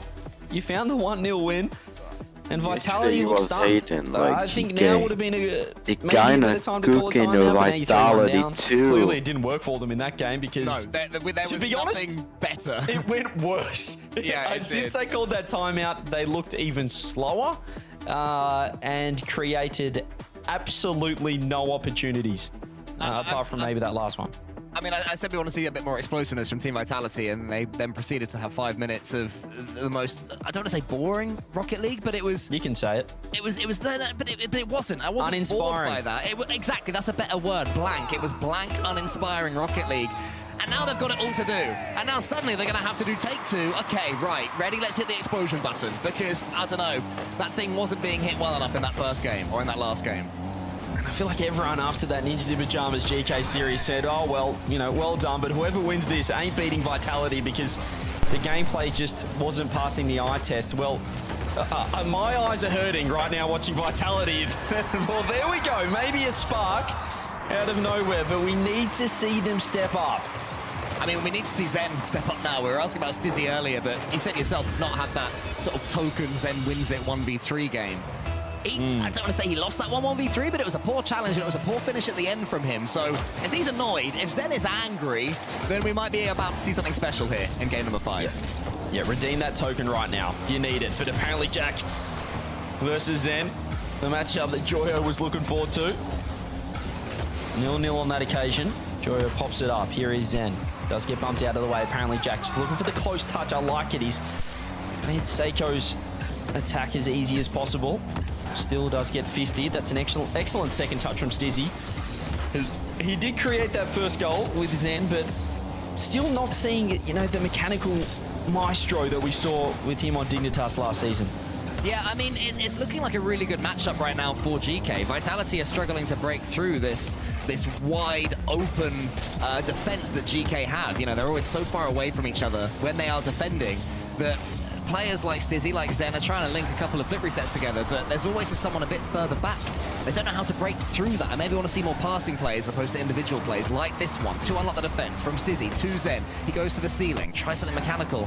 Well defended again by GK with that extra man who was back. And I'm really looking to follow up either. A lot of individual solo plays, and when you're moving around the pitch this slow, it's just hard to get in position. It's hard to be ready for a little bit of chaos. Just not seeing it right now, but Vitality probably found themselves in GK's position from last game. Suddenly up 1-0 and looking to just kill 3 minutes. Yeah, there'll be some other teams watching on as well, hoping that GK aren't able to complete this upset. Magnifico, Manchester City, Novo Esports, who we saw at the kickoff line, they will all be praying that Team Vitality step up because they do not want GK to bank these points. Oh, whiff coming through from apparently Jack out of nowhere. It's Joyo. Does get dusted. Here's Exotic. Mr. Zero boost. Now it's getting a little bit more concerning. It was funny at the time. Stizzy, though, has found a great touch. And he's found a beautiful fake, but Jack gets back. Yeah, great read there for apparently Jack. He saw his teammate was in trouble. Sprinted all the way home. And got an all-important block, but the attack continues. Exotic, Mr. Fundamentals is back, baby! Just a wide open net in the end. The demo came. What I'm going. No, he's going to be last man for about 30 seconds there. Easy as you like for Exotic. 2-0. Vitality don't need the timeout. They just need to have their backs against the wall. And honestly, that might well be the case. That may well be it. With everything on the line, maybe they'll play a bit more expansively. So far, it's working well. Apparently, Jack tries to cut in, but blocked. That source there by Stizzy. Good block from him as well. Exotic up against Seiko. Seiko got the monster dunk in that last game, the difference between the two teams. Apparently, Jack comes forward. Joy trying to cause some chaos. But will it be enough? And this is something we've already had to see too many times this series, CJ. It's GK chasing. You know, do they have that different playstyle when they need to force some goals? Yeah, this is kind of how I was expecting the series to go. Vitality pushing the pace and GK not finding an answer, but has been advantage GK so far. Vitality backs against the wall. It's a different team. Zed's finding two. And he's cooking. Seiko just expected his teammate to get on the end of it. Zen, what a read. Yeah, good read there from Zen, but I mean, Seiko, he's lingering in front of the goal there rather than going in and out of it. Not fantastic defending, but, you know, credit to Zen. Yeah, well, it's definitely not fantastic defending. He's one where I'd say he's one man that needed to find his jump button right there as well, Seiko. He kind of just gave up when he saw the ball landing on his bonnet. 3-0 though to Vitality, and they needed to really get the ball rolling. They have done. Yeah, they have, and it's not been a blowout game either. You know, they've got the 3 goals, but it's been the general gameplay has been close enough. You know, Team Vitality have probably had 60% of this game, as opposed to, you know, sometimes when a team needs a comeback, they blitz one and they're way better, and then after that they slow down a bit. This seems a lot more replicable from Team Vitality, is what I'm trying to say. Yeah, they can absolutely keep reducing this, but I think it's just... I think this game's just caught GK out a little bit. I'm not sure if they were thinking about the grand final already, but maybe. Certainly a long way to go. Zen just happy to take a 50. He knows if he loses it that the two members of GK looking to rotate back are taking their sweet time. 4-0, Seiko with 68 points. Yeah, it's been a quiet one from Seiko, but he's had a couple of quiet games in this tournament so far, so hopefully for GK he won't let that affect him too much going forwards, because the series does still have legs, at least one more game after this one. Who knows, maybe Champions Field will be beckoning if we see a repeat of what we've just seen here in Paris. Seiko gets that one on target, and you know, every goal that GK can get will help them going forwards here. Yeah, he needed that for the scoreboard. It was going to look very worrying at the end of the game, but the 4-1 result, we had a 4-1, actually the second 4-1 for Vitality. Now only 2 wins now, so a little interesting to look at the scoreboard at the end of this series, but they have found an all-important win, and it does feel like it has rattled GK just a little bit. Oh, I was about to say, hang on a minute. Yeah, we'll be able to hold on. Could have been interesting for a second, but Sizzy says no, and then Sizzy shows us something particularly interesting. That 3% might have been quite nice, so yeah. Team Vitality are going to get game number 5. I think this is what they expected coming out of that tactical timeout. They have had a dud game, the one before this, and GK will probably call this their dud game. And I think in a best of 7, you're allowed a dud game, really, each. Yeah, I mean, you shouldn't want to have a dud game, but both teams haven't put their best performance in a couple of games in this best of 7. Vitality answer back. Kind of just stunned them the first minute and a half, 2 minutes of that game. Got out to a lead, and GK just couldn't find a way into that one. Yeah, GK tried to force it a little bit, and Team Vitality were more than able to punish them forwards. I mean, Zen, top scoring, plenty of points, plenty of goals, saves, shots, all the good stuff, but still not a trademark Zen performance, I would say. The goals that he scored are, you know, things that most of us could do mechanically speaking. That you could do? I think I could tap the ball onto the back wall, follow it up, and hit it in. I think I could. Maybe not against GK. What I'm saying is that it's not like, oh my god, Zen's online, he's amazing again. He's still got more to come if we're going to be saying that in about 15 minutes' time. Yeah, I think GK just kind of looked a little flat in that game, and it is worrying because you can get a little comfortable with a 3-1 scoreline, but the mind, the old brain of Rocket League does some funny things when you head to 3-2, and then you think, okay, now we're on Neo Tokyo. What if we lose this? Now we're going to Champfield. Now we're playing Vitality in a Game 7. It can go the other way pretty quickly. It's not as if you're 3-0 up and they have to win 4 in a row. 3-1, I feel like it's a lot closer than you think. Yeah, the difference in mindset between Neo Tokyo and then whatever map is map 5.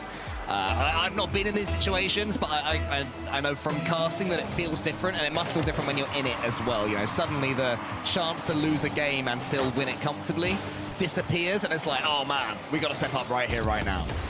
Yeah, well, GK were just out-Frenched on the new Paris map, Game 5, 2-1, outnumbered, which is why Vitality got the job done. Let's see what happens on Neo Tokyo. Can they end the series here? Can they make the grand final? Can Vitality force a Game 7? Feels like we're kind of heading that way with this series. There's a shot on. Seiko makes the first big save of the game. Let's see if GK can get back to themselves here. Exotic up against Seiko here on the back wall. Zen coming in. No boost. Forces Seiko down the line. Let's see if he's able to get 100 boosts. Does he almost get bumped there by Seiko? And if he had, there might have been a GK player coming in. Vitality survived that one for now. Zen up with 100 boosts. Gets the angle, gets on target. Great shot from him, as we said earlier. Those skims from Zen can go anywhere. That one was on target, but well shepherded. Yeah, that's a respect you have to pay the man. As that's a lovely infield to Zen, who rips it left, and that one is nowhere near the target. Steezy looks for a pass with 0 boost, and Zen had ducked out for mid. Let's get dusted this time. Seiko's there. Apparently, Jack did look for the skim. Seiko wants a ground pinch. He tries to 50 his way through, and Exotic's there to help out. Yeah, nice effort, Seiko. Exotic's turn this time, gets the bump, but apparently... Yeah, sure will do that. They will score. Nice. Eventually, Exotic. Finds a huge bump on Jack. Stizzy close enough. Seiko not back in time. 1-0 to Vitality. It's getting closer. Yeah, more replicable. Yes! I can say that word. Goals from Team Vitality, but they ain't What gonna score happened that one there, again. bro? Just gonna take another quick look at this. Joyo's gone back corner. It's the fake, and Zen has completely read the fake cheat kickoff. He's found the back of the net as well. Happy days for Team Vitality. And suddenly GK are going to have to do a lot of work to get back into this one. I asked the question, are they able to change their play style if they're chasing goals in the last game? The answer last game was no. You know, they kept conceding. They tried to go all-out attack, and it didn't work for them. But they don't quite have to go all-out attack just yet in this one. But they're going to have that in the back of their minds of, can we change? Can we change our approach? Can we go more attacking? Because Team Vitality, they're punishing us every time we do. And that's just the worst case scenario. You concede a goal, you go for a kickoff strat and get completely countered by Zen. So that 1 goal deficit becomes 2. Seiko doesn't get the shot on board, and could have nearly been 3 before. Exotic had a fantastic chance to shoot. He just went a little early on the shot. Exotic, little double commits Dizzy. Not quite sure what Exotic wanted to do with that one. Apparently Jack Wifty comes through. Both players expecting perhaps each other to be a little bit quicker. Seiko wants in, apparently Jack pushing forward. You can see GK just panicking slightly. There's a lot of time in this, but they want to find that first goal to launch their campaign back into Game 6. Yeah, I think that's my overall issue with GK Esports at the moment. You know, clearly they've been improved today compared to yesterday. Clearly they're a good team, capable still maybe of making it into the top 5 for EU, but if they go 2 goals behind with the rest of the game left, are you thinking, oh, they'll have a chance here? You know, they can still come back into this one. They can flip the switch. That's what I think they lack. Yeah, it's a good call, and there's going to be a 3-0 deficit to GK. Vitality absolutely motoring.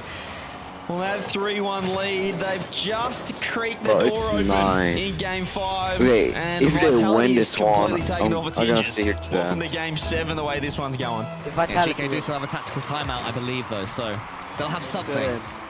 But they need to start Game 7. If it does lead to Game 7, of course, it might still be a miraculous comeback from GK. But if it does, they have to start Champions Field much better than they've started Neo Tokyo. And Game 5 before this as well, because both times they've thrown away a 2-goal lead, but Team Vitality have earned a 2-goal lead. I guess this one they had the kickoff goal, so the second goal was thrown away, which is a real sin from GK. Yeah. They have to make sure they're solid in the first minute or so and not throw anything away again. Yeah, you said it perfectly. It feels like they need the game pretty much on their terms from the get-go. Otherwise, it can just quickly go the wrong way, and they find it hard to kind of adapt.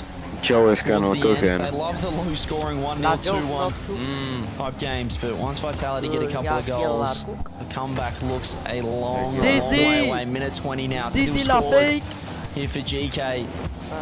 Dizzy, for a couple of games or a game and a half now. Exotic looks to work that ball across, and wow, what a turnaround here. Apparently Jack goes for the shot, maybe the last chance if they want to score 3. He's actually going to hang around. He drops it down. Seiko wanted it, but kind of thought perhaps Joyo would have been in a better spot. Nobody there to help him out. If you're Team Vitality here, what's more important, scoring more goals or keeping a clean sheet? Would you rather win 5-1 or 3-0? If I get half from tomorrow test, GK it's to your remember fault. what it's like to score a goal into the back of the net. I think you just keep it as solid I as can possible. get it, Don't worry about scoring too many more goals for Vitality. You want to save your good goals for when they count in Game 7. More than C. It's your fault just side, right? Very well, not looking in any danger of conceding a thing. GK unable to lay a glove. Yeah, Seiko tries to change I don't that, want but the Exotic was back. Stizzy ABC, here, yeah. just completely aware If I get of what apparently worse Jack than is doing. C. GK looking utterly out of ideas, and I'm gonna get these last couple of games uninspired. You know, that's the D. critique we gave Team Vitality. Remember, Worse after Team C. Vitality's timeout, GK absolutely had nothing. Yeah, they offered nothing on Utopia, if I recall. Or was that the one after the timeout when there was the pinch, or was that the one that led to the tactical timeout? I don't remember. Yeah, Utopia was after the timeout, and when they gave absolute 0. Wait. But see, maybe was the that's time. the strategy. You know, Zen called it pretty early there, Colin. Perhaps he said, you know what, let's not implement any changes this game. Let's wait until we go 3-1 down and then completely rattle them. Well, it's worked so far because that is a 4-0 dominant penultimate game in this second semi-final. We will be heading the distance. It's felt like a funny series, but we've made our way to Game 7. I've got to say, I see a lot of comments saying that Carson's overdo how smart and good Zen is, and tactical timeout GK, by the way. I think that claiming that Zen needs to go for a walk. Calling the timeout before Game 4, losing it badly, and then using that momentum to win the series, wow, what a genius. Refresh his armor, bro. I don't think anyone We just need to refresh armor flutter right here. You still have the headphones though. Everybody watching and make Zen way that look at what we're seeing right now. It's just a dominant game. I think we're gonna do some fucking Stizzy is now online. You're giving him a hat trick coming into Game 7. You're just letting him start to get to work. It's worrying now for GK. Yeah, imagine like Zen like listening to like Lost Guardian or some Starship. They absolutely need it because they're not really scaring Vitality at all right now. Diabolical. No, they're not. Yeah, no. I mean, I kind of want to see like see Zen's GK playlist. coming into a Game 7, You're gonna be blitzing like, Team Vitality, last scoring Friday 3 night, goals, and it's get over a CD before 2 in the minutes. You know what I backyard. mean, that's not going to be the sort of game that GK have that sees them winning this series. Maybe I'm a coward, CJ, but I think for the first couple of minutes, they've got to be as solid as possible and make sure they don't concede. I think that is priority number uno by a long, long way. The problem is, I feel like I'm starting to see the Saturday GK come out in the latter half of this series, where it just feels like nothing's happening. The positioning is completely off. Bro, my school getting good, bro. My grades. Yesterday, all we saw was Joyo with a couple of solo plays, but outside of that, are really struggling to score. And the last couple of games we have seen it, but we saw how it turned around for Vitality. You heard it? See if GK can bounce back in this Game 7. It's just one game, Cole. It's just 5 minutes, and I always say that Game 7, it's not about which team is playing better at the time. It's about moments. Who's going to make the most of their opportunities? Who's going to take the chance when they do get it? And we've got a few clutch players across both teams right here. Yeah, I was trying to think of if GK are to clutch this, which player is looking most likely, and I think it's got to be Joyo, really. He's been the one this series that has asked the most questions of Team Vitality, and if he gets going in this 7th game, then surely GK Esports stand a chance here against Vitality. But, you know, there are a million ways this could go. Only one way it will go, and we're going to find out over the next few minutes. Are GK able to force themselves into the grand finals of EU Open number 2? Or will Team Vitality give themselves the chance to qualify for Boston today? And both teams at this rate have to step up if they're going to be able to take down Carmine Corp in the grand final. If I don't get like grade C, my grade is going down. There's advantage already to Vitality. Stizzy trying to get the touch on there. Jack was there in time. Like, should I fuck this school and go play Rocket League till like 4 AM? Corner, he just kind of threw it at Stizzy. He's just made it his problem.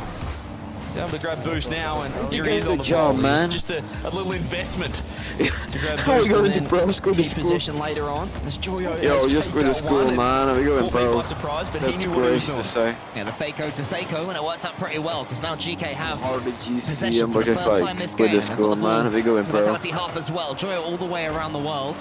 Apparently Jack tries to help him out, but it's a little bit floaty there, so Seiko has to come in and help. Team Vitality on the back foot for a little while. Joyo is in with 100 boost. Wants to get past Exotic, but can't do so. Sent to the ceiling. Apparently Jack deals with that danger pretty well. And Stizzy for a second looks all alone. Exotic's coming back, no boost. Seiko one-on-one against Exotic. Gets over him. What's happening? I see the smoke screen. The ball's in the corner now. Apparently Jack's there. Apparently Jack shoots. What a block that is from Zen. Yeah, double commit had to be made though from Vitality. And that all started because of a random demo. Seiko just pushing forward. Was able to find a demo out of nowhere. Like we haven't really seen GK get physical at all. They played pretty stock standard Rocket League, and it's been a bit vanilla as well. It is. Maybe that could be the difference. Who's going to be looking to push forward and take a risk? Take this Game 7 by the scruff of its neck. Apparently Jack with space. He's just waiting for a pre-jump to happen. He's waiting for Vitality to buy. It's Zen meaning something. Little nibbles. As here is Joyo looking for a little backflip, trying to roll through it. We've seen him be pretty physical with his 50s. At times, he doesn't force it in. Yeah, that was like apparently Jack in the Wild West, just staring at his opponent, waiting for the gong to strike 3 times. Japanese school, Maya Hama, Buddhist meditation. So far. Yeah, I told you. For that couple of minutes, what I wanted to see from them. Told you. Now the question mark goes over to Team Vitality. Buddhist. Can you break through this I resolute told you, GK bro. defense? Can you get this game going? Big Get it fat moving ass and grandpa. scrappy the way that was so effective for Vitality earlier. Zen gets the catch. Joyo streams in from the side. Great block from him. Sends it high and safe as well. Feels like Vitality, the team that are finding space through the midfield, controlling the possession, controlling the territory. Joyo's done very well. He's actually found a rip off the back wall. See into the wall. Vitality, but Stizzy, the hat-trick scorer of game. What are you laughing about over there? So that he made that perfect first touch, and the world's biggest musty on the opposite back wall. It's like he just kept on going. It's like, look what I can do. So his poor old teammates had to do something with it, and they did very well in the end. Now, look, Joyo has made Game 7's his playground, and he's trying to do it here once again. Not quite the moist esports we saw, but doing it with GK. Watch this to the end, and I go in. Seiko, huge save. One more for Exotic. Yeah, I'm gonna watch this to the end, then it's telling me Tomo and right. Apparently Jack has to be quick. Exotic's found boost underneath. He's just trying to buy time for his teammates to help out the attack. Watch this match till the end, and then I'm gonna go dummy win against because it took Zen out of the attack, and there was no one there to follow him up and help him. So the demo backfired. Joyo, shooting chance maybe to the back wall with him. Stizzy gets the 50-50 towards Seiko. I will assume Zen was taken out by Joyo. F2-1, I I think. a teammate there. Exotic now on the other side. Can't do anything with it. Looks like we're gonna try to teach us to ready to help out and have a look at this. All three Vitality with 100 boost could be a chance. Exotic wants to back off those. Joyo's challenge was fantastic. Go for the play, maybe Stizzy could score. Still, this game 7 is in Vitality's control. They've got the boost, they've got the possession, they've got pretty much everything they want to launch an attack. Oh, they have the ability to find the back of the net. We've only got 1 minute left. It's a tense game 7, exactly the way GK wanted it, and now can they strike? It's Sega to the back wall, but apparently Jack. Exotic forcing it sideways. God. Sidewall, Joyo needs to go back corner for boost. Jack grabs the mid. Still space here for Vitality. Great touch there from Exotic. Looking to control proceedings. He finds the 50 underneath with Stizzy. Just got a little bit too close on that occasion. And Jack, does he get the one-on-one? No reinforcements. Joyo finds the shot. Saved by Zen. Scary moments right now, though, for Vitality. GK have full control of the ball. Apparently, Jack gets the flip reset and the bump as well. Stizzy does well to stay grounded. He stays behind this ball, completely boosted off Vitality. I think at this point, they take the overtime unless Zen to the ceiling. Zen follows it up. It's Zen. It's going to fall to Joyo, though. Oh, Jack just needed some trust from Seiko. That could have been a goal for GK. Then Zen Zen down the other end. It's Zen. Needs a pitch, needs a shot. Seiko 1-0. Have they stolen Game 7?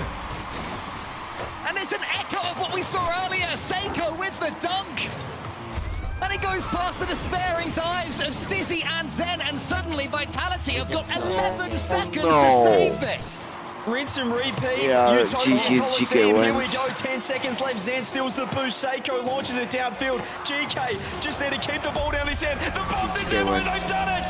GK to the grand my, final. yeah, GG's they lost. Yeah, Stizzy is crying, kind of. It's their game plan to an absolute T. Give nothing away. Stizzy wanna cry. Shit. And eventually the ball will fall. And then Same mentality, you're a coach, Chad. blue wall. Stizzy's already out of it. He's had enough. Bro, Team bro Vitality left, now bro follow left. suit. GK Esports meet up with Carmine Corp in the How grand finals. GK wins against Vitality. They've just got some ridiculous plot armor about them at the moment. I don't know if it's Joyo channeling his previous Moist Esports, but there's something about this team that it doesn't make sense. The numbers don't make sense. But they just keep on winning, and they've found their way with a date against the Blue Wall in the grand finals. What a response after the first open. Crucial points secured. A chance to secure 5 more and take out the second open.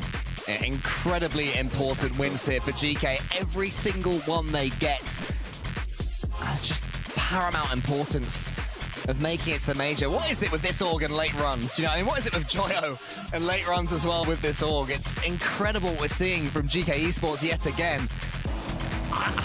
I thought Vitality were going to run away with it. I was saying the blueprint, they have to stay solid. I didn't think they could, CJ, but my goodness, they did. It's the same as Dingus House last season. You just cannot doubt, apparently, Jack. GK make their way through to the grand finals. Carmine Corp want to take him down. GK want 5 more points. It's got to be on. 1 more coming up.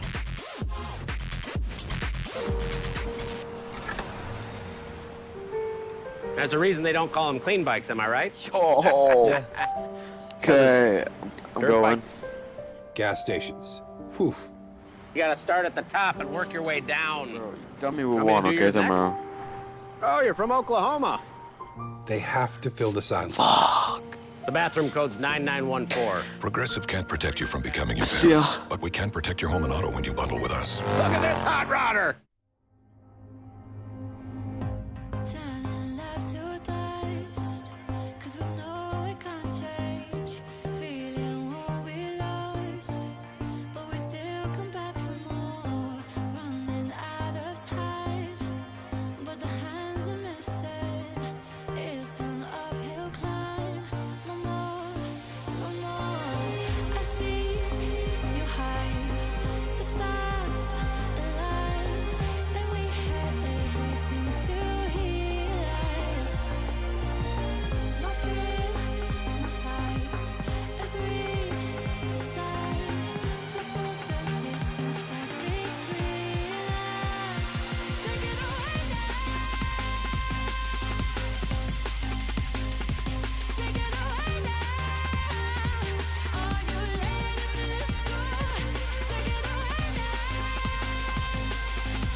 Wandering in his place, how I'm gonna spend my time searching open space.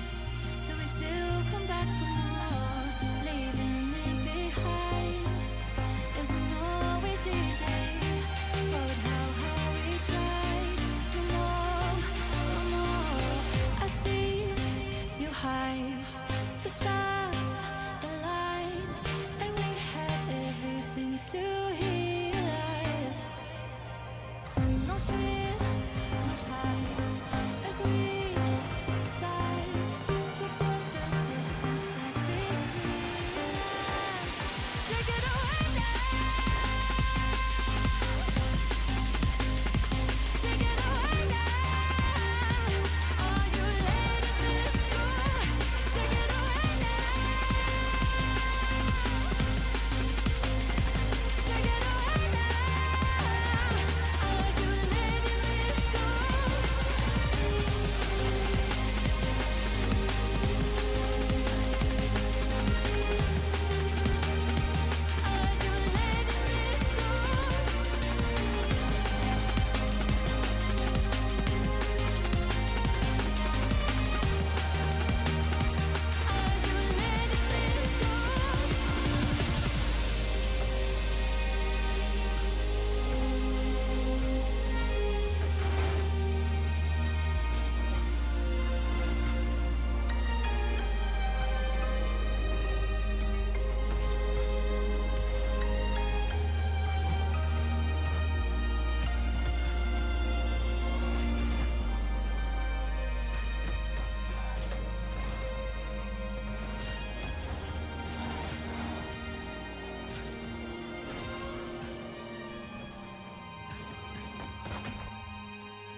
I know you said stay out of this bit, but I don't get tired of it. You told me I'd never be happy. I'm not sad at all. Maybe I'm a fool, following my dreams, but mama, you're gonna see me on every magazine.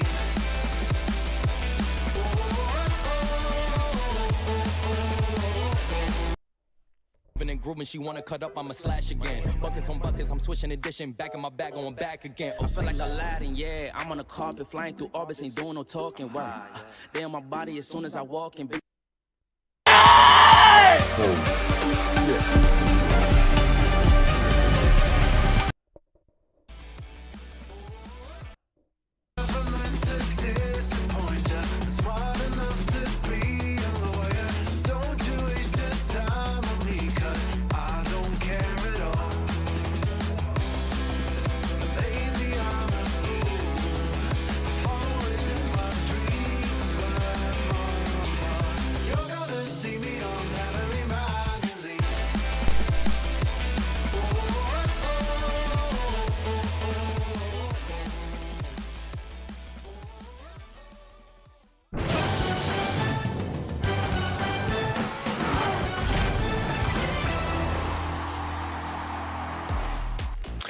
And here we are. Grand Finals has arrived, and it's not the team you're looking at right now. It's that one right there. GK taking down Team Vitality in a best of 7, going to Game 7. They'll face down Carmine Corp, the inevitable, in the Grand Finals there. And you saw it too. Johnny Jack was getting real hyped up. That was when they scored that goal in the final few seconds there. He was feeling it. He looks disgusted. He looks furious and disgusted with how well they're playing. But yeah, it's great to see. It's terrible if you're a Vitality fan. It's an absolute nightmare scenario because they just can't get that critical win to make them feel like a true contender anymore. They just always fall short. But for GK, I mean, what a way to save their season after such a bad start in Regional 1. Yeah, Cole, what happened here? Because I mean, we all had Vitality. It felt like that was a clear winner. Yeah, I mean, Vitality, the games that Vitality won, they won them better. But sadly, the ones that they lost, they just couldn't break through the stubborn GK Esports defense. And it's all well and good winning games 4-1, winning games 4-0, you know, when you win them. But you have to have some consistency. You have to keep on going. And Team Vitality, they just didn't seem to be able to do that. Every time it seemed like they were breaking through, it didn't happen. And I think, Johnny, the game that frustrated me the most for Team Vitality was just after their tactical timeout, where they were, frankly, rubbish. Yeah, they just aren't putting it all together here. They've, you know, they've got glimpses. They've got moments where you think, okay, there you go. That's what Vitality are all about. That's what we can expect to see from them. And then they just have moments where they completely fall apart and they miss opportunities. They make such risky plays in defense. I mean, this whole series, it finished off with an unnecessarily risky play in defense that we're going to see in just a moment. But yeah, I mean, if they could just play their game 5 and 6 a bunch of times, that was pretty good. That was a good segment of the series for them. But right here, though, disaster. I mean, just setting up the dunk. Exotic there. Yeah, it's unfortunate for them, but great for GK. And you see what Jack, super hyped for that. You know what we're hyped for? It's a little bit of cool, vibey, or farming. We're at it once again. We're getting in their hands dirty because the LTM is ending tomorrow, guys. If you haven't gotten in there, you gotta do it now. I'd be very sad if you didn't join us in farming and getting those titles in Black Market. That would be so. I would be like on a scale of 1 to 10, Cole. I'd be like a good 2 of sadness. I think happy being 10. It would be like minus 1,000 aura, you could say, if people want to do it. It would be super cringe behavior. Do the kids still say cringe? I presume so. Yeah, I'd probably be like, I don't know about. Well, 10, probably like, I don't know, 6, 7. Yeah, so okay. Get these off. We're moving on. I'm sorry. I actually can't see a thing here, so they're not going to want to join us in Boston. Can I just keep mine on? I'm quite enjoying it. The lights are bright in here. They're not going to want to join us, guys, if we keep doing this stuff. Okay? But I'd love you to if you could. Come on over, get your tickets. You saw the link down there. Join us in Boston. Join up. But let's start moving on here because we still have some competition to get to. And after that, there's some teams are very sad. Looking at the points now, Johnny. You know, I'm looking like Man City some and happy teams as well. Yeah, some. But well, yeah, I'm looking at that 6 to 7 that's not happy. Yeah, we thought coming into the last event that it would be, you know, 4 or 5 teams, all very close to 4th, 5th place, but there's a big gap opened up now with Gentlemates and GK both making deep runs today. GK in particular. We've got a 4-point canyon to Magnifico and Manchester City now. Novo as well, 5 points back. So big difference now going into the last event. We're going to need to see some incredibly deep runs from Magnifico and Manchester City to close that. Yeah, cool. I mean, looking at this, it feels like there's some clear teams here. Are these the teams that, you know, we start the season, you're saying, yeah, that's, looking at the rosters, that's who we have, or there's some upset surprises here at this point? Yeah, I think so. I think based on the kickoff, I would have expected Man City to be a little bit more in that conversation, but it's tough, and they've had a tough run coming up against Carmine Corp. And, you know, opens can change on a little bit of luck. A team gets upset or a team gets knocked out you're not expecting, and suddenly the whole thing trails through. Man City are not the first to experience that, and they will not be the last. That's true. Well, hey, we have the inevitable. K-Corp sitting in the grand finals. That was not a surprise. GK, maybe a bit more of that surprise. You look at Ninjas in Pajamas that they went through, Team Vitality, Cole. These are solid teams. So at this point, there has to be no doubt that GK is actually finally locked in. They found their position, what they need to be doing out there on the field after having missed that kickoff lane. Yeah, I mean, I still maintain that my issue with GK is that if they go a couple of goals behind in a game, do you think, oh, they'll find a way to get back in? That's the last piece of the puzzle, in my opinion. They can win games that are close. They've got a clutch factor. They're more than capable of scoring scrappy goals, you know, but can they come back? I don't know. We'll see. They're going to have practice against KC, because there will be at least one game where KC get 3 goals before a minute and it's over and they can just... Right. Fair. Well, we'll see if that prediction comes true as we start talking about it. The grand finals is on its way. Ladies and gentlemen, one more best of 7 in the open. Number 2 here in Europe. GK and K-Corp are going to run it down. This is a big battle now. I mean, the adrenaline's definitely going. You saw it in the camps from Jack before, Johnny. You know they're on a high right now, coming off those 2 wins. They got to be feeling good going up against K-Corp. You need everything you can to take down the blue wall. Yeah, absolutely. You know, but Joyo will know what it takes. He did it last season. He did it with even more high stakes, needing to win in order to qualify for the major. Managed to sweep KC with GK, actually, the previous GK lineup. So he'll know what it takes to do this, and he won't be afraid of them. You know, since Ixos as well has joined up with Joyo, they've had incredibly good results, a really big jump up in class from them, and consistently making deep runs in tournaments. So they'll know what it takes here, and I think the relief of making the final and having that 4-point cushion over 6th place in the point standings, I think is going to make GK feel a lot more comfortable here, because they know they don't need to win here. This is, you know, just a bonus, I guess, just a winning a regional, being even further ahead, but they're already ahead, so they're going to feel really good.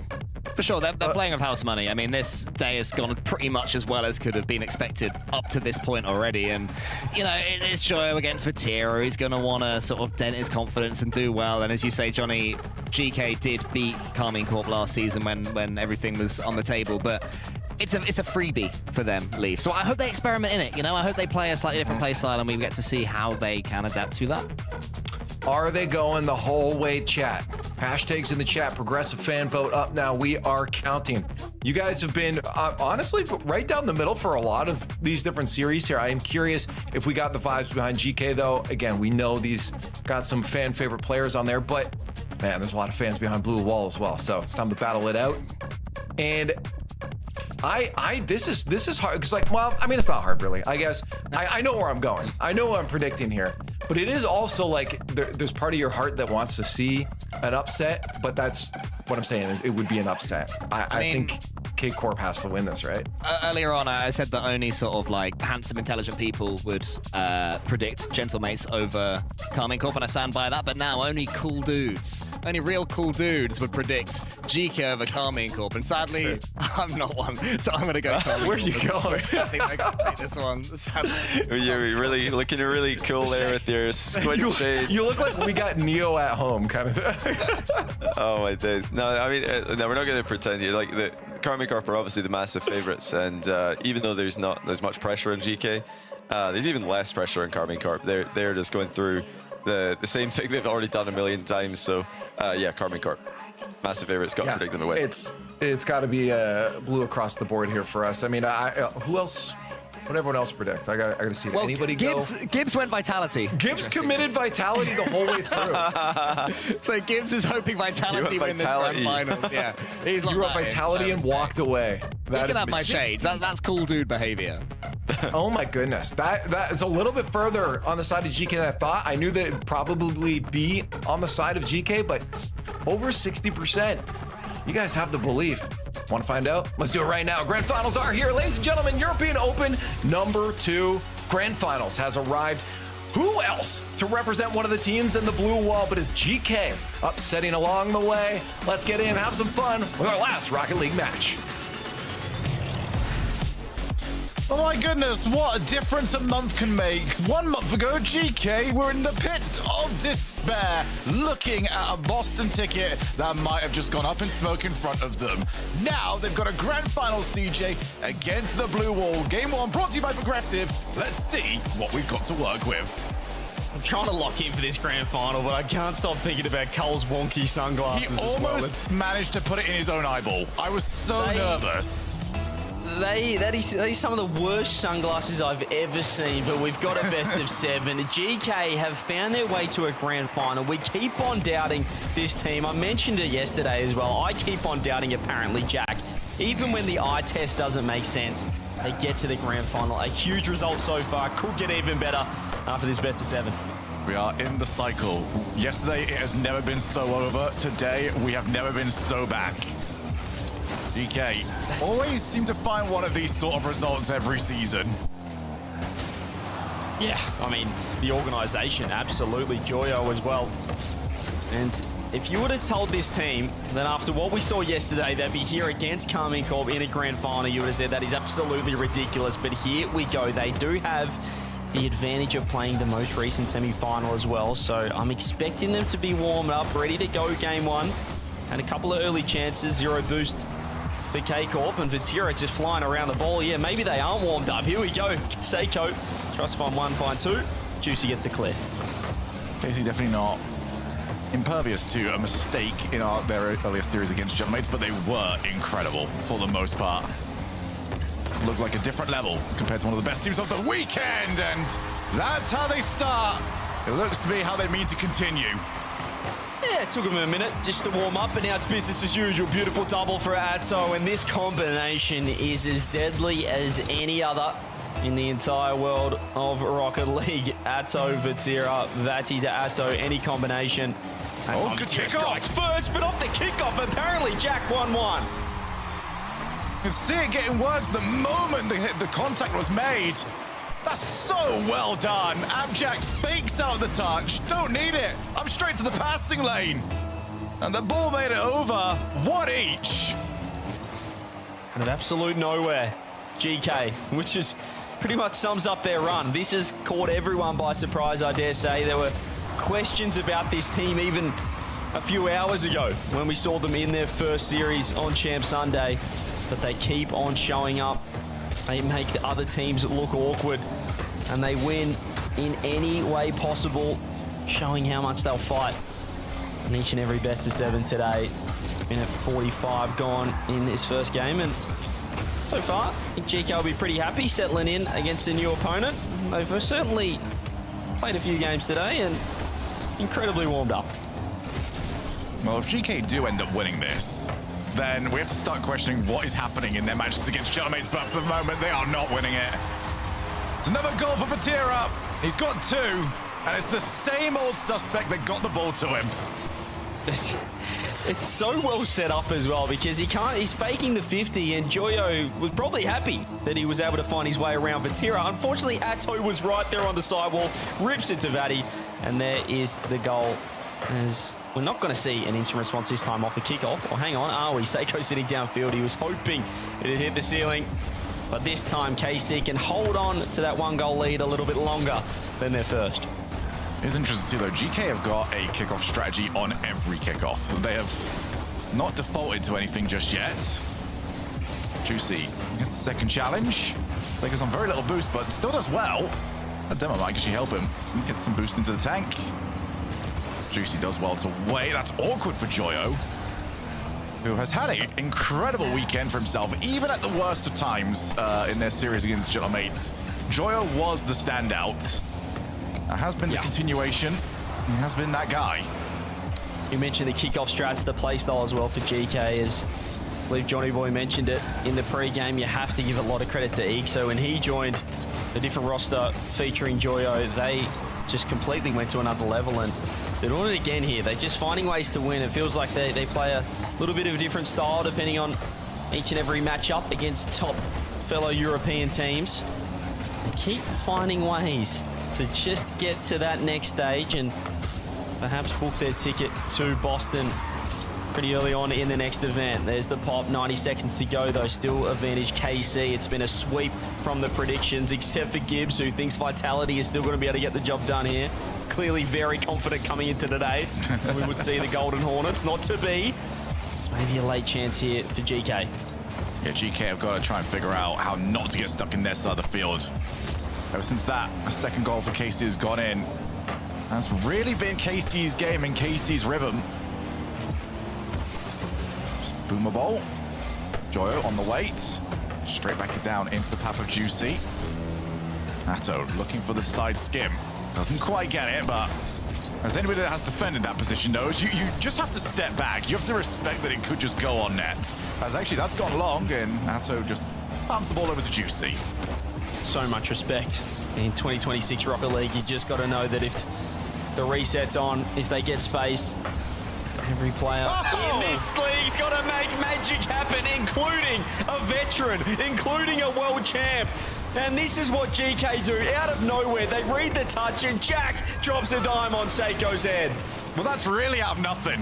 KC would have felt so comfortable in that position.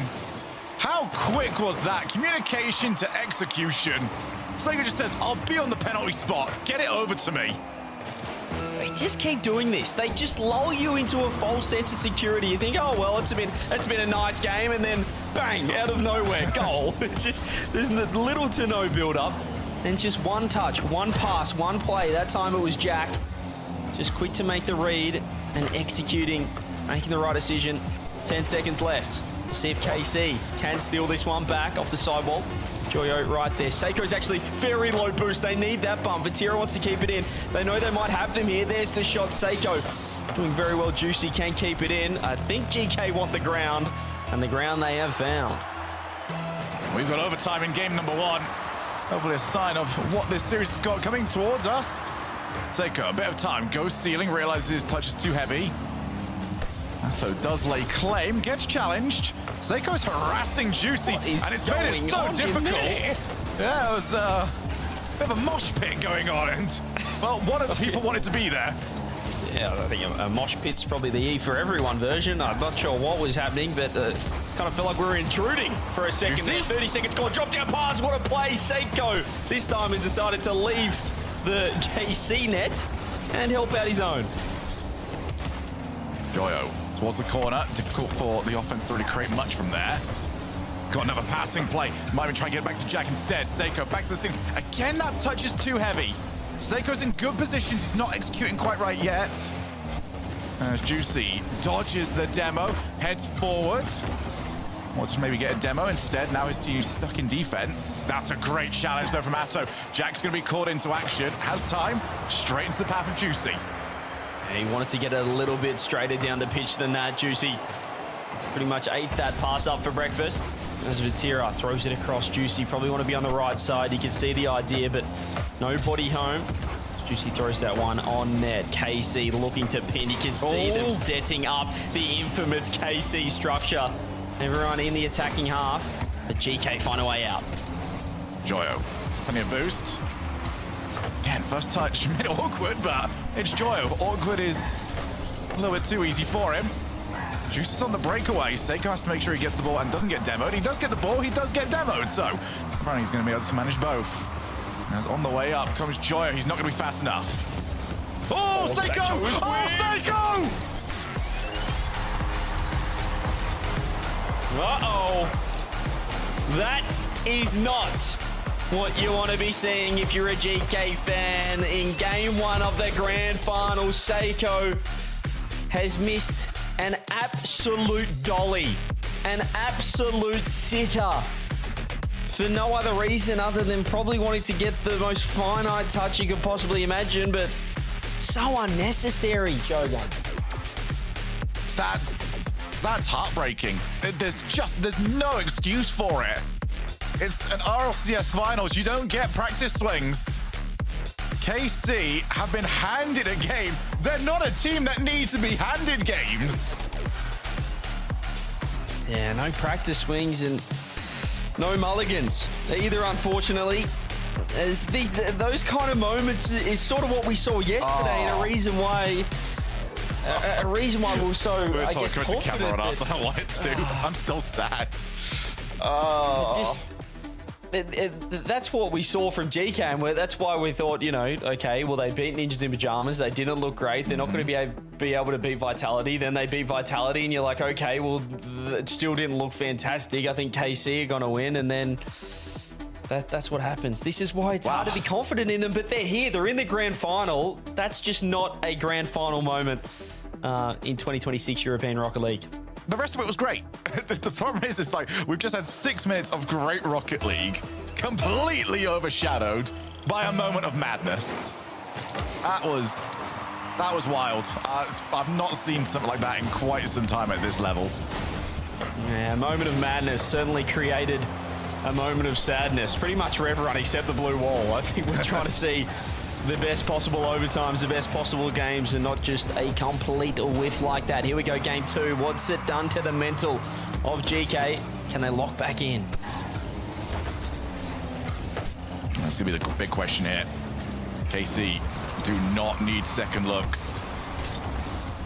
Joyo only as far as Atto. In comes Vatiz. Seiko's up there early, gets a second block. He's going to be the player to watch. And if I'm KC, I'm targeting him on demos. I'm going to make sure he feels all of it. As Vatira turns it in, he's got 4 in 2 games. Yeah, I think he is feeling all of it. Atto getting to work. Ground pinch, apparently Jack front post.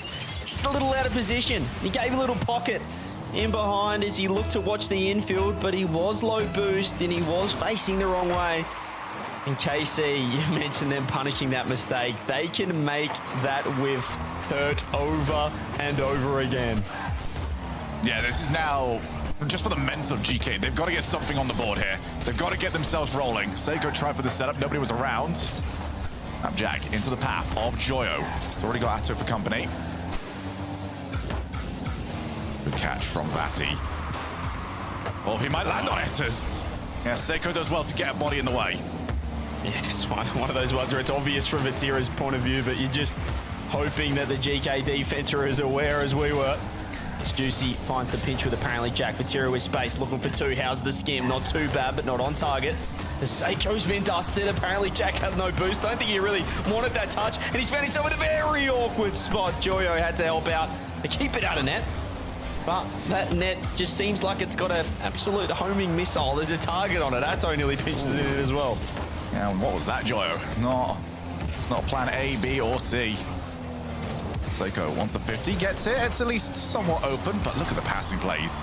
KC always find each other. Vatira reset, backboard, sets it. Juicy on the way, realizes can't score it. Instead, he's going to look for a goalkeeper. Seiko's got rid of it. Vatira can't afford to get bumped. Jack had at least a thought. Who's now going to turn around, shoots, and gets blocked. Joyo needed a better shot there. That was wide open off the bump. Atto only could save a shot that was to the right-hand side, and it wasn't even on target. But here he is again. There's the top corner.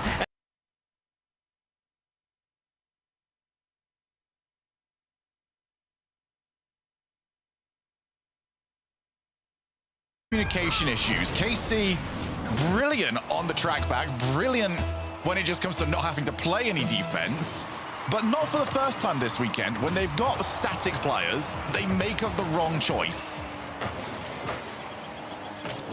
Here is Joyo. Popping it up, half the game gone, and you were looking for that goal for GK, just to reset the ledger a touch and to move on from that game 1. They found it. Can they build from here? Atto popping up. Reset over the top of one. It's lovely. Seiko double committing with apparently Jack. Perhaps the trust still isn't quite there. You're not too sure after what we witnessed in the first game. It's a nice reset. Better save from Jack. Joy's got to get there. Wasn't able to. Vatira came from the blind spot. Just a little bit of nerves whenever you see him near the ball at the moment. Vatira, backboard, almost got to it. Apparently Jack played the ball though, realized that his teammates probably had him covered. But just the way KC challenge, land, and they always seem to have a wave dash or some way to maintain momentum, as Vatira should have done better. Got the boost timers right on lockdown though for GK. Vatira just sweeping through the corner. Atto's in as well. Have a look at the pressure that Karmine Corp are putting on. Seiko getting deleted from net twice. Vatira slams it home. Have a look at the three-man offense here, and someone help out this man Seiko. Yeah, Seiko just got harassed. No way for you over here. You're in the danger zone. But what a pass from Juicy. Straight to Vatira. Absolutely brilliantly timed. And Vatira could afford to slow up. He was very low boost. Would have probably skied it. KC. I mean, we are running out of ways to really give them their flowers, their plaudits. Just keep doing it. I feel like you can make a horror movie on the Karmine Corp. Oh, wow. Offense. It's just relentless. It is terrifying. If you get pinned in your own half, in your own third even, in your own quarter, in your own box for the most part of this game as well for all three members at GK. There's the third on the board.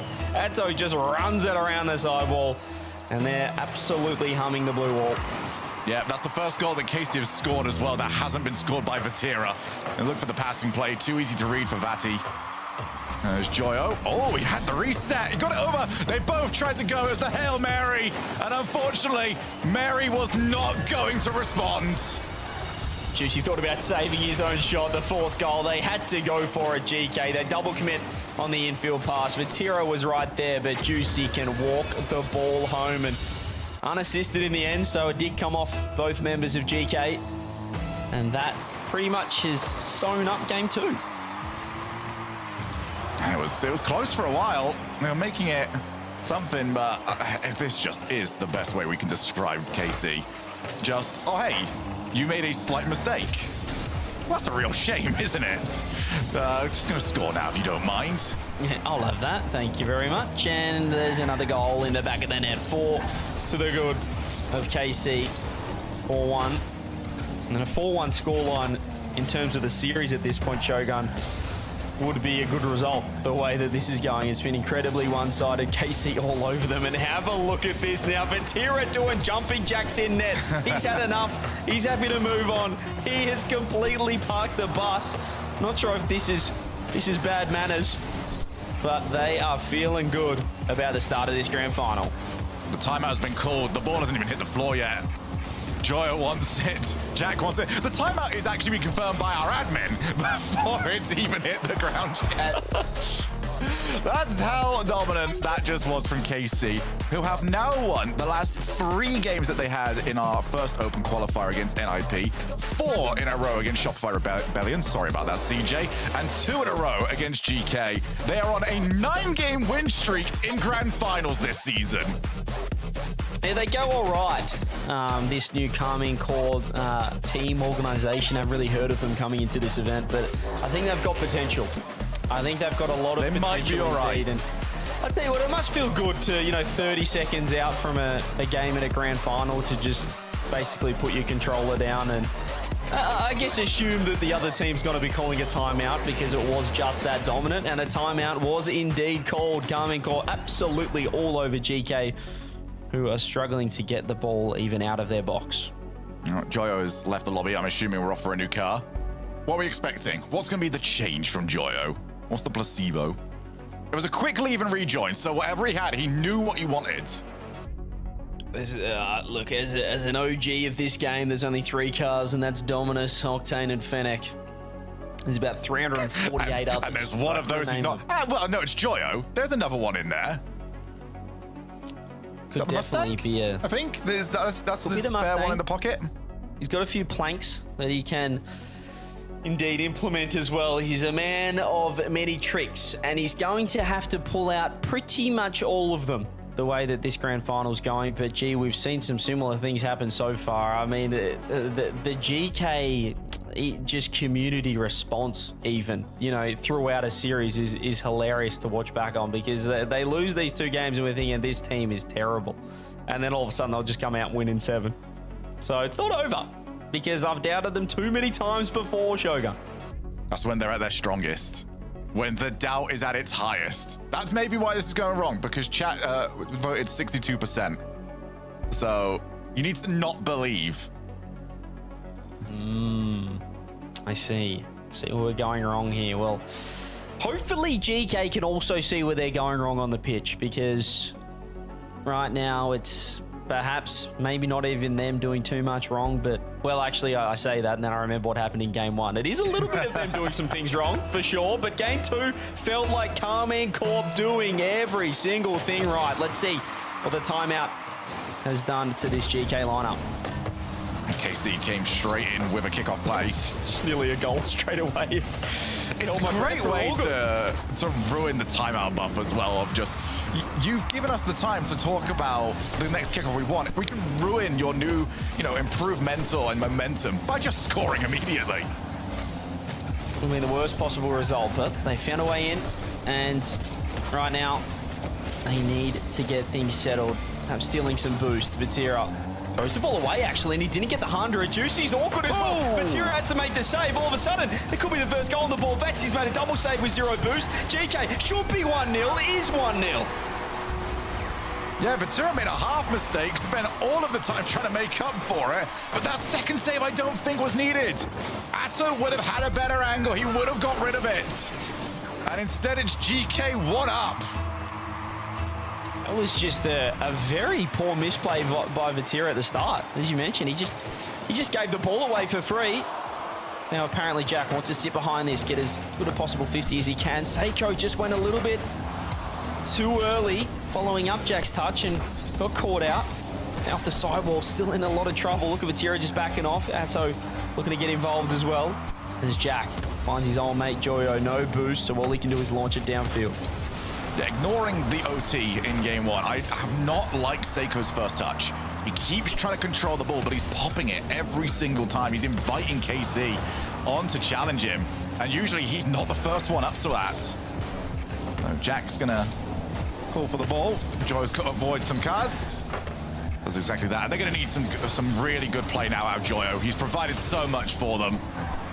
They're gonna need a little bit more as Juicy's touch is not great. He needs the pinch. He's going to try and find Vatira, who can turn that ball around. We've gone for the lateral, and it's worked!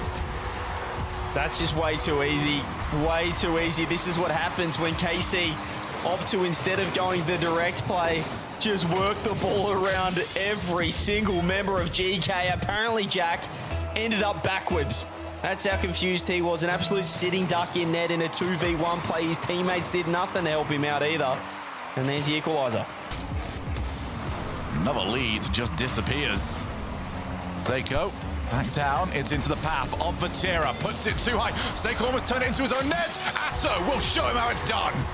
They just score at a ridiculous rate of knots. As soon as they get the ball rolling, Carmine Corp, they keep on moving. And Seiko,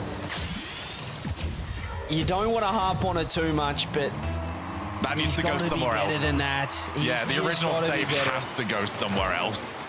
Yeah, he just hasn't got anything on it, really. It's not good enough. Now Jack, now for a trailing GK squad. Vatira's earlier mistake, distant in the memory, as he's now on his way to the ball. I think he's going to try and go for the basketball shot instead. Just a little bit too far away. There's a demo as well. KC looking to put up a second, and they've got themselves the buffer. He gave a little bit of hope at the start of this game, GK. A slight misplay from Carmine Corp, but as great teams do, as perhaps the best team does, they find 3 instantly. Still more than half the game left. Still time for GK, but so far the timeout looks like business as usual. Not much has changed. It is still a dominance up front. And here he is, Joyo. He does find 2. Hang on a minute. It's just what he's done this weekend. GK are out, and Joyo just drags this squad back in. That's unbelievable. Crisp, clean, to the point. Joyo at his best. What a catch as well. What a first touch. He just rotates, he air rolls, and keeps the ball as close as possible. Finds the extra pop once Vatira commits to that line. And he gives GK a chance. He keeps the game alive. Underneath is Vatira looking for that low 50. And he backs off. As Juicy gets involved as well. Downfield now to apparently Jack transition play. He does get the reset. Atto with the challenge. Seiko off the wall. Won't be able to follow that one up, Joyo. He's playing a bit of that third man role, as we often do see the mechanical players of either team. You know, you look to the likes of a Daniel, first killer perhaps from North America. Zen as well. Liking to play third man. That's where Joyo's finding himself more often than not. Seiko really wants to go, but he's got no boost. Vatira almost found a way through. Juice is also on nothing, so he won't fully commit. Well, I think wanted the infield pass. Nobody would have been available even if it did work. Seiko gets a 50.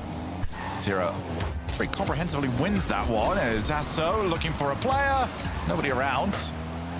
Good chance to clear. Vatira's just popped it over into the corner. Should be nice and safe as long as Juicy does well, and he has. Didn't find the huge flick though, but as Carmine Corp do, they like to lose the 50 behind. They know they've got a teammate in support, looking to push the ball forward. It's a great way to just get rid of that challenging opponent.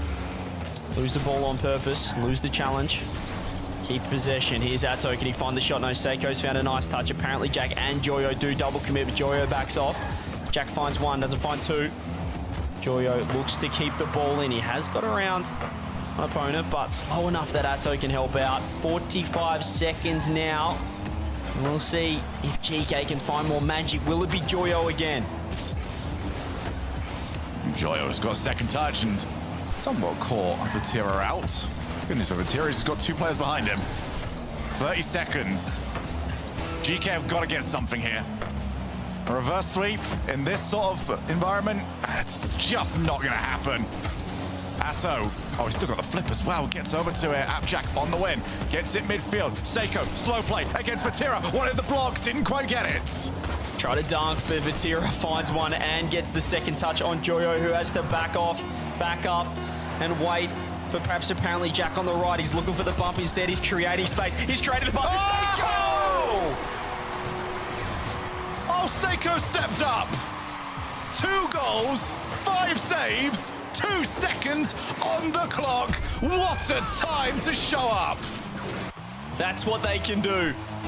They need to keep on playing like that. I guess they need to pretend that they're a goal down with 10 seconds left every single time. Ball still alive. Maybe a chance for GK to steal this. Hang on a minute. Joyo's up. Vatira makes a save. Seiko, he wants to keep the ball alive.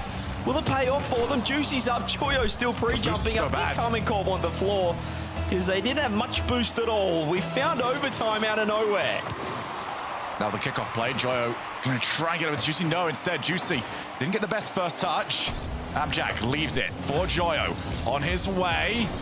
It's a crushing challenge from Vatira. Seiko's got time. Well, not that much of it. Atto gets to him. Backboard. Here comes Juicy!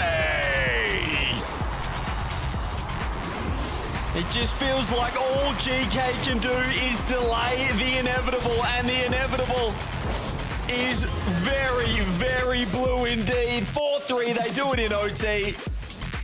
A bit of magic from GK, completely undone in 18 seconds. Vatira getting to work, Juicy, Atto. You can see a couple of sausage rolls, a couple of goals to Atto as well. And even though Seiko's put in a shift, 682 points to his name, a couple of goals and 5 saves, it's not enough. Yeah, that's the one he'll feel like, okay, well, I deserve to win that one. And just, again, as you said, it isn't enough. Vatira has been just so good this series. Been the absolute fawn, but striking from Juicy today. I don't think he knows how to not hit top bins. Like, that's all he has done all day long. He's gone for it, and that is now 11 wins in a row. Or, no, it's now their 10th win for Casey in Grand Finals. That's ridiculous. That's against the best we've got to offer, and they're on a 10 streak. And their 11th could be yet another open victory for that man, Vatira. Yet another for the blue wall for Carmine Corp. Goodness me.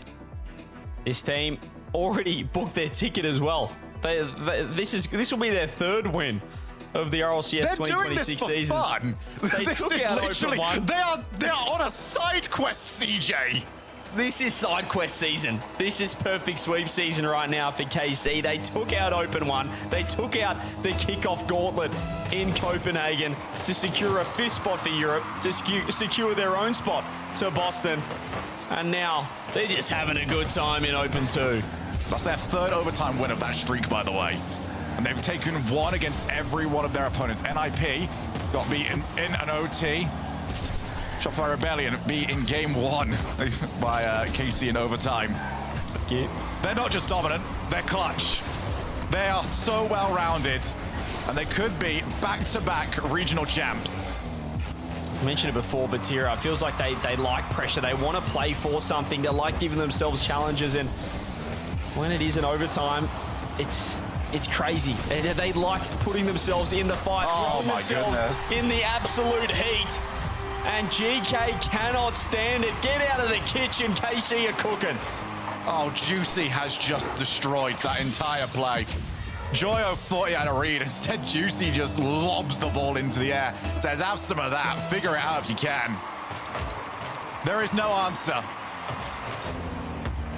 Right now, oh, okay, Atto. We'll try again. Atto's now going to go and look for Appjack to make himself feel better. I feel like he feels a lot better. This is what I mean. They're just, even when they make a mistake, they turn it into a good play in the end. Atto whiffs the ball, drives forward, hops on the post. So apparently Jack can't use that as an avenue to create any height, to create a saving option. And Vatira, of course he does the absolute rest. Seiko on the challenge, just hands it over to Vatira eventually, looking for another passing play. Batty goes for Appjack, who is being bullied! Oh, dearie me, help the guy out! Just give it a rest, KC, give it a rest, give someone else a go. It must be tough at the top, because they cannot hop off the pedestal of the RLCS. They love being the #1 team, they love being the hunted. And they keep on stepping up. GK, put your controllers down. I think this one's sewn up. How many times are we going to rerun this script? Season starts, KC is the best team in Europe. We just keep going to it, back to back to back to back. Here comes Vatira. I'm going to try and add the 4th. Well, it's going to be 11. It's going to be 3 tournaments in a row. It's going to be 11 games in grand finals in a row. And we are 18 days into the year. You know, Rocket League, the RLCS has been such a competitive esport since its inception. I feel like it's so rare, even, you know, as a former player, Shogun, to have a grand final where it's easy. But how many grand finals has Vatira played, has Karmine Corp played, that they've just won in the easiest of fashions? How many grand finals have we cast, Shogun, that have been the easiest wins for Vatira?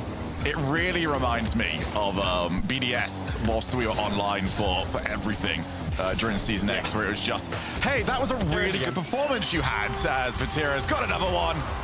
It's a great performance that you've had throughout the tournament. It's just a shame that you ran into us.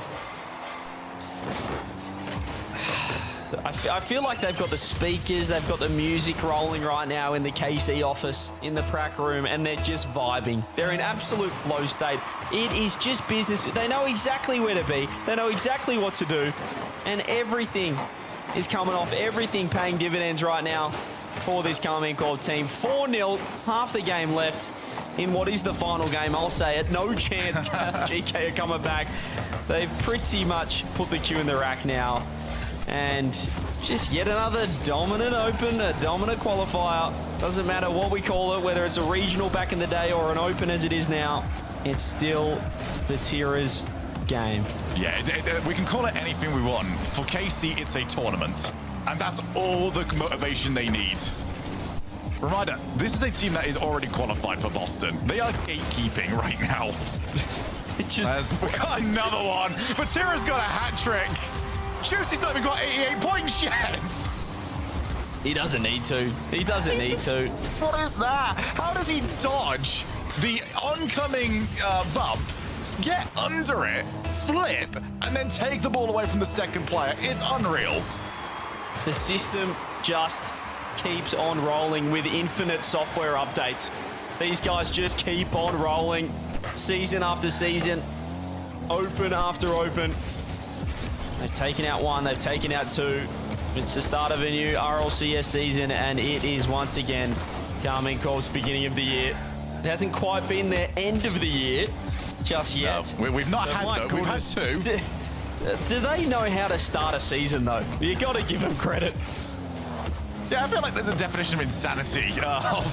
You know, I would almost be hoping that we wouldn't be playing this well if you're a KC fan, because you've seen this story before. All right, so we've got a hat trick on Atto. I'm just playing greed at this point. We've got a hat trick on Vatira. Juicy's got 90 points. So, come on, Juicy. You got to get 100 here. I don't think he cares in the slightest about our mini games. He is more than happy with this victory, and I reckon he's more than happy with his two new teammates, with his new organisation. Juicy, let's try about the 100 first, please. Triple digits would be nice. 3 figures, perhaps. Just we are genuinely starting to run out of time here, Juicy. Atto, drop it. Good, there we go. Juicy, you got to take the ball. Juicy is on at 90 points. Juicy is still on 90 points. We're setting up the Brazil. For context, Atto's on 710. Yeah, I mean, it feels bad, but I've got to find something here. Juicy is, come on, we want these 100 points. Get that camera on him. I want to see it happen.